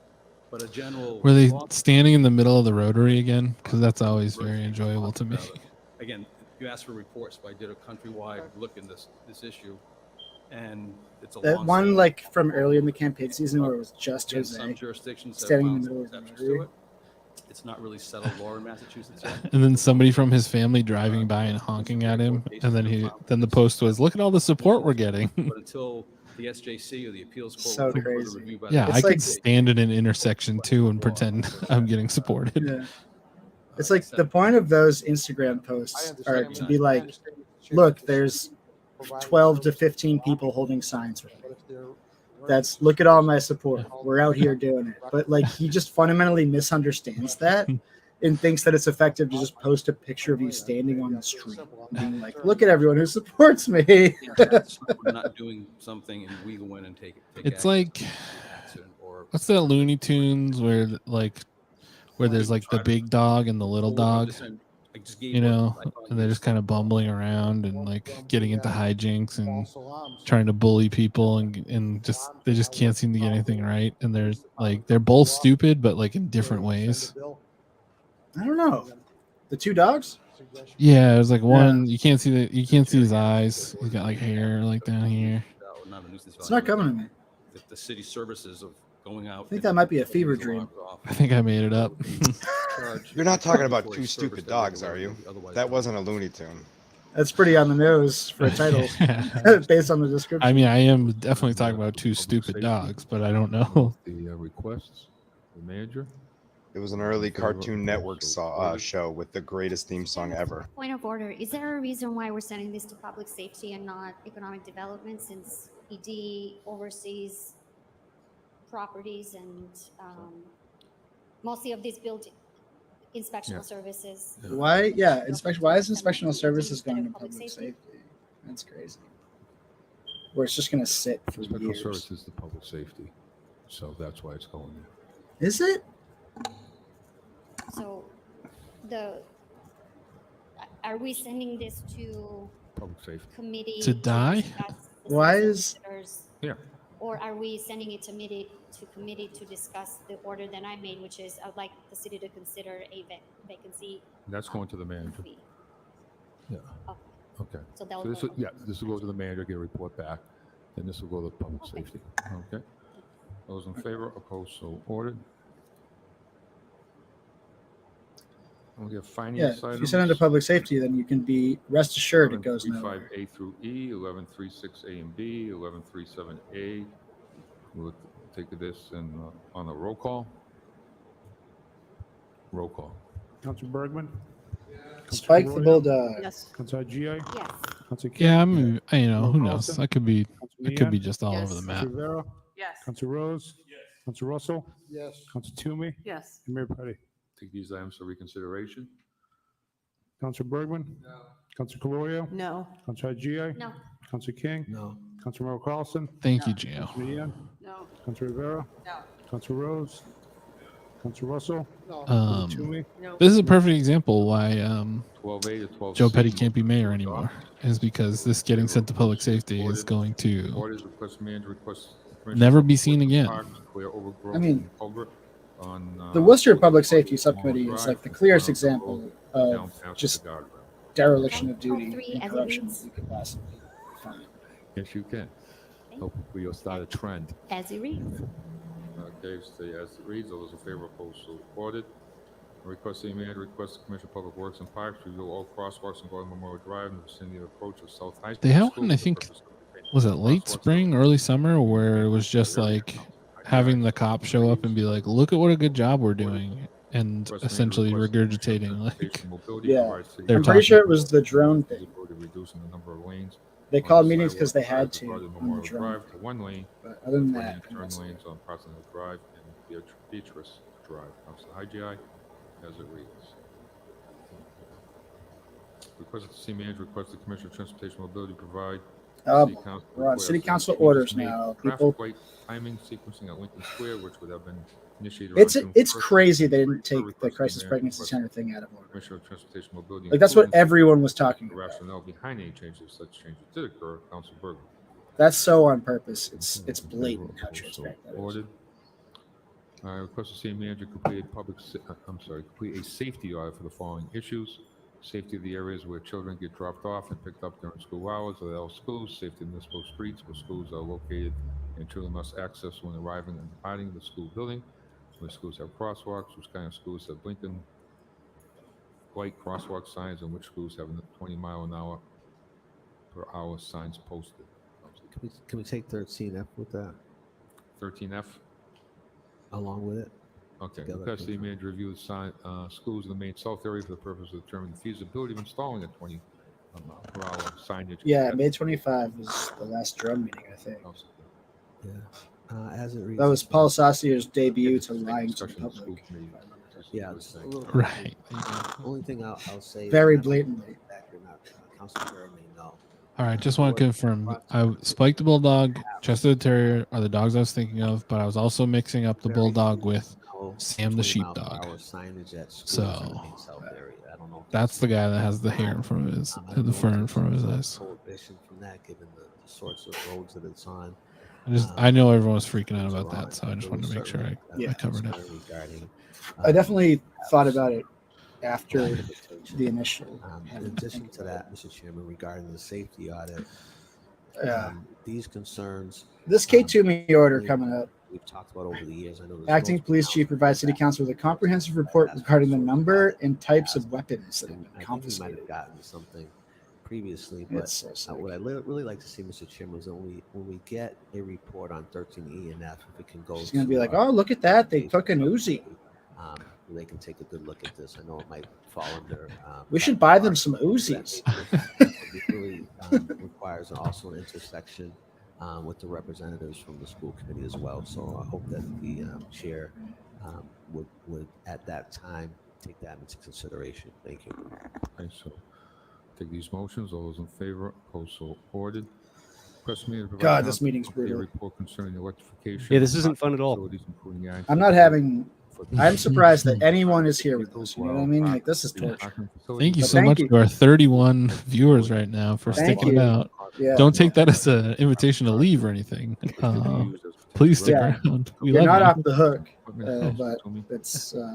We're just recognizing this sucks, right? Like, there's really no way to fix it either. Request city manager coordinate with the Worcester Red Sox, Chamber of Commerce, and Boston College to discuss using the Polo Park to host ACC baseball championship, which typically takes place in May. Council Toomey. As it reads. Those in favor, opposed, so ordered. Request city manager requests acting police chief provide council with a comprehensive report regarding the number and types of weapons that have been confiscated over the past. What's the year. rumor? I haven't heard anything. As it reads. All those in favor, opposed, so ordered. Request that the manager request the. We're acting getting police chief there. provide council report concerning personnel allocations per sector route based on call volume. For request city manager including said report updated census figures relative to the increased number of apartments to date, and to add future projected apartments that have been proposed since the last census numbers. Councilor Toomey, As it reads. those in favor, opposed, so ordered. Who wrote that Councilor order, K Kate? requests to see me entertain and provide counsel. Who wrote that very niche to request for draft more ordinances personnel along for certain prohibiting routes in the deceptive police advertising department? in Kate, emergency centers. could it be one of the two union officials that text you regularly about what to Experts do, such as Kate? ordering projects, Councilman Wynn, 19A, B, C, Oh, D, and what's the other one? And I. I. 99. And that's one we'll be voting on, 19I. Councilman Wynn? Thank you, Mr. Chairman. Yeah, I guess I would start by saying I'm crazy really up in disappointed Leominster the right legal now. opinion that we received last week. And so just wanted to get a few more legal opinions on this one. I can't say I have a lot of confidence or agree with the legal opinion that we were given. That's so cool. In that, in the comms that we were given, the city solicitor stated attempts to enact deceptive advertising statutes in Connecticut have not been successful. And so I was able to connect with the lawyering project who worked with the Yale folks to No confidence actually vote in the law department work on would be this so cool. case pro bono. And so I did attach it to my order, which it actually states that, you know, because there was the case was settled, the ordinance is in effect. And so I just want to ask through the chair, I guess through the city solicitor or to the admin, since the case was settled, is the ordinance in effect? In your opinion? Do you know what you're talking about? That's interesting. I wouldn't be able to answer that. Yeah. Through the chair to the councilor, my understanding is Maybe the my favorite tweet. statute in Connecticut is still in the books, but the Attorney General has said that they will not enforce the statute. That's why the case was settled. Thank you for that. And I did see that in your legal opinion. On page 2, Mr. Trainer used the National Catholic Register website to cite that the Attorney General Tong in Connecticut has no basis on enforcing the ordinance. And once again, I just want to say that the National Catholic Register is actually a pro-life organization. And so do you have any other evidence or resources to back you up on that? Mr. Trainer? Make him keep Might as- walking. you know what, pal? You might as well just stay up there for a minute. That was a little optimistic on your part that was going to be it. In Googling for research on what happened with that case, that's the only thing that I could find on the internet. Was a I'm reference to Googling. what the case was, Did you call? Dude, that is so cool that he just admitted that all his research is just Googling, right? Gotcha. So were you able to talk to any Trainer, reproductive stick justice at the fucking experts, podium, as pal. you were writing this legal opinion through the chair? Like, call the attorney general and ask if they're not enforcing it. Through the chair to the city administration, I'm more than happy to connect you to reproductive justice experts when it comes to this, because I did notice that there was no reproductive justice experts that least were bang cited it. on here. Come on. I do want to note that another cited source the solicitor Call up used Jeeves. Wake him was up. the NIFLA, which is the National Institute of Family and Life Advocates. And I do want to read their mission to all of us, So sick. which is This is the that hate group. NIFLA is a national leader in the development of legal guidelines to help members center convert to licensed medical clinics. Through the NIFLA Life's Choice Project, hundreds of these centers have been made successful to convert into medical clinic status. And so this is actually an organization that supports the creation of CPCs. And did you know that they help in the creation of CPCs through the chair to the solicitor? Mr. Trainer? Through the chair, really doesn't matter what the Dang. organization stands for. Betrayed That by was the sources, a huh? court decision that I was researching and commenting on. Yeah, so just for the public to know that they actually have 1,600 CPCs throughout the nation. And so I just want to ask through the chair to Mr. Trainer, why do you think these Stop sources were walking credible away, my sources to dog. cite when writing a legal opinion? Credible sources.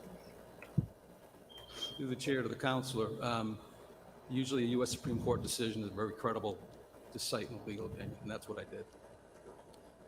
I was, just to clarify, I was actually asking about the That's not. Yeah. National Institute of Family Life Advocate that was cited, not the actual case.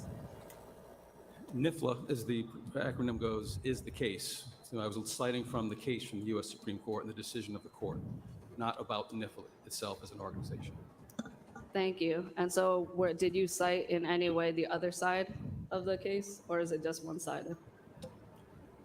The court issues a decision and you cite what the court's decision is. The court doesn't give both sides of the issue. It gives what it believes is the interpretation of. That's not true. It gives a dissenting opinion. I mean, facts in the U.S. his point stands, but it's also completely and patently false.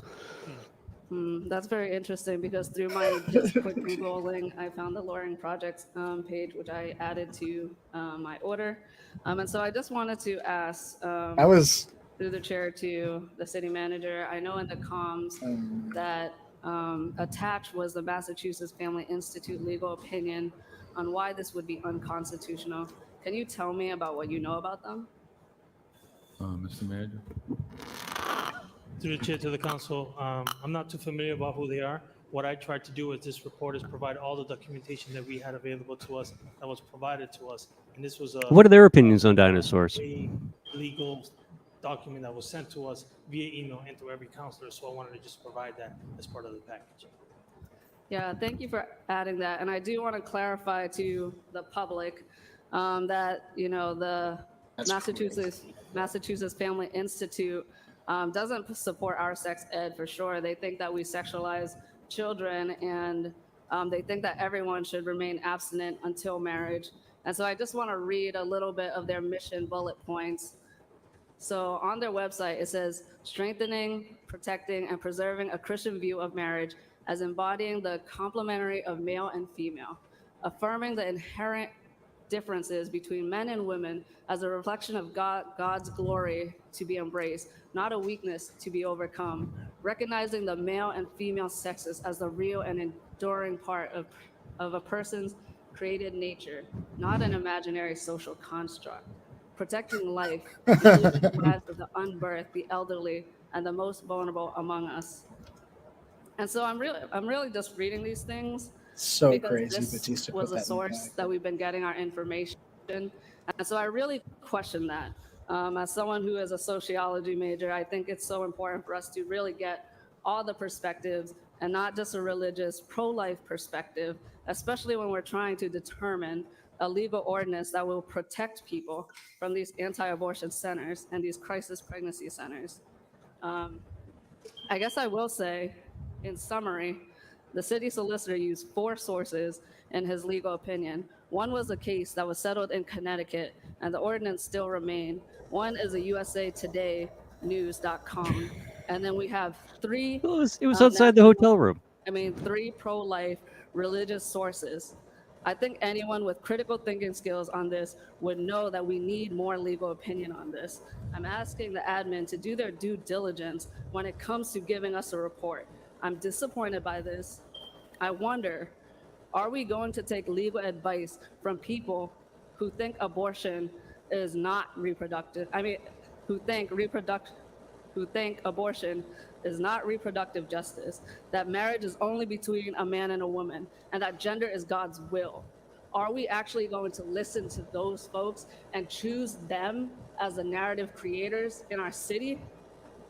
And lastly, I just want to let people know that these reverse abortion pills are not medically cleared and not scientific. So for folks who are offered that and told that by people who they trust, please don't use that. When we heard that on our testimonial time, that broke my heart because no one should be going through that. Do not use anything that says you could reverse an abortion through a pill. Thank you. Thank you. Okay. Sorry. I would also like to send this to the MLO committee, and I would like to file 19A to D since it was a 19A through D.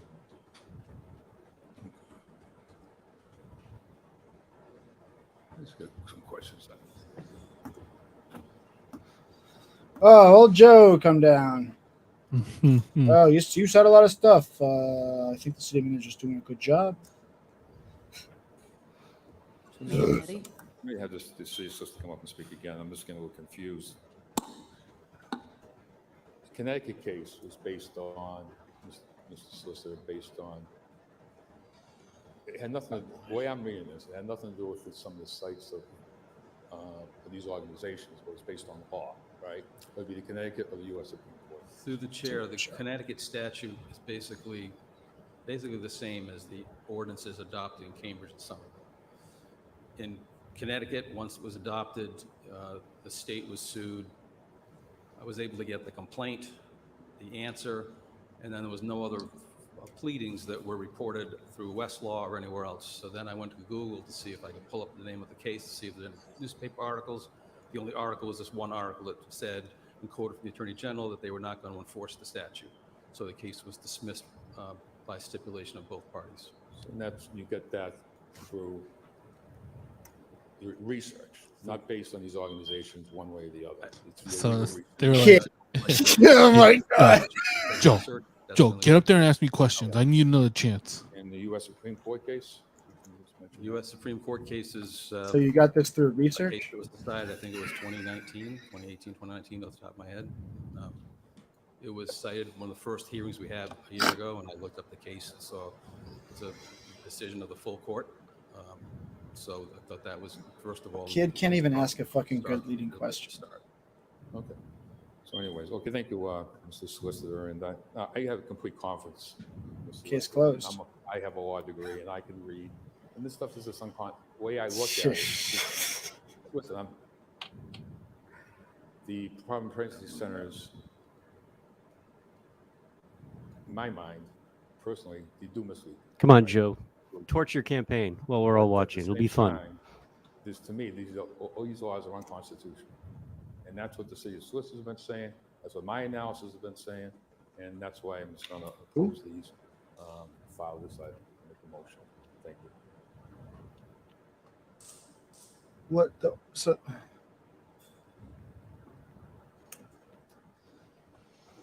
Holy shit. Councilor Rivera? Well,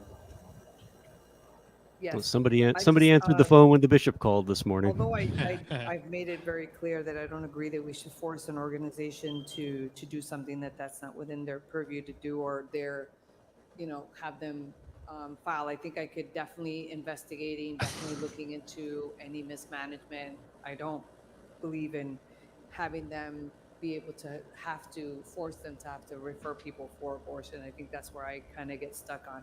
That being said, I think I would support this in the sense that if we are looking at this from all angles, Yeah, what are we? I guess We're on an order asking for a separate legal opinion.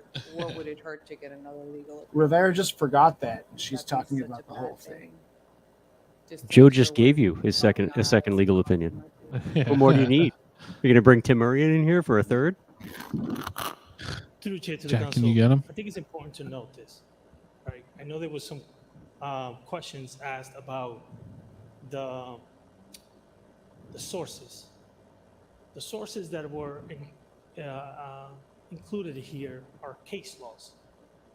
It's not that we went directly to the organization and said, "What are you doing? What did it?" It's case laws that reference this particular entities as part of Well played, Jack. the decision that was made.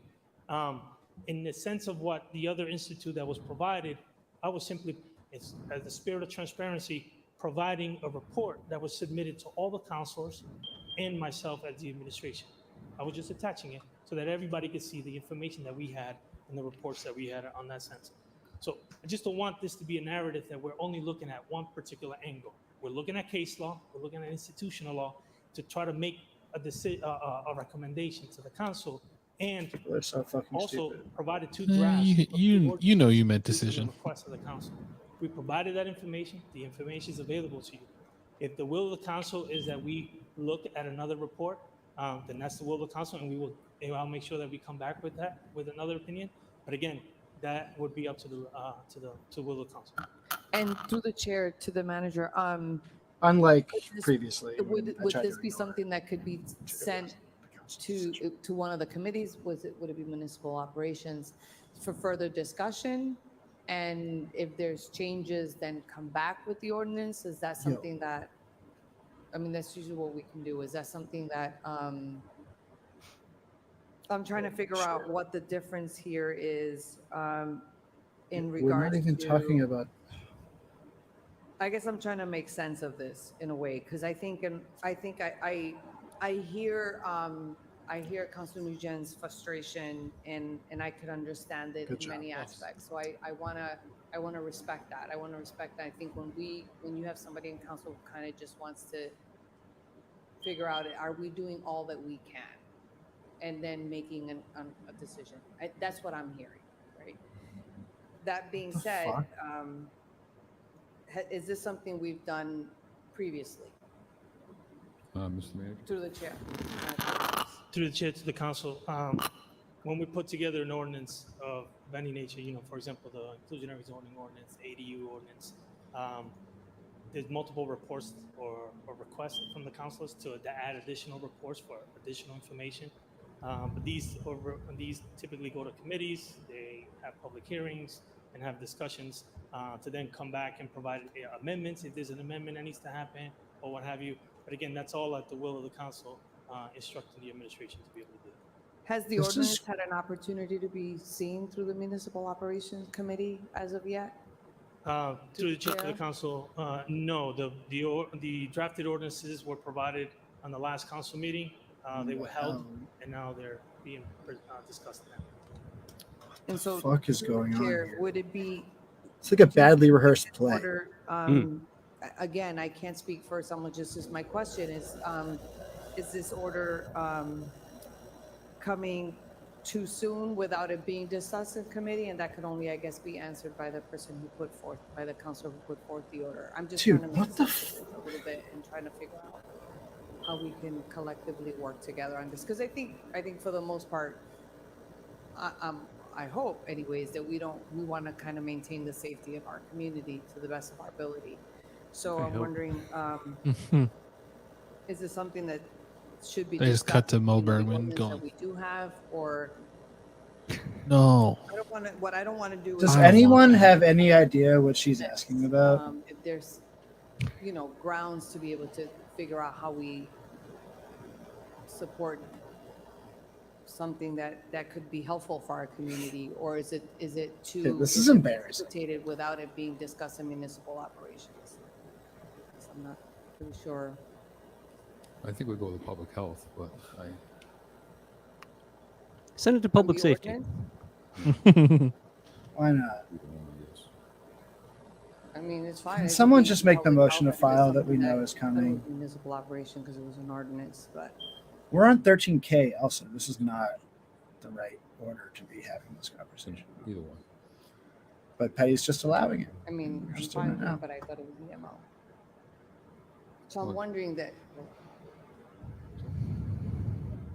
That's whispering, talking to the fucking microphone when you're recognized. Hearing as well, but This is I'm just pathetic. wondering. I'm just concerned this has just come forth before the council. We've heard people testify, whether we agree or disagree. I think still we are. It's important for us to be able to try to figure out how we're all listening to one another. I really enjoying Again, at Kate's this face right level, now. She's so I'm uncomfortable. just wondering, should this be held until it's seen in municipal operations, the two ordinances? And We're then not even getting on another legal opinion, it would be essentially like a third report, or is it a second report? This I is don't so know about fucking you, but I just feeling a little bit confused. Yeah, clearly. And so So the motion is to send a 19G, is it, to Mr. Mayor, usually it's easier to not take a position. public health So issues? 13, Can you make it easier for me to avoid taking a position on something? yes, I know your motion was, I'm just saying, I thought it was a public health issue, that's why. 19A. And then what would we do with 13? What would we do with 13K? That would go back to the It manager. depends, if the council's wishes that we send that to the manager, is that what you want to do? Well, I mean, I'm wondering if that's something, is this something that we can put on hold and find out how soon we can get Shaun a Rose just waved to cooperation us. hearing?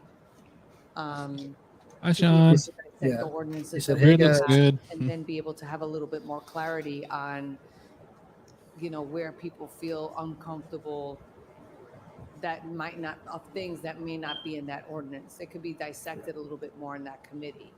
And then be able to present that back into the council, because you can have chairman's orders, you can have it more, you can have it dissected, I think, a little clearer. And then Right. bring it back over to the council to be able to say, gives it a little bit more meat to be able to say, this is why these two draft ordinance weren't what we feel, we're hoping we can get. I don't want to speak for someone else. I'm just wondering, how soon could we get it in through the chair to municipal operation, and if that would be an option? We have that discussion with both sides. Mr. Mayor? What is going on? I don't think there's questions about the drafted ordinances. The questions is based on the opinion that the solicitor and myself provided, that we do not recommend based on XYZ case laws and decisions that have been made. So the desire from the counselors to request another opinion on that, not to the extent of discussing changing the two current ordinances. It's more of a difference of opinion in terms of whether we should recommend this or not recommend moving forward. So, my opinion, solely my opinion, doesn't mean that it's right or wrong. And this, I will say when it's my opinion, and I will say when I feel really strongly on something. My opinion would be that we would have this discussion and take. When is it not your opinion? Municipal operations, Right. Like, and then, possibly putting this item on hold until that comes back. And then if we're still looking at that this is something, that wants to be moved on, then it can be moved on then. But I feel like procedurally, I'm trying to figure this out procedurally. And I think that the ordinances should go to municipal operation, have it dissected. If there's some things, I think it's important to take the same contents of people and community and dissect it out and be able to say, come back to the council, this is, look at X, Y, and Z. This is why we feel we need another legal opinion. I think that would help us procedurally figure this out. If this is something, the next step to move forward. This is fucking So your surreal. suggestion Yes. is to probably to hold this not under privilege, but hold it. Correct. And take a 6 votes to do that. And then take the other items and to Municipal operations, yeah. dissect it, be able to really look, be able to kind of pinpoint what are the things that Yeah, Kate's face we're here is great. comfortable with, even folks on this council community, be able to put that and then be able to come back. And then if we still doesn't have a consensus, be able to then go back and say, we may need to look at an outside source for another opinion. Okay. And this is just looking at procedurally how we can move forward. Councilor Rose? Thank you, Mr. Chairman. I first off, want to go on record as saying that I am not a fan of crisis pregnancy centers, and I'm not fond Thanks of for any clearing that crisis up. pregnancy center or of anybody else doing anything deceptive to vulnerable individuals. I've been on this floor and said many times that I have 4 daughters. And so my initial reaction to any regulation or ordinances pertaining to crisis pregnancy centers was, yes, this makes 1,000% sense. But I started talking to some people who reached out, on people who weren't supportive of crisis pregnancy centers, people who were against it, and I started digging into connecting with some legal folks. And so I'll just tell you what my quick interactions was with these legal folks. And then I think I can come up with what I think is a fair solution. What legal how we folks? can move forward. This is crazy. This is interacting with legal folks. Is he talking about when the police threatened him during the last said that, election cycle? Told me that this council moving in this direction, quote, is like intentionally touching the third rail. That these ordinance or this type of regulation is 1,000% unconstitutional. Another one encouraged me to dig deeper into why these crisis pregnancy centers aren't being regulated federally or on the state level. Another shared with me that it makes sense to do. These people all Mike Trainer. as was indicated by the governor or Senator Warren. I don't remember what my notes were on that. I know that we've done some things on the website and some other items. And Nope, you haven't done anything. one of them told me that to move forward would unquestionably result in a lawsuit in the millions. And so when we like a think about, routine. we're trying to protect our constituency while also trying to dually protect our constituency, right? Holy shit. And I think the fact of the matter for me in all of this is a difference of legal. What about when the cops put a constituent in jail for 16 years I can wrongfully? easily access are saying these things and who are all reputable. I think before we move forward with anything, we get a couple objective people. No offense to our city solicitor. I also do trust him implicitly. But I think it makes sense before we do anything else to hold it, get some objective opinions from a couple different. That's what Tu's asking for. And then decide there and when what to do with it next. Because I would hate to see all this stuff be moving in all these directions, with the end result being that it is exclusively and ultimately unconstitutional and not a smart thing to do to our residents in terms of litigation or whatever it may be. And so That's literally what the order is for legal. Again, no offense to our legal department or our city solicitor, but this for me seems like a difference of legal opinion, but more so than, battling it about in a committee. We all have our opinion on these centers. We all have an opinion on the deceptive practices. We all have heard sad testimony from people calling in and reaching out to us and sending us emails and different phone calls. I would venture to say, like, if we had the legal bandwidth to do this, that we could probably move this forward very easily, given the spirit of this council. However, to me, this is all about legality, and in my opinion, if we're questioning where the solicitor is getting his research, and we're questioning, how the solicitor is going about this process, then let's explore getting a couple different legal analysts who are objective to the city to give us some opinion on it, and then we take it from there. Because for me, like, going in committee and talking about these things, it all becomes legal to me. Like, I don't want to be. Part of me is kind of happy this is the way it's going. I mean, I've told you guys before, my dream in life is to start a cult. And I mean, for it to be an effective cult, it really does have to be based on nothing but lies and deception. And if the city of Worcester is going to provide me a safe haven Let's get a couple different to house my cult based on lies and deception, I mean, you have people on both Yeah. sides. let's go. This is a crisis pregnancy dildo house. You have people on the other side who are saying this isn't in your jurisdiction. Stick to the things that are, city council, whatever.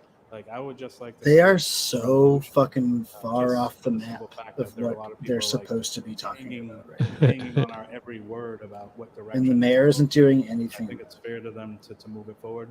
I think it's fair to move it forward from a legal standpoint. And I think that's the smartest track to go.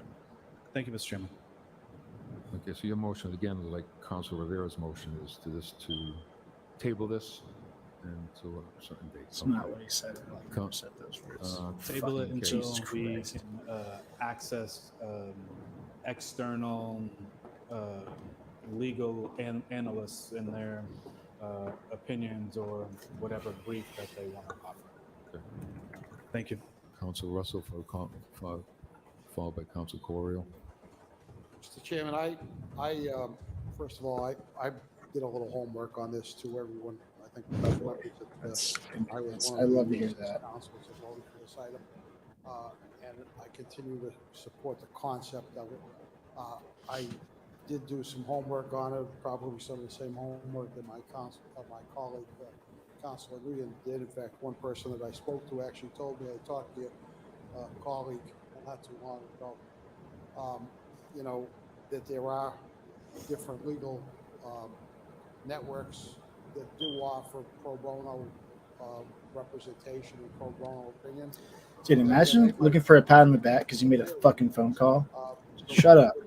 Look at those. I don't know. Mr. Chairman, last time this. Is he recommending the city go to a pro bono legal center for an opinion on an ordinance? That's actually genius. If we started doing that, we'd just get rid of the whole law department and just use like local colleges and. It was here, and I got to give credit Yeah, to my. that's my plan if I ever get sued. My colleague, Councilor Toomey. If you Please look help. at number 19C, unless the clerk got it wrong. Maybe, So, maybe he did. Councilor what does Toomey the ordinance amending like the item as it was drawn to up include all say healthcare, so that there's no deceptive advertising. that would be the basis on which we would get sued? Because this is not. Wait, hold on. Say it again. Like, what does the ordinance actually say? Like the Worcester ordinance. Obviously, The Worcester ordinance is all my life. loosely based on a statewide ordinance in Connecticut that got challenged, and like they couldn't.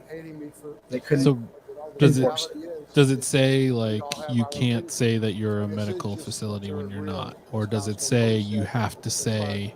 Essentially, it comes down to like it is protected free speech to be a little loose with whether you have doctors, right? Like it's protected free speech for crisis pregnancy centers to do what they do. They don't have to advertise that they don't have medical Agency or professionals. some company that's advertising any medically related services at all and not providing those services, saying that they're.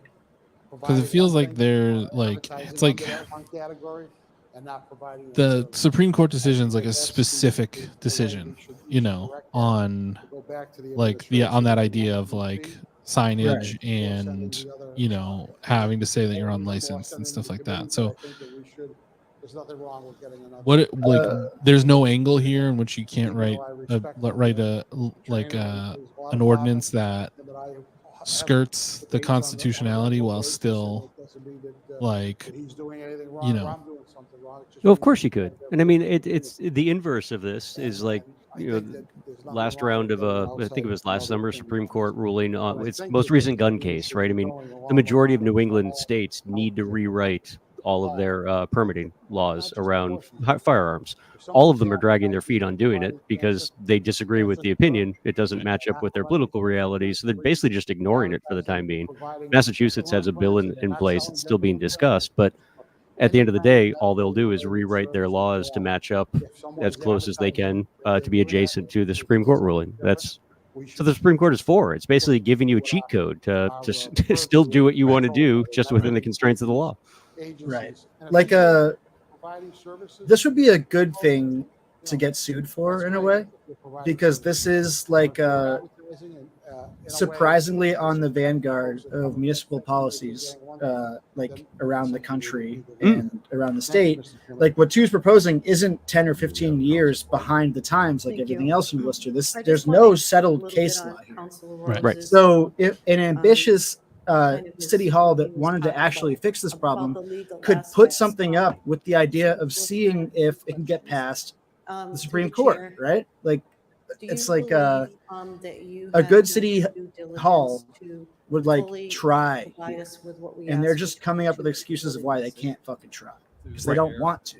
Obviously, I mean, it's like, of course, Trainer's sources are all pro-life sources. He was probably Googling like, how do you not do CPC ordinance city Massachusetts, right? Why shouldn't I? A question. So. Oh yeah, you're right. This is good. If no, I'm not a lawyer, so I'm just asking this as a regular no way. Person, council person. You're not a lawyer, but you're not a regular person either. So aliens can't join the bar. It's just a technicality. Other agencies that are going to provide an opinion, do you believe your ordinances will change through the chair? No.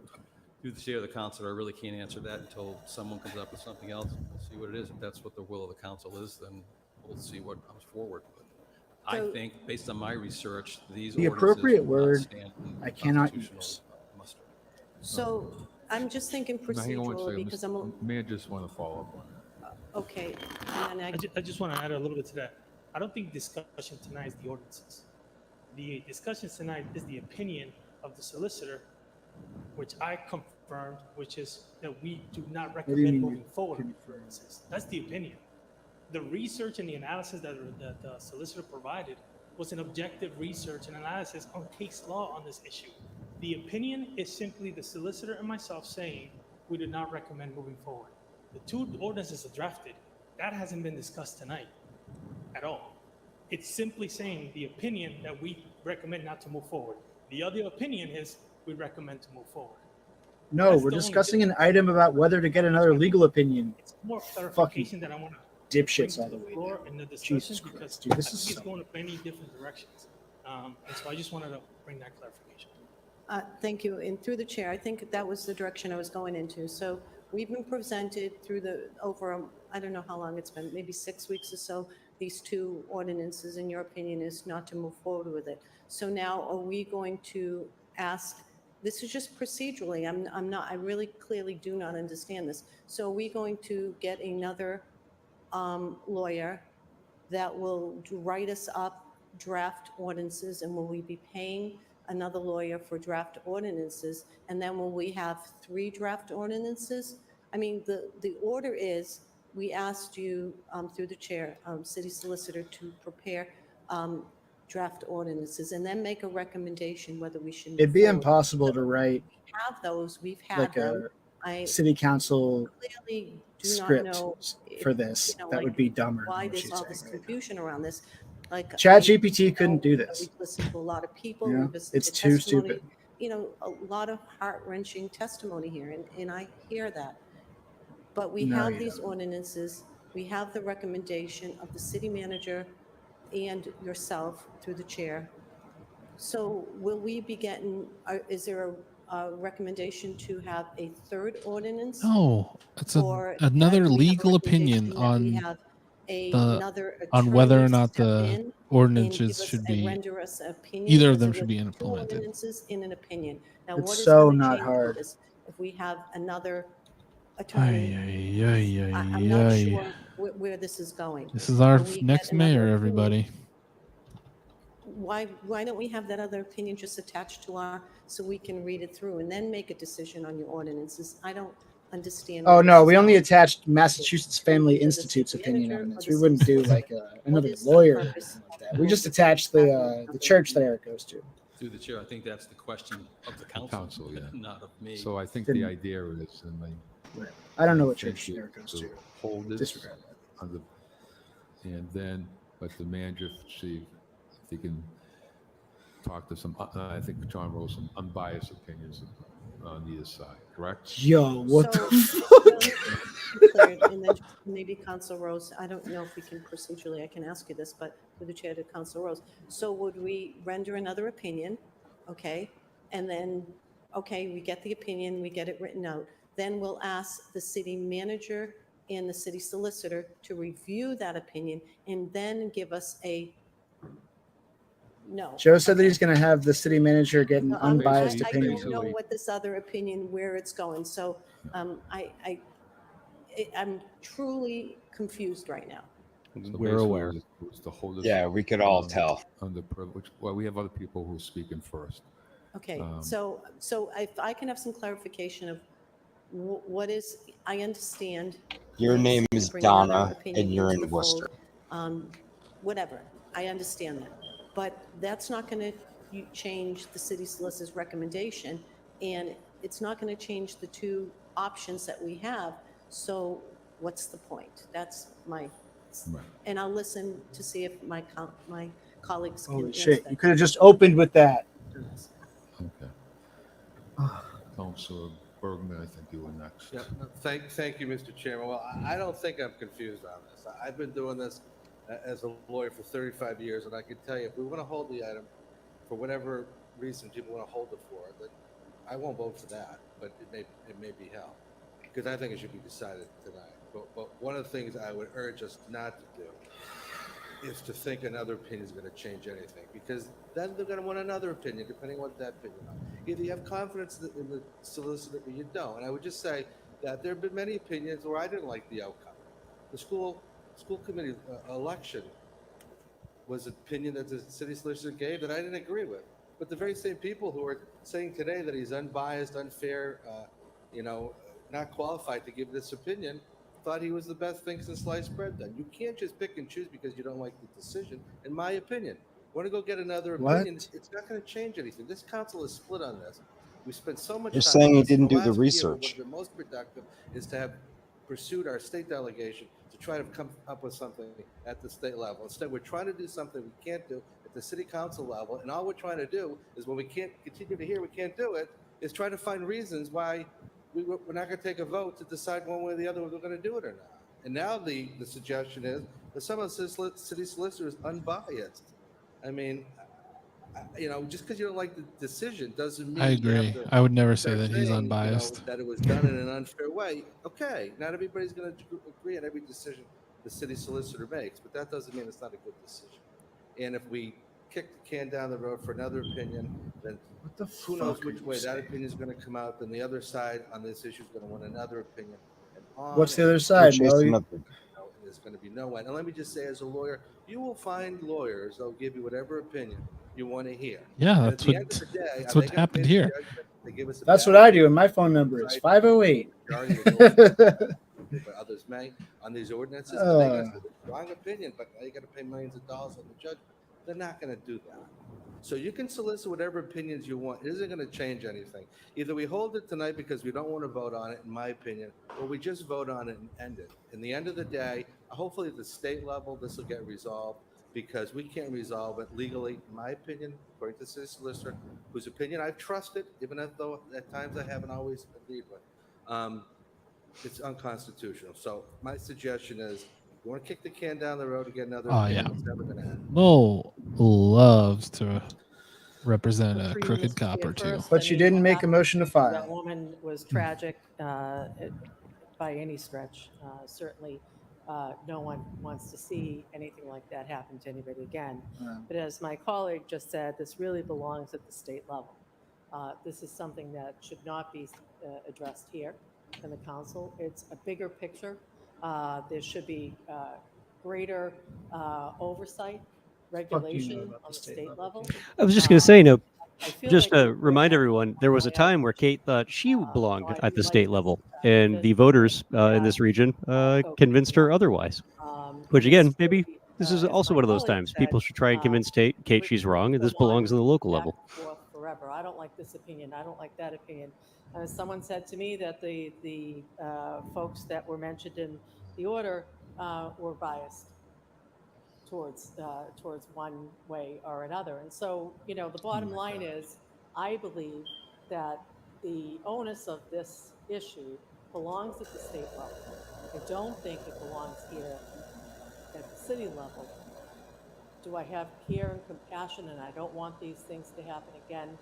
Absolutely. But I think that we should perhaps collectively file an order to request our state delegation to address this. And I think that way we're looking toward a real solution instead of saying, I want to hear another attorney, I want to hear another attorney. It's not about that. It's about, where does it really belong? How the best fuck help? am I gonna And that's where this issue is best helped, at the state level. You should just start writing for the Chamber's new newsletter. Probably the easier.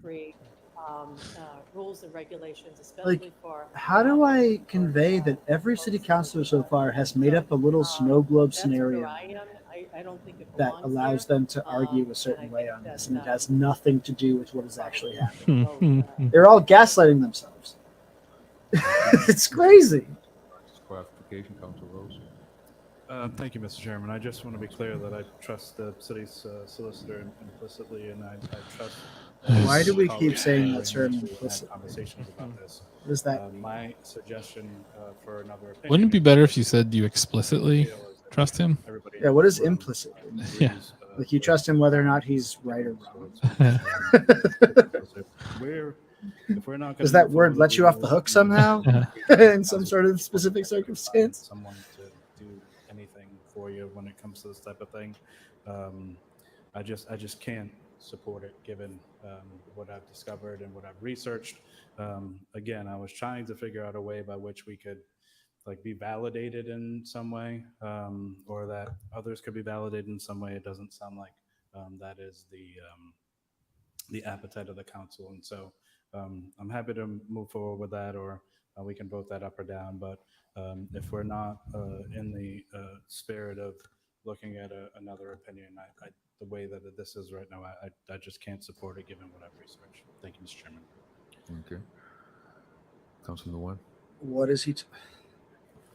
Thank you. My hope is still to send the two ordinance to the MLO committee. It seems like clearly we're having a lot of discussion on it, and we should still continue to have discussion on it, especially with more folks and actual reproductive justice experts on it. I want to remind folks that the city solicitor said he spoke to no reproductive justice experts on this. And that also, once again, if you just look on page 2, you actually see his cited notes, all right? And so when it comes to page 2, it is reported that during the litigation of the state attorney general, William Tong stated that he has no basis to enforce the law. And that is quoting the National Catholic Register. All right, and so, I mean, if y'all want to have confidence in him and not have another legal opinion, I guess that's the will of the council. But I do think that it is worth having another one. Once again, my order specifically asked for reproductive justice experts. Pro-life religious folks are not reproductive justice experts, and so I will stand with that. But I do hope that we have the ordinance sent to the MLO committee. Plus, he just fucking Googled articles. We have a motion from Councilor. That's crazy. I can do the city lawyer's job if it's just Googling articles, right? I'm good at that. I got hundreds of tabs open. Mr. Just Chairman, random ass articles. these initial items brought forward to the council were first held by Mayor Petty on July 18th, tabled by Donna Caloro, it says here, on August 22. There's a process at play here, Mr. Chairman. There's a process at play here. And part of that process is to do some work in committee. One of the things I think we've done a good job of this last term and a half, maybe 2 terms, is really working in committee. Our committees are very active. The majority. Except public safety. There's a lot of work done there. I know that the chairman has, over the years, encouraged us to do exactly that to avoid this sort of lengthy discussion.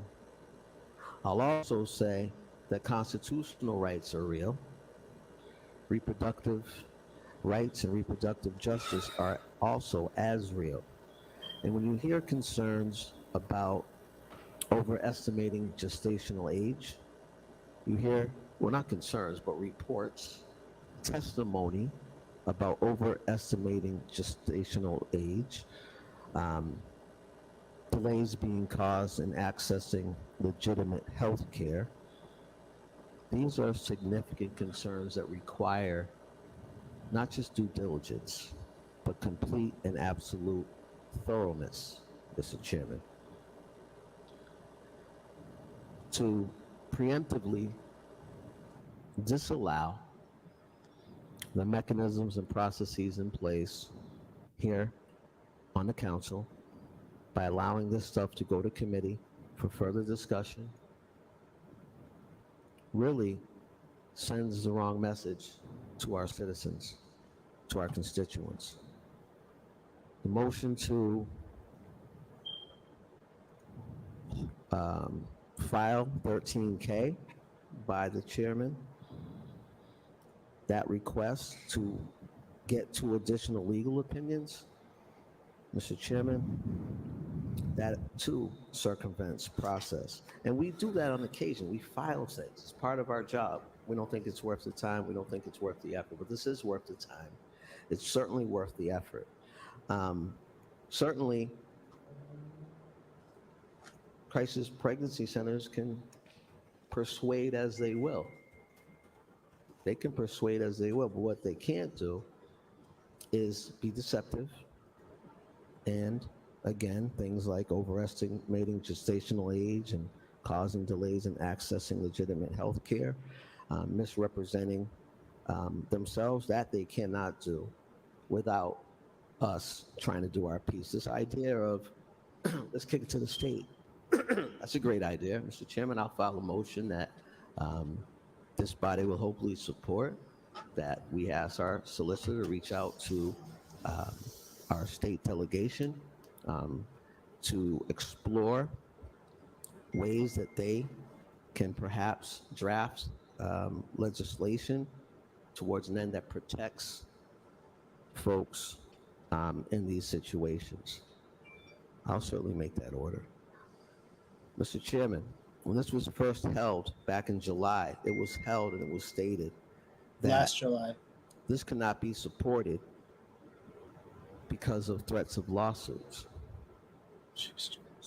A draft ordinance, Mr. Chairman, a draft ordinance leads to this sort of dialogue and discussion. We had folks on both sides of the issue here. That's what makes us strong. That's what helps us make informed decisions, Mr. Chairman. This isn't an easy matter to discuss for some folks, but it's a process. I wish I had signed on. I'd like to sign on now. 13K, asking for additional legal opinions. This is not about simply not liking a legal opinion. It's about protecting the interests of the city and completely exploring what it is we can do. Yeah, that's right, Karen. It's totally contrived. Giving additional legal insight. Right. I just don't That's want the to thing. I mean, it's what Bill, you talked about before. Like so many people, this coming to committee, so many people's entire like political life in this city is just opposing whatever progressives I want. filed orders here. So it's asking just the like administration to they want take that. No, we can't do that. certain Like Um, it's just service, being like information, website, obstinate things of that nature. as a Right, political yeah. philosophy. Report back on what has happened. Yeah, What it's we like, have back already. yeah, But I certainly professional support haters, exactly. additional Because like legal if opinions.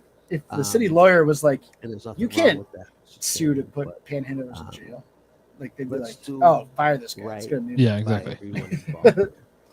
It's We all have a to matter do of like what they actually want to do. And like This isn't obviously the about Batista kicking the can down the administration road, does Mr. not want to Chairman. do anything on this. They've Not been at all. dragged along to get to this It's point, about and exhausting like the all way of that our everyone's been dancing around as that informed as is possible embarrassing. and access It's to like experts. We it's have like okay, experts if here. if This you was know a the vote is going to be 8-3 expert doing to this file for this, 30 just years, whatever fucking the case file, might be. right? Just have your vote on the record. but Like you again, know you don't want to do this. do what we can, and I certainly won't disrespect They just don't want to be made to say it out loud.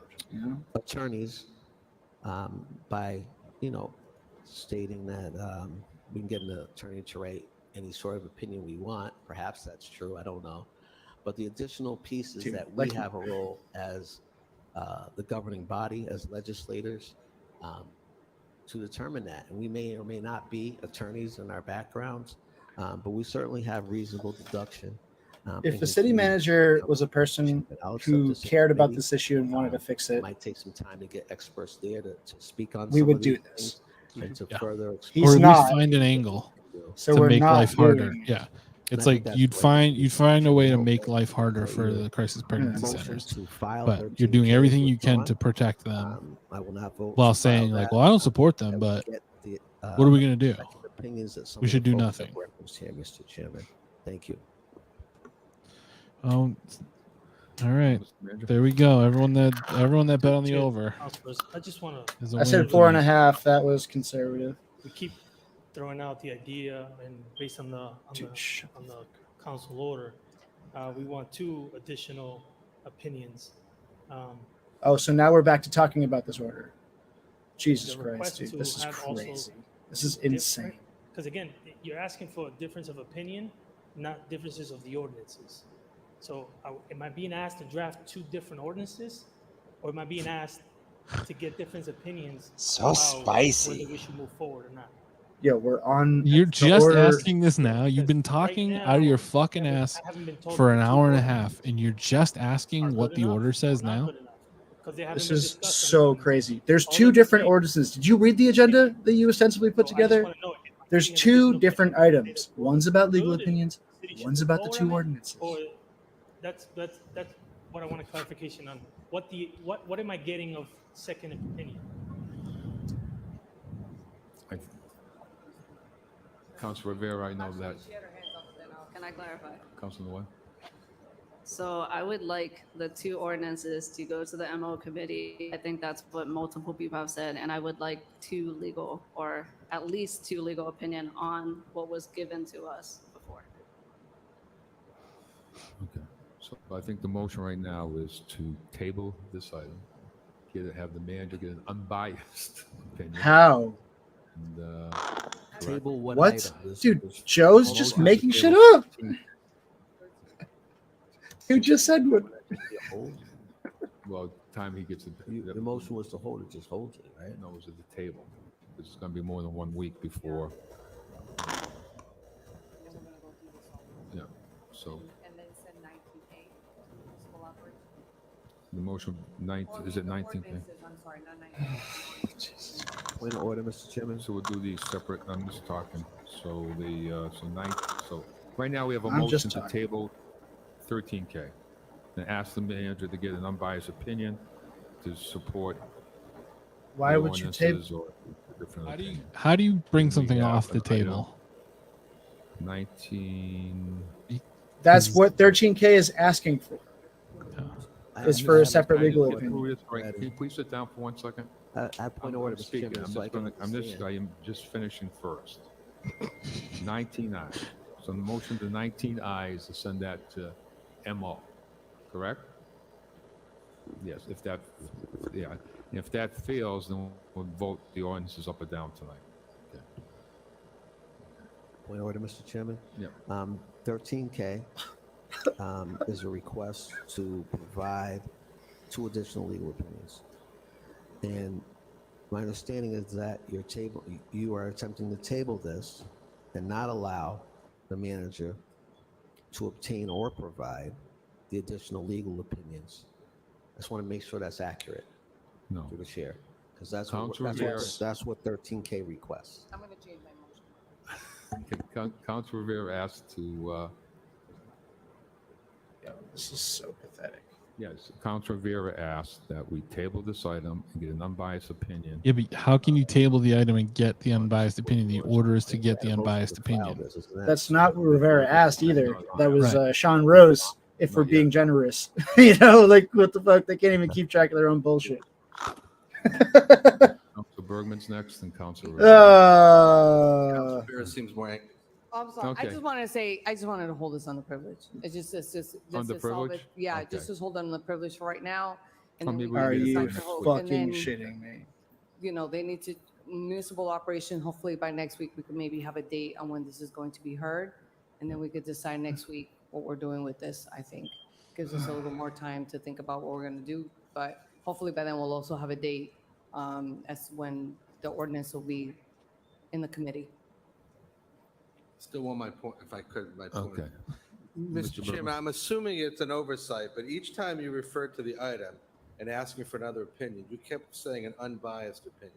That's how it was I'm not worded. going to, I'm sorry? That's how it was worded, but go Well, ahead. I could not accept that because you yourself, when you spoke, indicated that you thought Mr. Trainer's, was quite neutral. Sean, this I'm not is gonna- so I pathetic. can't accept any language that prefaces that the city solicitor has been unbiased. I understand how to read decisions, and I understand that sometimes. Can't we decisions outlast it? Oh though? my Like, God. various websites based on who the parties were. That doesn't Somebody make get this anything motherfucker unbiased. a dictionary. Somebody might say that. What fucking decision? I would suggest to you that lawyers would strongly disagree with Okay, this. so- I'm just not going to. Maybe it's an oversight. Maybe that's the way you want to word it. But there's nothing unbiased because you disagree with something doesn't make the person unbiased. Right. Okay, so now we have a motion under privilege. Okay, so that one's held under privilege. Then we're going back to 19A, B, C, and D. We have a motion to file those. I think we're in agreement on that. Okay. All those in A, B, C, and D. So you want a roll call on that? Then we're going to go. No, I don't think we need a roll call, do we? No. So then we have 19I, which the motion is to send it to MO, right? MO. Dude, what the? So, okay, so 19A, B, C, and D is motions to file. All those in favor, opposed, so ordered. Then we have 19I is to send to municipal operations, correct? I think that They was have the to go motion. to executive session after this. Yeah. Okay, Council Toomey? Mr. Chairman, early on, I had suggested that we send a request to the legislature, so. Oh, yeah, we have that too. That's select, I think you and Council King have that, select the state delegations draft legislation to prohibit this type of deceptive practices. That was your motion, Council Toomey's motion. Okay. Okay, are we all set? Objections? None? Okay. Those in favor? Wow, no vote on anything after that. Yes. Mr. Chairman, you gonna do that collectively? We can do a roll call if you'd like. I'd appreciate it. No. Council King? What's the roll call for? Just like collectively. What the fuck? Fuck knows. So Roll right call. now we're on 19I. The motion is to send that to municipal operations. Correct? I'm just, you were public health, one of the Wow, really surprising rhetoric from Kara here. The first motion is to send it to MO. If that fails, we'll motion public health final. But roll call. What? Council Bergman? Yeah. What? Council Caloria? No. Council Haji? Yes. Council King? Yes. Council Member Carlson? No. Council Nguyen? Yes. Council Rivera? Yes. Council Rose? No. Council Russell? Oh, okay. Good job, Councilor Rose. No. Mayor Petty? No. Right, so, Mr. Mayor, the vote is the following: Council Haji, Council King, Council Nguyen, Council Rivera, and Council Russell have said yes. So that's basically 5 votes. If it fails, it goes to public health now for a vote. Motion to send it to public health. Roll call. What the fuck just happened? Motion to send it to public health. Roll call. Council Bergman? No. Council Caloria? No. Council Haji? Yes. Council King? Yes. Council Member Carlson? No. Council Nguyen? Yes. Council Rivera? Yes. Council Rose? No. Council Russell? Yes. Council Toomey? No. And Mayor Petty? No. Mr. Mayor, that fails again. Council Haji, King, Nguyen, Rivera, and Russell are yes. So the motion now is to vote. To We file. have 2 ordinances that are here. One is modeled after the ordinance adopted in the cities of Somerville and Cambridge. That'd be the first motion. This was the fucking pre. So, yeah, decided why? Like, outcome. yes, exactly. It's a fucking game because why would when Petty wanted to take it collectively and just pass You're on 19I everything right now. essentially, and then why would he vote no on these things then? Go ahead. And where did that public health thing come I'm from? reading the report. That from seemed City like kind of Manager. tacked on Yeah. at the end. This is 19I. precisely why. Like you City Manager transfer information need to a the different relative mayor. to the draft ordinances related to the pregnancy service centers is 19I. In that report in 10.14B. Can you guys just say what you fucking mean? So, Mr. Mayor, if I can provide some clarification. So basically, we took 2 votes. The first vote was MLO that failed. We took a public health committee vote that failed. So now the item is before you, and that item is, you can consider both the ordinances, which is ordinance number 1, take a vote on ordinance number 1. You can consider ordinance number 2, take a vote on ordinance number 2, or take them collectively or file them. So basically, the item is before you now. Mr. Chairman, I think we know where the vote's going, so why don't we take it collectively just to move it along? Good idea, Russell. Yeah. Point of order. Sorry. I'm sorry. So my understanding was we were holding I'm just very confused. So my understanding was that we were holding the initial one for a legal opinion, and then after that, we would get the legal opinion back, and then we determine kind of what direction to move forward with that. No, you just voted against Yeah, that sending was the the intent. thing to committee. Right now, we voted not to send this to committee, so we can vote the ordinances up or down. Okay. Okay, so my thought on this is that, Mr. Chairman, is that we would hold the item, and then the ordinances, which I said Guys already would took be the sent votes. to a committee for conversation, which is what we do with every Yeah, ordinance, right? the council voted against that. No, You I understand, fucking but idiot. I don't Jesus understand, Christ. like, why that. I understand it got voted down, but I'm talking procedurally. I'm not Yeah. even thinking about what the item is or anything. Procedurally, I feel like it's Rose voted it down and didn't even fucking know it. We're kind of like doing this ping pong thing because we haven't even fully had this in committee to be able to kind of, in whatever committee, and I would prefer, even though I chair public health, I prefer that I think it would, because it's an ordinance that it goes to municipal operations, that's where usually that happens. Then I think when this is up for discussion, I think we could, there could be a decision made by. Why are the you just council trying to make up new rules right now? as to whether they would want to continue to pursue with the item that was held. Because maybe in the middle of having the conversation with, in the committee, it might end up being that it could be solved within committee. That's possible.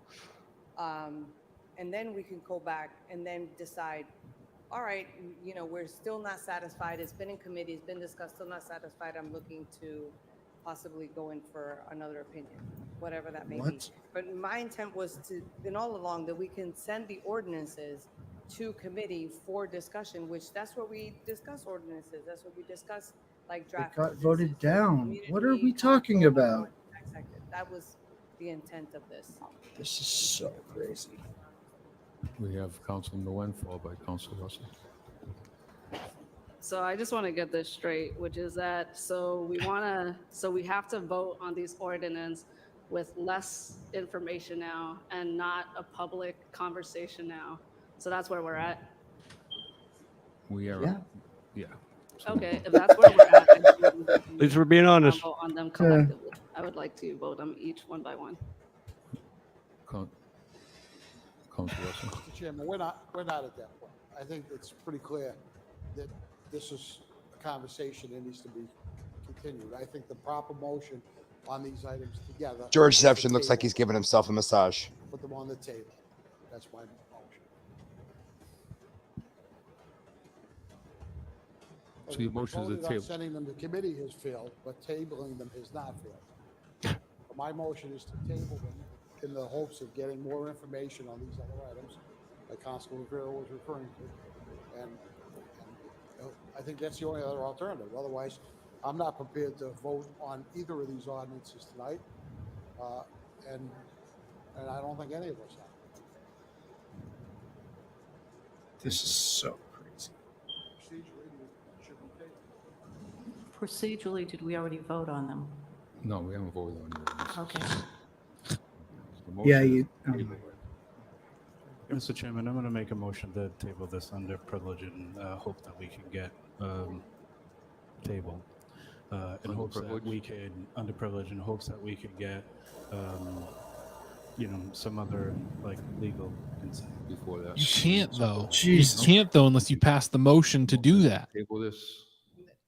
No, not to table this under pro. It's been Motion right held now once, is to hasn't hold it? under I pro. don't know, Mr. Chairman, how many times have they been held? But it's already been held under privilege. Yeah, but you have to. This one would but be. now the four. request is for This would be four another votes. legal briefing. You can't get that if you're not going to pass the motion to get that. This is extreme. You can't just go like, hey, other lawyers, come look at this, unless you have a fucking motion that you're trying to put away. Mr. Chairman, so we're tabling the draft ordinance. Yep. Informational communication. So it's a clarification. So basically 19.9, the first meeting was last meeting. So it was held once by Council Calori. So you can hold it. Yeah, it's only been held once. The rest of those items we already filed. So right now, we're discussing what the manager brought forward last meeting, So which was we need 19 4 out. votes. Hold on. So you can hold it with 4 votes at this meeting. Okay. Mr. Chairman, through you to the clerk, which takes precedence? Is it the tabling motion? Is Nico or the- packing a lip? Privilege, I think. Underprivileged takes He precedence. kind of looks like it, doesn't he? Okay, so motion is the table. Or he has like a gobstopper. Roll call. Councilor Bergman? No. Councilor Calorio? No. Councilor Gia? Sorry, could you repeat that question again? Are we So we're holding it holding the item, either yes or no. We're holding the item. No. Councilor King? No. Councilor Merrill Carlson? Councilor Nguyen? Hold on one second. So, Basically, yeah, so this is a holding under privilege. yeah, and let's then- start over For the here. next meeting. To the next meeting. Okay. So And we'll, then we'll start for- the roll call. So I think people were confused. Yeah, yeah, and could I? Yo, just- can you guys just We're vote? going to start this again, the roll call. So the motion right now, I Ooh, think is. Bill, is 2 to go minutes. For next week. And we'll go from there, right? I think that's the intent. So the motion now is to hold this under privilege with 4 votes till next week. Okay? Councilor Bergman? No. Councilor Calorio? No. Councilor Gia? Yes. Councilor King?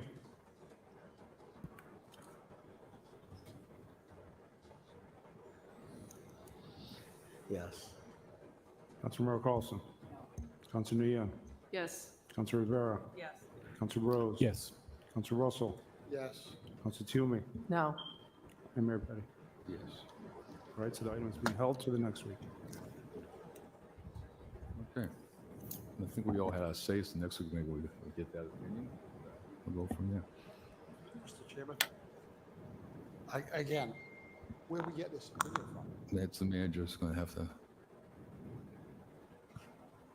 Mr. Chairman? That's going to happen on the week? Point of order. So you keep referencing an opinion next week, but the 13K was held, wasn't it? Yep. That Yes, it a was, request Christian. for 2 new opinions. That was held. Yep. Oh, You yeah, guys that- never voted to get another legal Right, opinion. was through, the order was to go to the social justice, and I forget the exact words. But I think Councilor Rivera's order was try to get one that's not on either side. I didn't hear that, but I don't Jesus even remember Christ. that motion. Yeah. Okay. So Councilor Rivera asked that we get an opinion that it's not based on either side, right? I never heard that. I think we're making stuff up here. Tonight, so maybe but that was not what I said. What I was stating was that the item could be held, that This is 9. incredible. Was it I'm about to, it's getting late. Yeah, the one that was, that it could be held, so that it would give an Stop. opportunity for the ordinances. No, don't let her talk for another 10 minutes. Jesus Christ. For discussion, because then we may not even need right? Like there could be a discussion there with chairman's orders. I'm talking about procedurally. Just So shut then that would have just been discussed and we would have saved ourselves, I don't even know how long we've spent on this. No. This is what needs to happen in subcommittee. So this is what I felt would be able to come, community could speak. It's a lot. In subcommittee, you can kind of have a more back and forth, conversation, ask questions. It's not limited to 2 minutes or whatever have Why you. isn't he cutting her off? To then be able to come back here. This is not answering the to bring question. the results of that subcommittee. And then, if necessary, the council who put forth the order would make the decision if they would want to continue with wanting a further opinion, but they possibly may not because they may be satisfied with what happened in committee. So that's why I was saying we should have sent it to committee, had this whole discussion there, and then be able to dissect it so we can see, this is something that we feel comfortable with. Dude, not just why agreeing is with why everyone, is he because letting I her say this whole thing agree with again? the ordinance, but for the sake of community, and then be able to come back here. Dude, and there's then no driver at the possibility fucking that wheel the here. Counselor putting forth the order may not even continue with the order of the third opinion. It may just be something that goes forward. So that's what I was saying, but unfortunately it was not sent anywhere, which I'm trying to figure out what happens to the ordinances that don't get sent anywhere. Well, I think then. Can we move on, These have been held, so let's take 13, go back to 13K, we can send that to the manager. If you want to do that way. Can I? Here's a suggestion. Wasn't that already held? I just have a question. Yeah, Council Coyle. Okay, thank you. So I just need clarification from the city clerk. We voted not to send these to committee. So next week, this is being held. Correct. We just voted on that, so we can't vote on any more of this tonight. We're done with this item. Next week, tell me what I should prepare myself to do. Will I be voting on this? Because Meet your it's not- maker. Get a fucking clue. Answer for your crimes. Through the chair to the council. Discuss your summer vacation would be okay. Basically, tonight, you held item to next week. You can have the same discussion next week. Oh, good. Take ordinance number 1, vote on it. I'll up be or sure to down. put aside 5 hours of my Number 2, life. Vote on it up or down.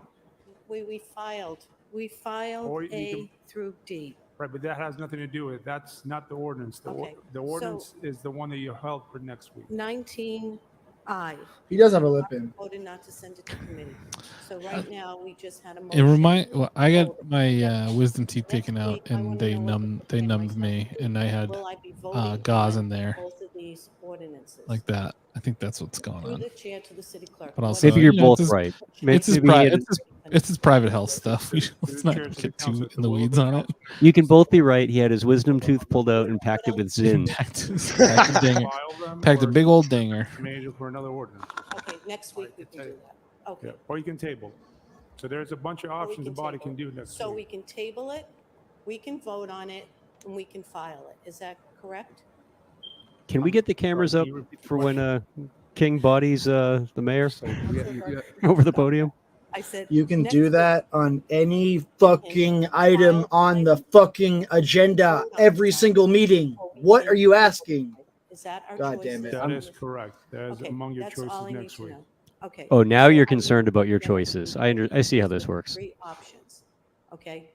So, okay, that's all I had. I just wanted clarification on which way this was going for next week. Thank you. I just wanted to make this meeting longer. Thank you. Mr. Manager? Dude, I can't. I just wanted to clarify a little bit of the confusion.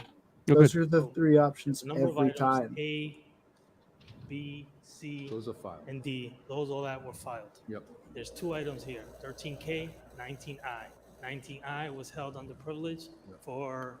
So was next week. 13K, Voted but the and mayor full just vote that. magically 13K was waved a held magic for wand. Rivera. Council King is asking if you held 13K, then it doesn't give me any instruction to come back with an opinion because everything is held. And so That's that's not the what- question that's being asked. I'll put a separate motion, and then you come back with an opinion from the party that's not related to you.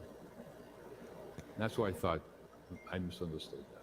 This thing is just so fucking broken. Okay. Like, Just to move just a little bit. That's all. We gotta look for. Kara's going to need another 17 volunteers for dicing up footage of this meeting. I'm just asking, You're asking, your suggestion. which is different from 13K. We're gonna get another opinion. That's not through any organization. That's through another attorney. It has no bias one way or the other. Good luck finding it. this. Oh, shut up, Mo. Fuck off. You don't. Then be for the 4th opinion? Let him Just acknowledge learn his what bias for a bias minute. means. Unfortunately. Can you do a land acknowledgement too, Mo? So, thank you, Mr. Chairman. Okay. Okay. Little fucking temper tantrum. Yeah. Mo Bergman's So been my thing having is tonight. that I think they do need to come from reproductive justice experts. I mean, when we talk about housing, of course, we need housing experts. If we're talking about, the LGBTQ community, are you really going to ask for an opinion from I don't know, someone unbiased or someone who isn't in the expertise of the realm? So just to put that, as well as ideally it would be my order because it's my voice that was putting that in there and rather not your motion. Thank you. Okay. Okay, so we're going to hold these and we're moving on. Oh, Mr. what? Chairman, We're holding these.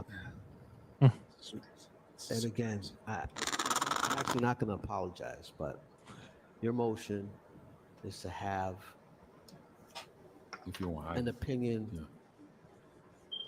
Go ahead. Do By you think whom? Christian does the mic sound intentionally, just so everybody knows he's about to talk? Yeah. rather than get someone. So through the chair to the council, the order itself says that we should seek an opinion from a particular group. Two that legal opinions. the mayor and other councils. Not from a suggest particular group. That You didn't we read should it. get an opinion from other various opinions, not just particular to one particular group. But the Councilor Nguyen is asking specifically that we seek a second opinion from this particular group. For somebody that is knowledgeable on these issues, like what the fuck are you talking? It's not a particular group. It's an expert. Means perhaps. Yep. So, Mr. Chairman, I again, I think your motion to not include reproductive justice experts falls short. This 13K does not direct them. And the mayor just made that up. Project, although that was referenced, it says such as. We need to do this, Mr. Chairman. Just vote on. And to amend your motion to include reproductive justice experts, by that opinion is a replication of what we just held. Just vote on 13K. I'm only trying to figure this out.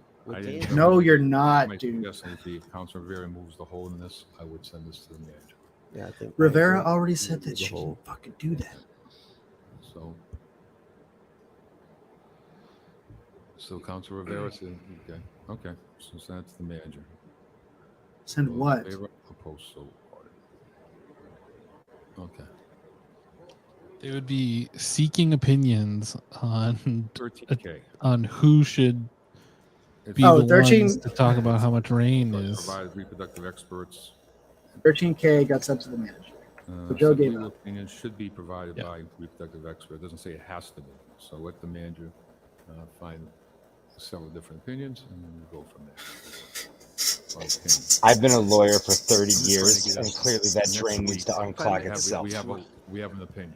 Roll call? Well, the roll call, I have a procedural question, because I'm concerned that something's being kind of passed through this late at night without, all of us paying as much attention as we should. Is the manager, through the chairs, is the manager's intention to... It's 13K as written. Use fucking idiot. A biased source, which that probably would be, as worded by Councilor Nguyen, one source or multiple sources, or not, or a neutral source. I need to know what I'm voting on. It's 13K as written. What's so fucking hard? I thought you were a lawyer. Through the chair to the council, we're going to reach out to reproductive justice experts and see if there's an opportunity for legal opinion through that matter.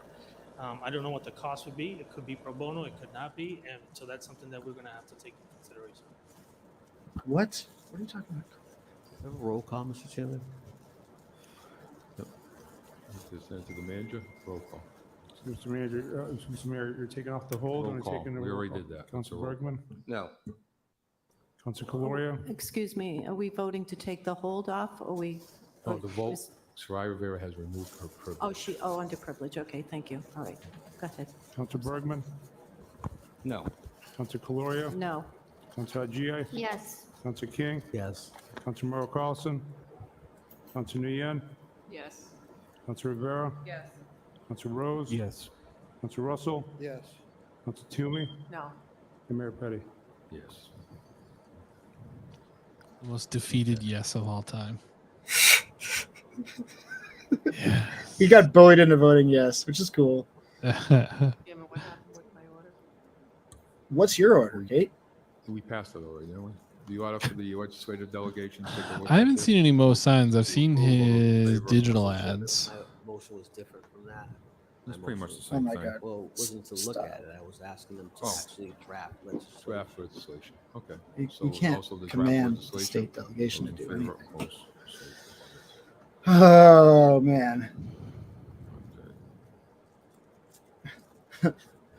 I'll be back in 1 second. That was crazy. That was so stupid. It's one of the stupidest things I've ever seen. Bill's gonna go stand in traffic for a minute. I'm gonna go lay down on Hamilton Street. If I come back, then no one hit me. Run the orders. Oh, one more order. 13L. Request the manager work with Director of Youth Opportunities Community Partners to develop measures for reducing gun violence among the youth in the city. And so I know that the committee has met last week, our Youth Violence Prevention Committee, and we have getting opinions from young people how to address this. I don't even know how to begin to tell you that happened. But essentially, they held everything and passed 13K, which asks for more legal opinions. Report back from the manager. All those in favor, opposed, so ordered. Paul Matthews. I have been silent. I really, development I've got nothing. You know what I have is anyone who votes for, even if it's just like because you feel bad and you get an extra vote, if you vote for Joe Petty, Mo Bergman, and Kate Toomey, you're an asshole. At this point, you're just an asshole. Clip that. Ordered 15A and B.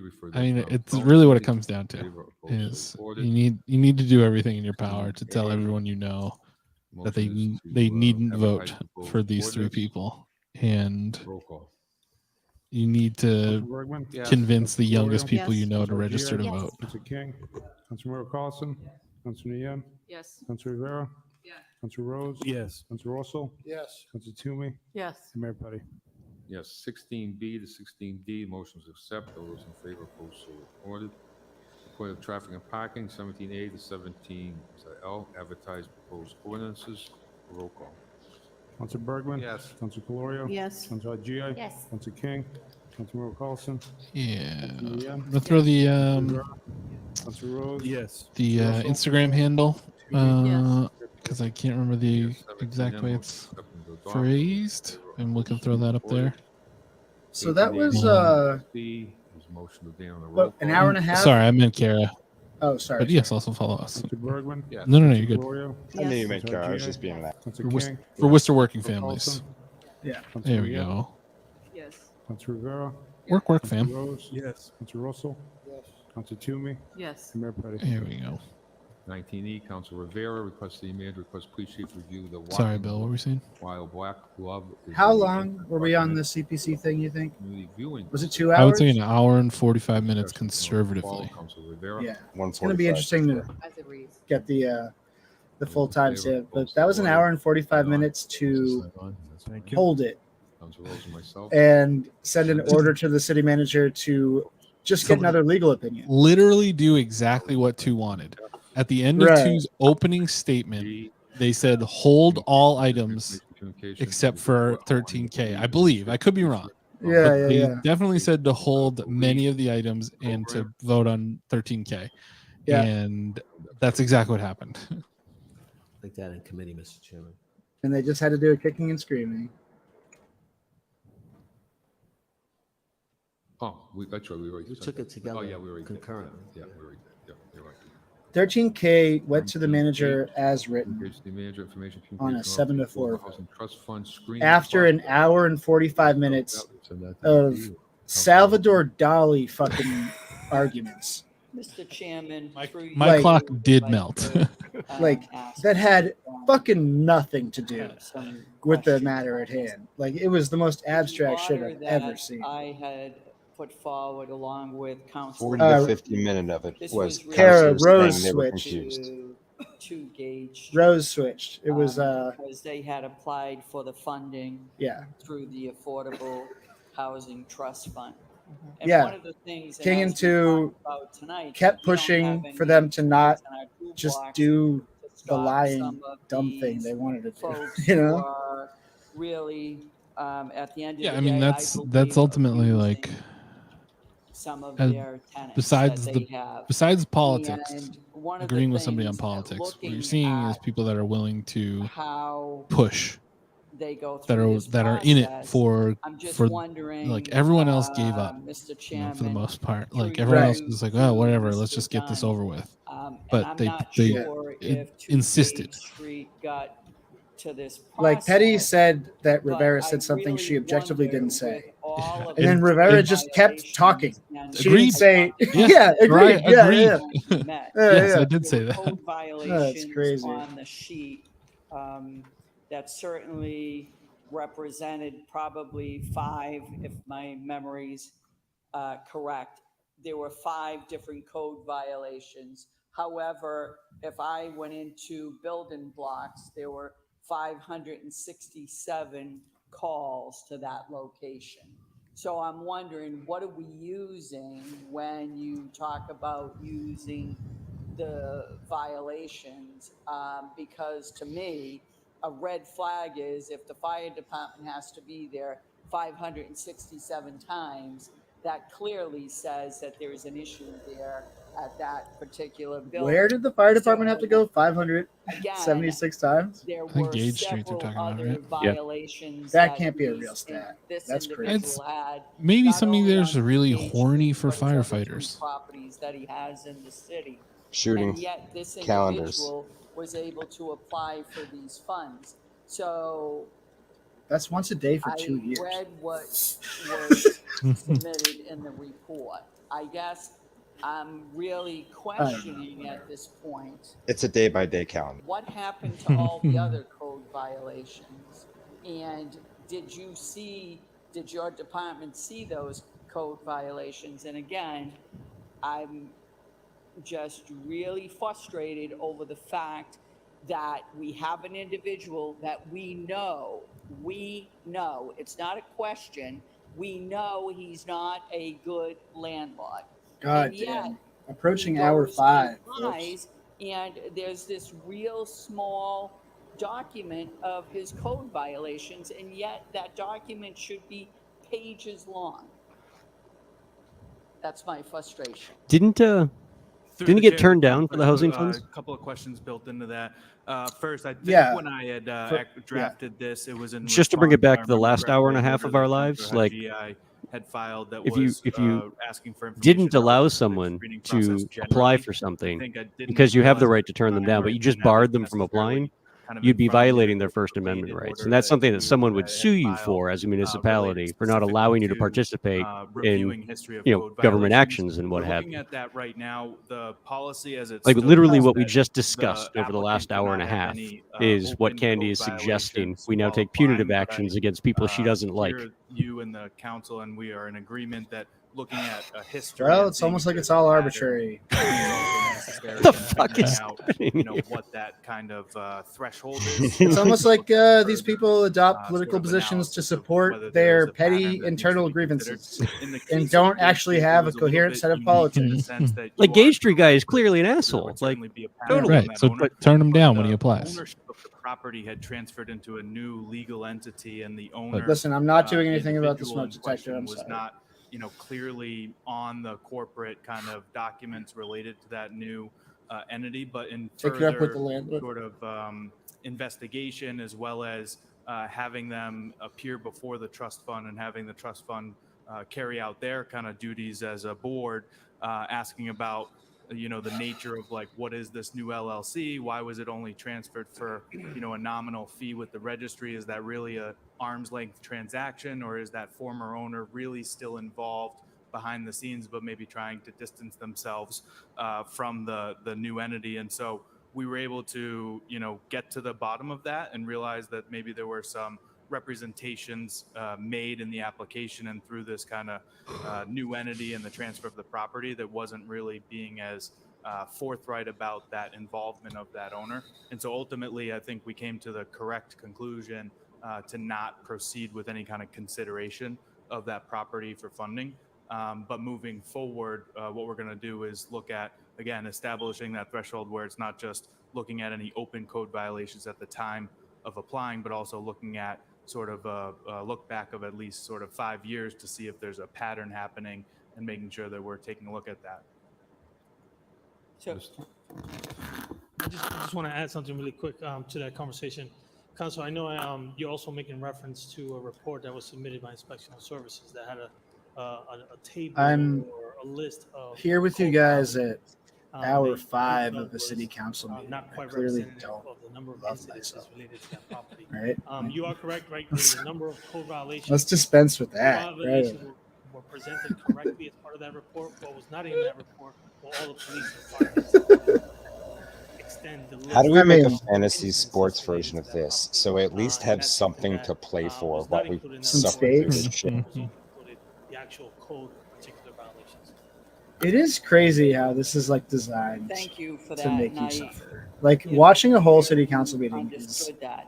But what Fucking I'm torture, trying to right? get at for us as a city is police and fire certainly should be in that mix, because fire isn't going there 567 times unless there's obviously issues with the electrical system in there, which then somehow, some way, it didn't get reported into inspectional services. But the fire department isn't there that many times for not. That's So crazy. The I'm door's just locked. trying to- and That's it's awesome. the same thing is, Oh my god. honestly, if not finding No, out the doors really about should not be that locked.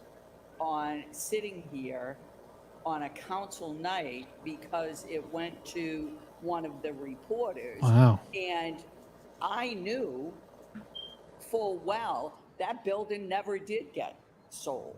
They never did transfer that property.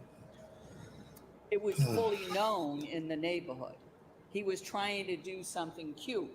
And yet we as a city believe that that's what he did. I'm trying to figure out how do we as a city not let those things happen to us again. And I am not by any means, suggesting that, the job wasn't done in the economic development department. I am not saying that.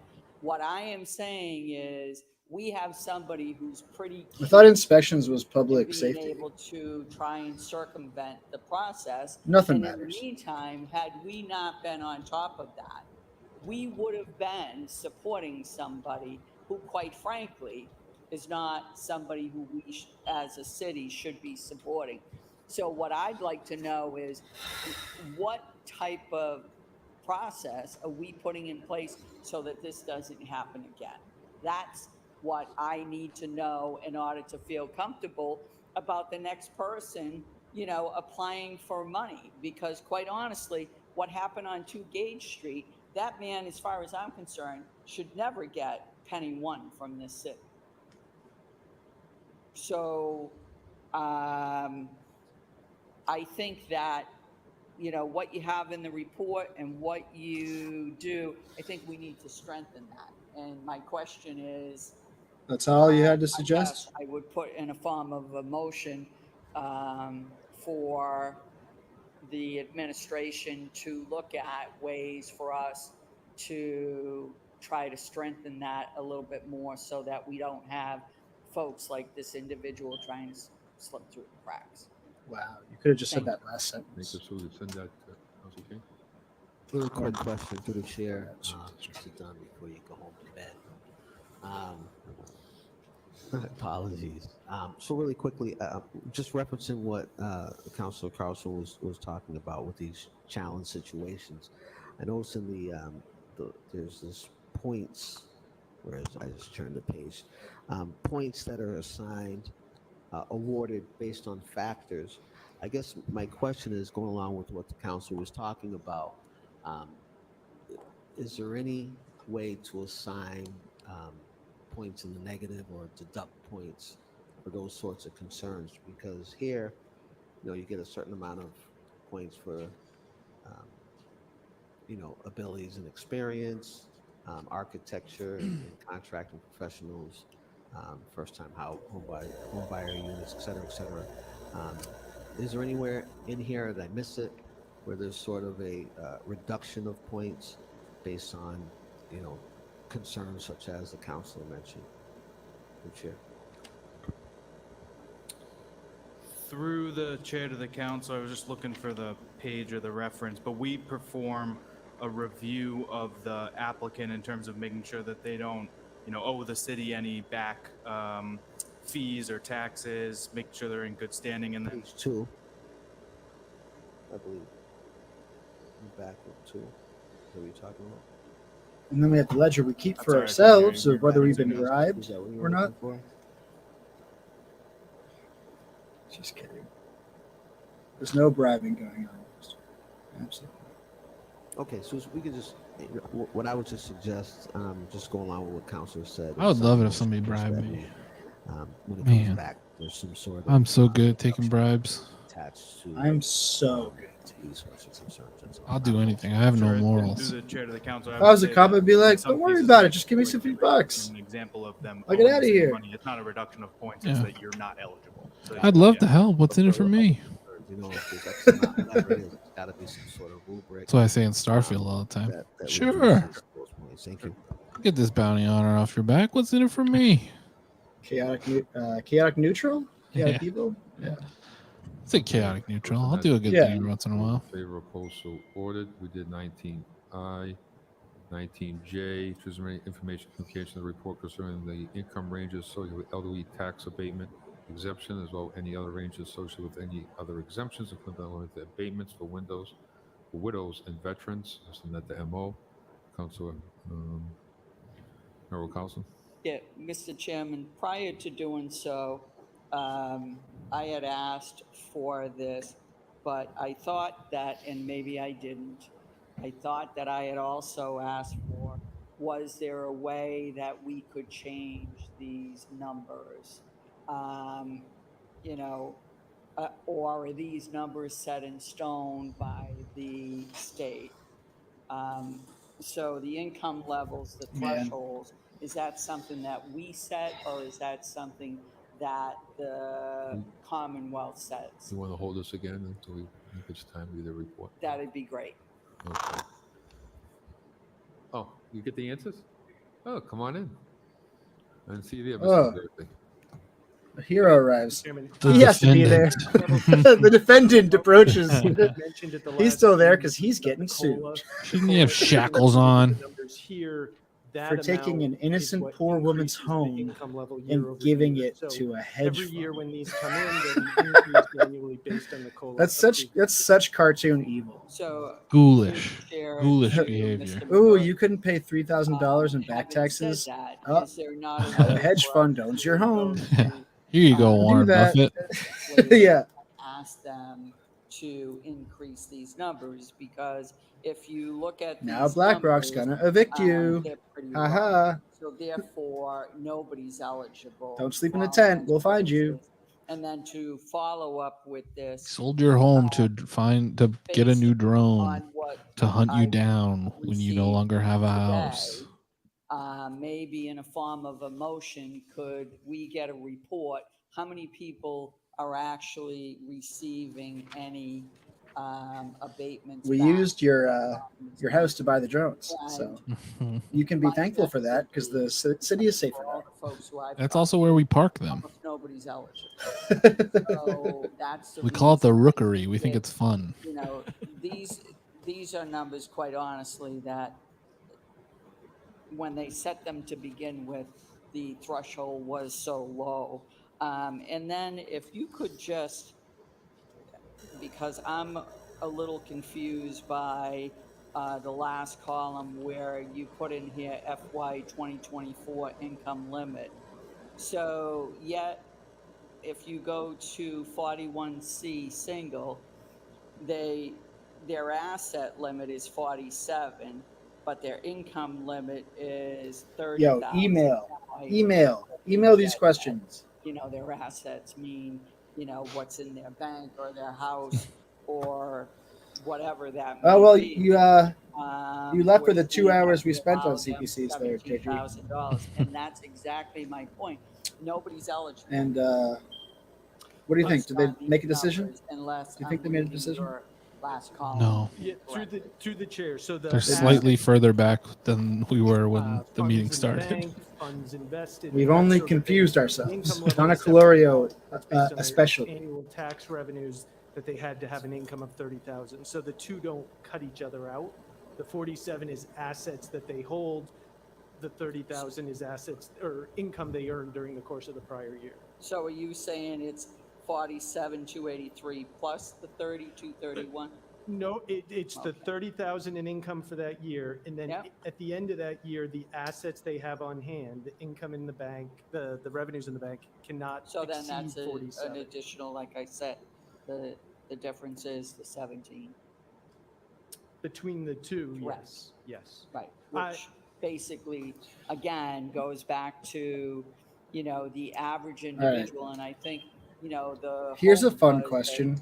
there was. Someone we think were of a providing some concrete relief to decision some of these folks. the city council And has made if tonight. we're not, if nobody's applying for it, or they're applying for it and nobody's eligible, They agreed on what the national anthem that's is. what I'd really like to see. They agreed to stand for the I national can tell anthem. you, so in FY22, these numbers are submitted to council in the tax packet every year. We look think at them. that's it. Yeah. They held public comment. So for last year in FY, They agreed to do the executive session at the end of the meeting. Yeah. exemptions for a total value of financial impact on the city of 1.1 million. I think this should be a recurring question every day, every week at the end of the meeting. We ask what was a concrete thing they decided on. Right. What was accomplished today? Utilize Yeah. the various exemptions. Let me go through my notes The here. value of that went up to 1.18 million. A lot of things that they agreed should be accomplished at another time. Right. Is this And the segment could be called "What have you done for me lately?" Commonwealth of Massachusetts? Would you say what's the average that different municipalities have for these Oh, boy. for utilization? Through the chair, that's a good question. I don't know, but we So could look into that. Yeah, I got think nothing. I would add that on to the motion that I had asked for is one, about the utilization, and two, what is the average throughout the Commonwealth? It's crazy how they had to squabble for an hour, 45, maybe 2 hours to just do exactly what to ask for, but petulantly, right? But kicking and screaming. Yeah, I gotta head to bed too. I have no idea how I'm gonna write about. I'm so tired of this. I have no fucking idea how I'm gonna I write. feel like I'm back in school, just like fighting my brain to listen to a single word that teacher is saying. Yeah. That's how I started my day. Yeah. Back in school, baby. How's it going? Terrible. But it's actually good. It's being in school as an elderly person is definitely easier. But then there are things like mathematics that have changed in the 30 years that you haven't been in school. And I got to take some like truly remedial shit because like grades don't exist for me.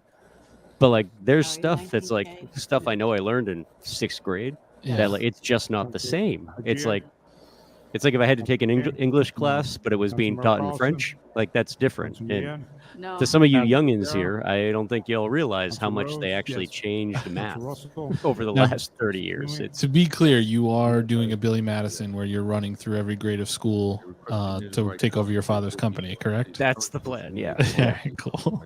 Yeah. I didn't have to go back to school shopping because all the kids are wearing the clothes that I bought in 1997. And so I just held out long enough and now I'm looking slick again. Those in favor, opposed, so ordered. Oh, we got more.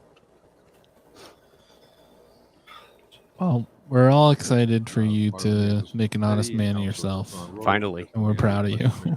Mobility, work with MassDOT, provide the city with recommendations and plans for addressing vehicle safety concerns on Grove Street as an intersection with Drummond Ave and Chester Street. For a request to city manager, request Commissioner of Transportation conduct a study to determine the number of accidents occurring at said intersections to aid in discussions with MassDOT.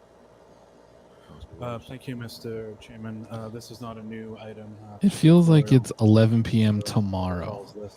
This is how long this meeting has gone. I think that it's a real urgent issue. Whoa. I happen to be driving down. So you got Reese's Pieces? Are those blasted goldfish? In front of me, drove right. Is he flavor blasting? Ended up getting hit. I think he's flavor blasting. Of course, I did my part to be supportive and helpful. The most boring man that's ever lived is flavor blasting on a Tuesday night. Can you imagine how much dust is getting in that beard? So sick. Just cheesy dust everywhere. Yeah, his beard is fucking blasted. My concern about these intersections is never really the people who ride them every day are of course aware of the dangers of them. My concern has always been even more so for these individuals who don't live in the city, who are driving in and out of that area of District 1 in the neighborhood. Again, this is a state highway, and so it inhibits the amount of work that we as an Oh, you saw Kathy Roy. Cool. But it's just, you see the stop sign over there gone pretty much every other day. Someone hit it. I mean, this is a very arguably for me one of the most dangerous, two of the most dangerous intersections in the whole city. Can you imagine coming up Drummond for the first time as a young driver or somebody not new to the city, and you're looking. Thank to you, your left Beck. and right, Can you now zoom in? Can we enhance on the bag? behind you. I just think that this is something That'd be that, so that a sick. bunch No one else would ever notice. Just do it. You won't get fired. Yeah, we'd like to know what is being I really blasted. feel like saying something firsthand like that and We're begging validating you. that somebody who isn't from here could be even more dangerous for them. Is the rationales of putting this on again, and hopefully Council Colorio can hear it in the near future. Thank you, Mr. Chairman. Okay, we'll get this back. I see an accident there almost once a week there, and on Chester Street. And what's the other street next to Chester? The one next one up is Drummond. No, on the left side, the same street. It is cheddar flavored coloring. That is absolutely correct. I think what we're looking at is a classic flavor blasted cheddar goldfish. And we should do a minimum do that until we get the study back. Yeah, at one point we had even discussed the potential of looking at it being a four-way stop. Like we did when it was Council Bergman and Council Colorio. We were on the same. We were looking at all different scenarios, but I do think a large. Bo Mergman, I know I have to watch portions of this meeting again, and it fills me with like such an existential dread. Back the bushes, the trees, but you just can't keep up with it all the time. It's like again, I hope we could look at before I'm gone. Thank you, Mr. Chairman. Okay, we'll send that to the manager. All those in favor, opposed, so ordered. Sean Rose requests the manager requests the police chief provide increased traffic enforcement of speed and dirt bikes on Clark Street from 6 p.m. to 8 p.m. Council Rose. Just very quickly, a resident asked me to just come hang out with them and observe it, and it was 100% true. We smoked a bowl. It was fun. Got flavor blasted. Okay, so send that to the manager. All those in favor, opposed, so ordered. Requesting manager requests the Commissioner of Transportation Mobility. And St. Nicholas Ave and Clark Street. somebody in 1910 working in the fields of Russia, the proletariat. Imagine them picking up and eating a flavor blasted goldfish. Their head would explode. They couldn't comprehend the flavor. Yeah. Just render them inert. The DFC manager provide counsel to report concerning the feasibility of creating an indoor municipality operated sports, arts, and cultural center comparable to the center in the town of Barnstable. I think it's more flavor blasting. Honestly, I think he's gone fucking fully blasted. Thank you, Mr. Chairman. I used to work for the town of Barnstable and worked in their community center for a number of years, and popping down there and touring it and visiting it kind of brought me back to the idea around doing something like this in the city of Worcester. Again, I think that I put this on with the past administration a couple times, but I do think it's something worthwhile and exploring. Thank you. Thank you.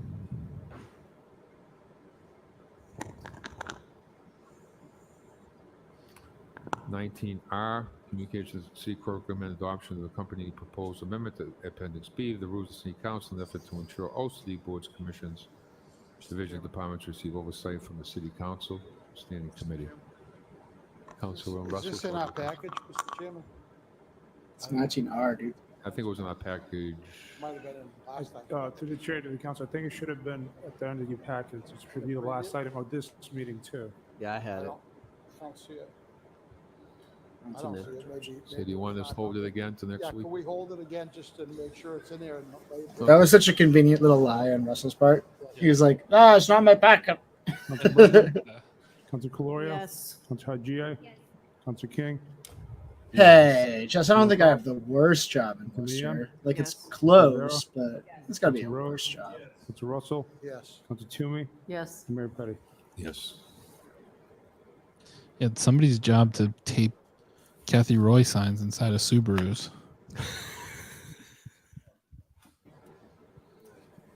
I'll make more shirts at some point. Okay, so we are. I know everybody wants to go in executive Cryptid, session. no. So sorry. So I'll hold that under privilege and amend it to next week's calendar. No executive session tonight. Sorry, Tim. Back to the holding cell. Thank you. Motion to adjourn. All those in favor, opposed, so ordered. We did it. Holy fucking hell. goddamn hell ass shit. Yeah, I guess like for real, the question stands like what got accomplished in that meeting, honestly. Like They didn't please, even agree to have the executive session at the end of the meeting. They And, canceled like, it. You know what my question would be is if you were Attell, Tu, or Christian, why would you keep coming back week after week? Like either they really are the greatest people ever, or they might be the problem. They're enablers. What the heck is going on here? just the foolishness to believe that this can be fixed in any way, right? Yeah, I mean, listen, I think it's everyone like get together and we got to get this. We got a whole bunch of progressive people that could be voted into city council in mere weeks. Mere weeks. And we just gotta make it happen. You gotta get on Worcester Working Families and check out their anti-endorsements. You gotta get involved and donate if you can to any and all campaigns that need your help. We've talked about them. Go look at Worcester Working Families to see their endorsements. They highlighted some great people today and all this week. So think about volunteering to register voters. Maybe in the districts, maybe near Clark. Just like less than 1,000 votes in the preliminary down there. So just find the youngest person you're legally allowed to speak to and get them to vote and get them to vote for somebody cool. Yeah. Get Young Gravy to tell your mom to vote for somebody cool. Yes. It was a nightmare. We had a nightmare tonight. We had a collective nightmare tonight. It all felt like we got a bad batch of ayahuasca and had just a real nutso fever dream. So yeah, let's forget this ever happened, everybody. We should. Yeah, this is one to forget. Good. I'm subscribe. having sorry. Sorry. Go ahead. No. I want to hear. No, I'm having like a fucking existential crisis at the moment. Yeah. It was like, Yeah. what the hell did we just spend 5 hours doing? Right? Like, that was 5 hours that we could have spent doing anything else, right? Like literally anything else. And like that's just what they're there for. They're there to punish you for caring. They do it on purpose, and it sucks. But the only way to get past that is to like keep paying attention and get past that. We have to punish them back. Yeah. So keep caring as much as it hurts, and get some sleep, everybody. WorcesterSucks.email for all your Worcester Sucks and I Love It needs. Make sure you're subscribed so you can get the Worcester Sucks Power Hour, our semi-annual show that highlights in more in-depth conversations. Fridays, you can get Shaun's Bad Advice column at WorcesterSucks.email. The worst advice in town, baby. That's the Shaun Connolly guarantee. We get some stuff coming up. Travis has a show that he would like to promote, that we would like him to promote. Spirited Soiree coming up September 22nd. Yeah, I'm doing an art pop-up. Guys, come down and see some art. Come party. It's going to be fun. Hell yeah. I threw another one in there, Trav. We can throw that up. Oh, yeah. For Katie, Sunday, September 17th, 5 to 8:30 p.m. at Redemption Rock Brewery. A fundraiser for one of the coolest people in Worcester. It was her birthday yesterday. We love her so much. We need to support her in this time. While Bill, whiles his time in the city council mines. We have to do whatever we can. So come to that. It's going to be a fun time. And it's going to be a party, huh? Yep, it's going to be a good time. Hell yeah. We have Woot has shows coming up later this in October. We have 2 shows coming up in October. More details about those soon. Follow us at Woot Comedy on Instagram and like us on Facebook. And everybody just fucking chill out, okay? Just be cool. Just get online and bully people that don't deserve it to the tune of 3 or 4 likes. We must we must survive and excel. So we love you. We'll see you next Tuesday. Have a good night, everybody. Wish Brendan luck at school. Good luck, Brendan.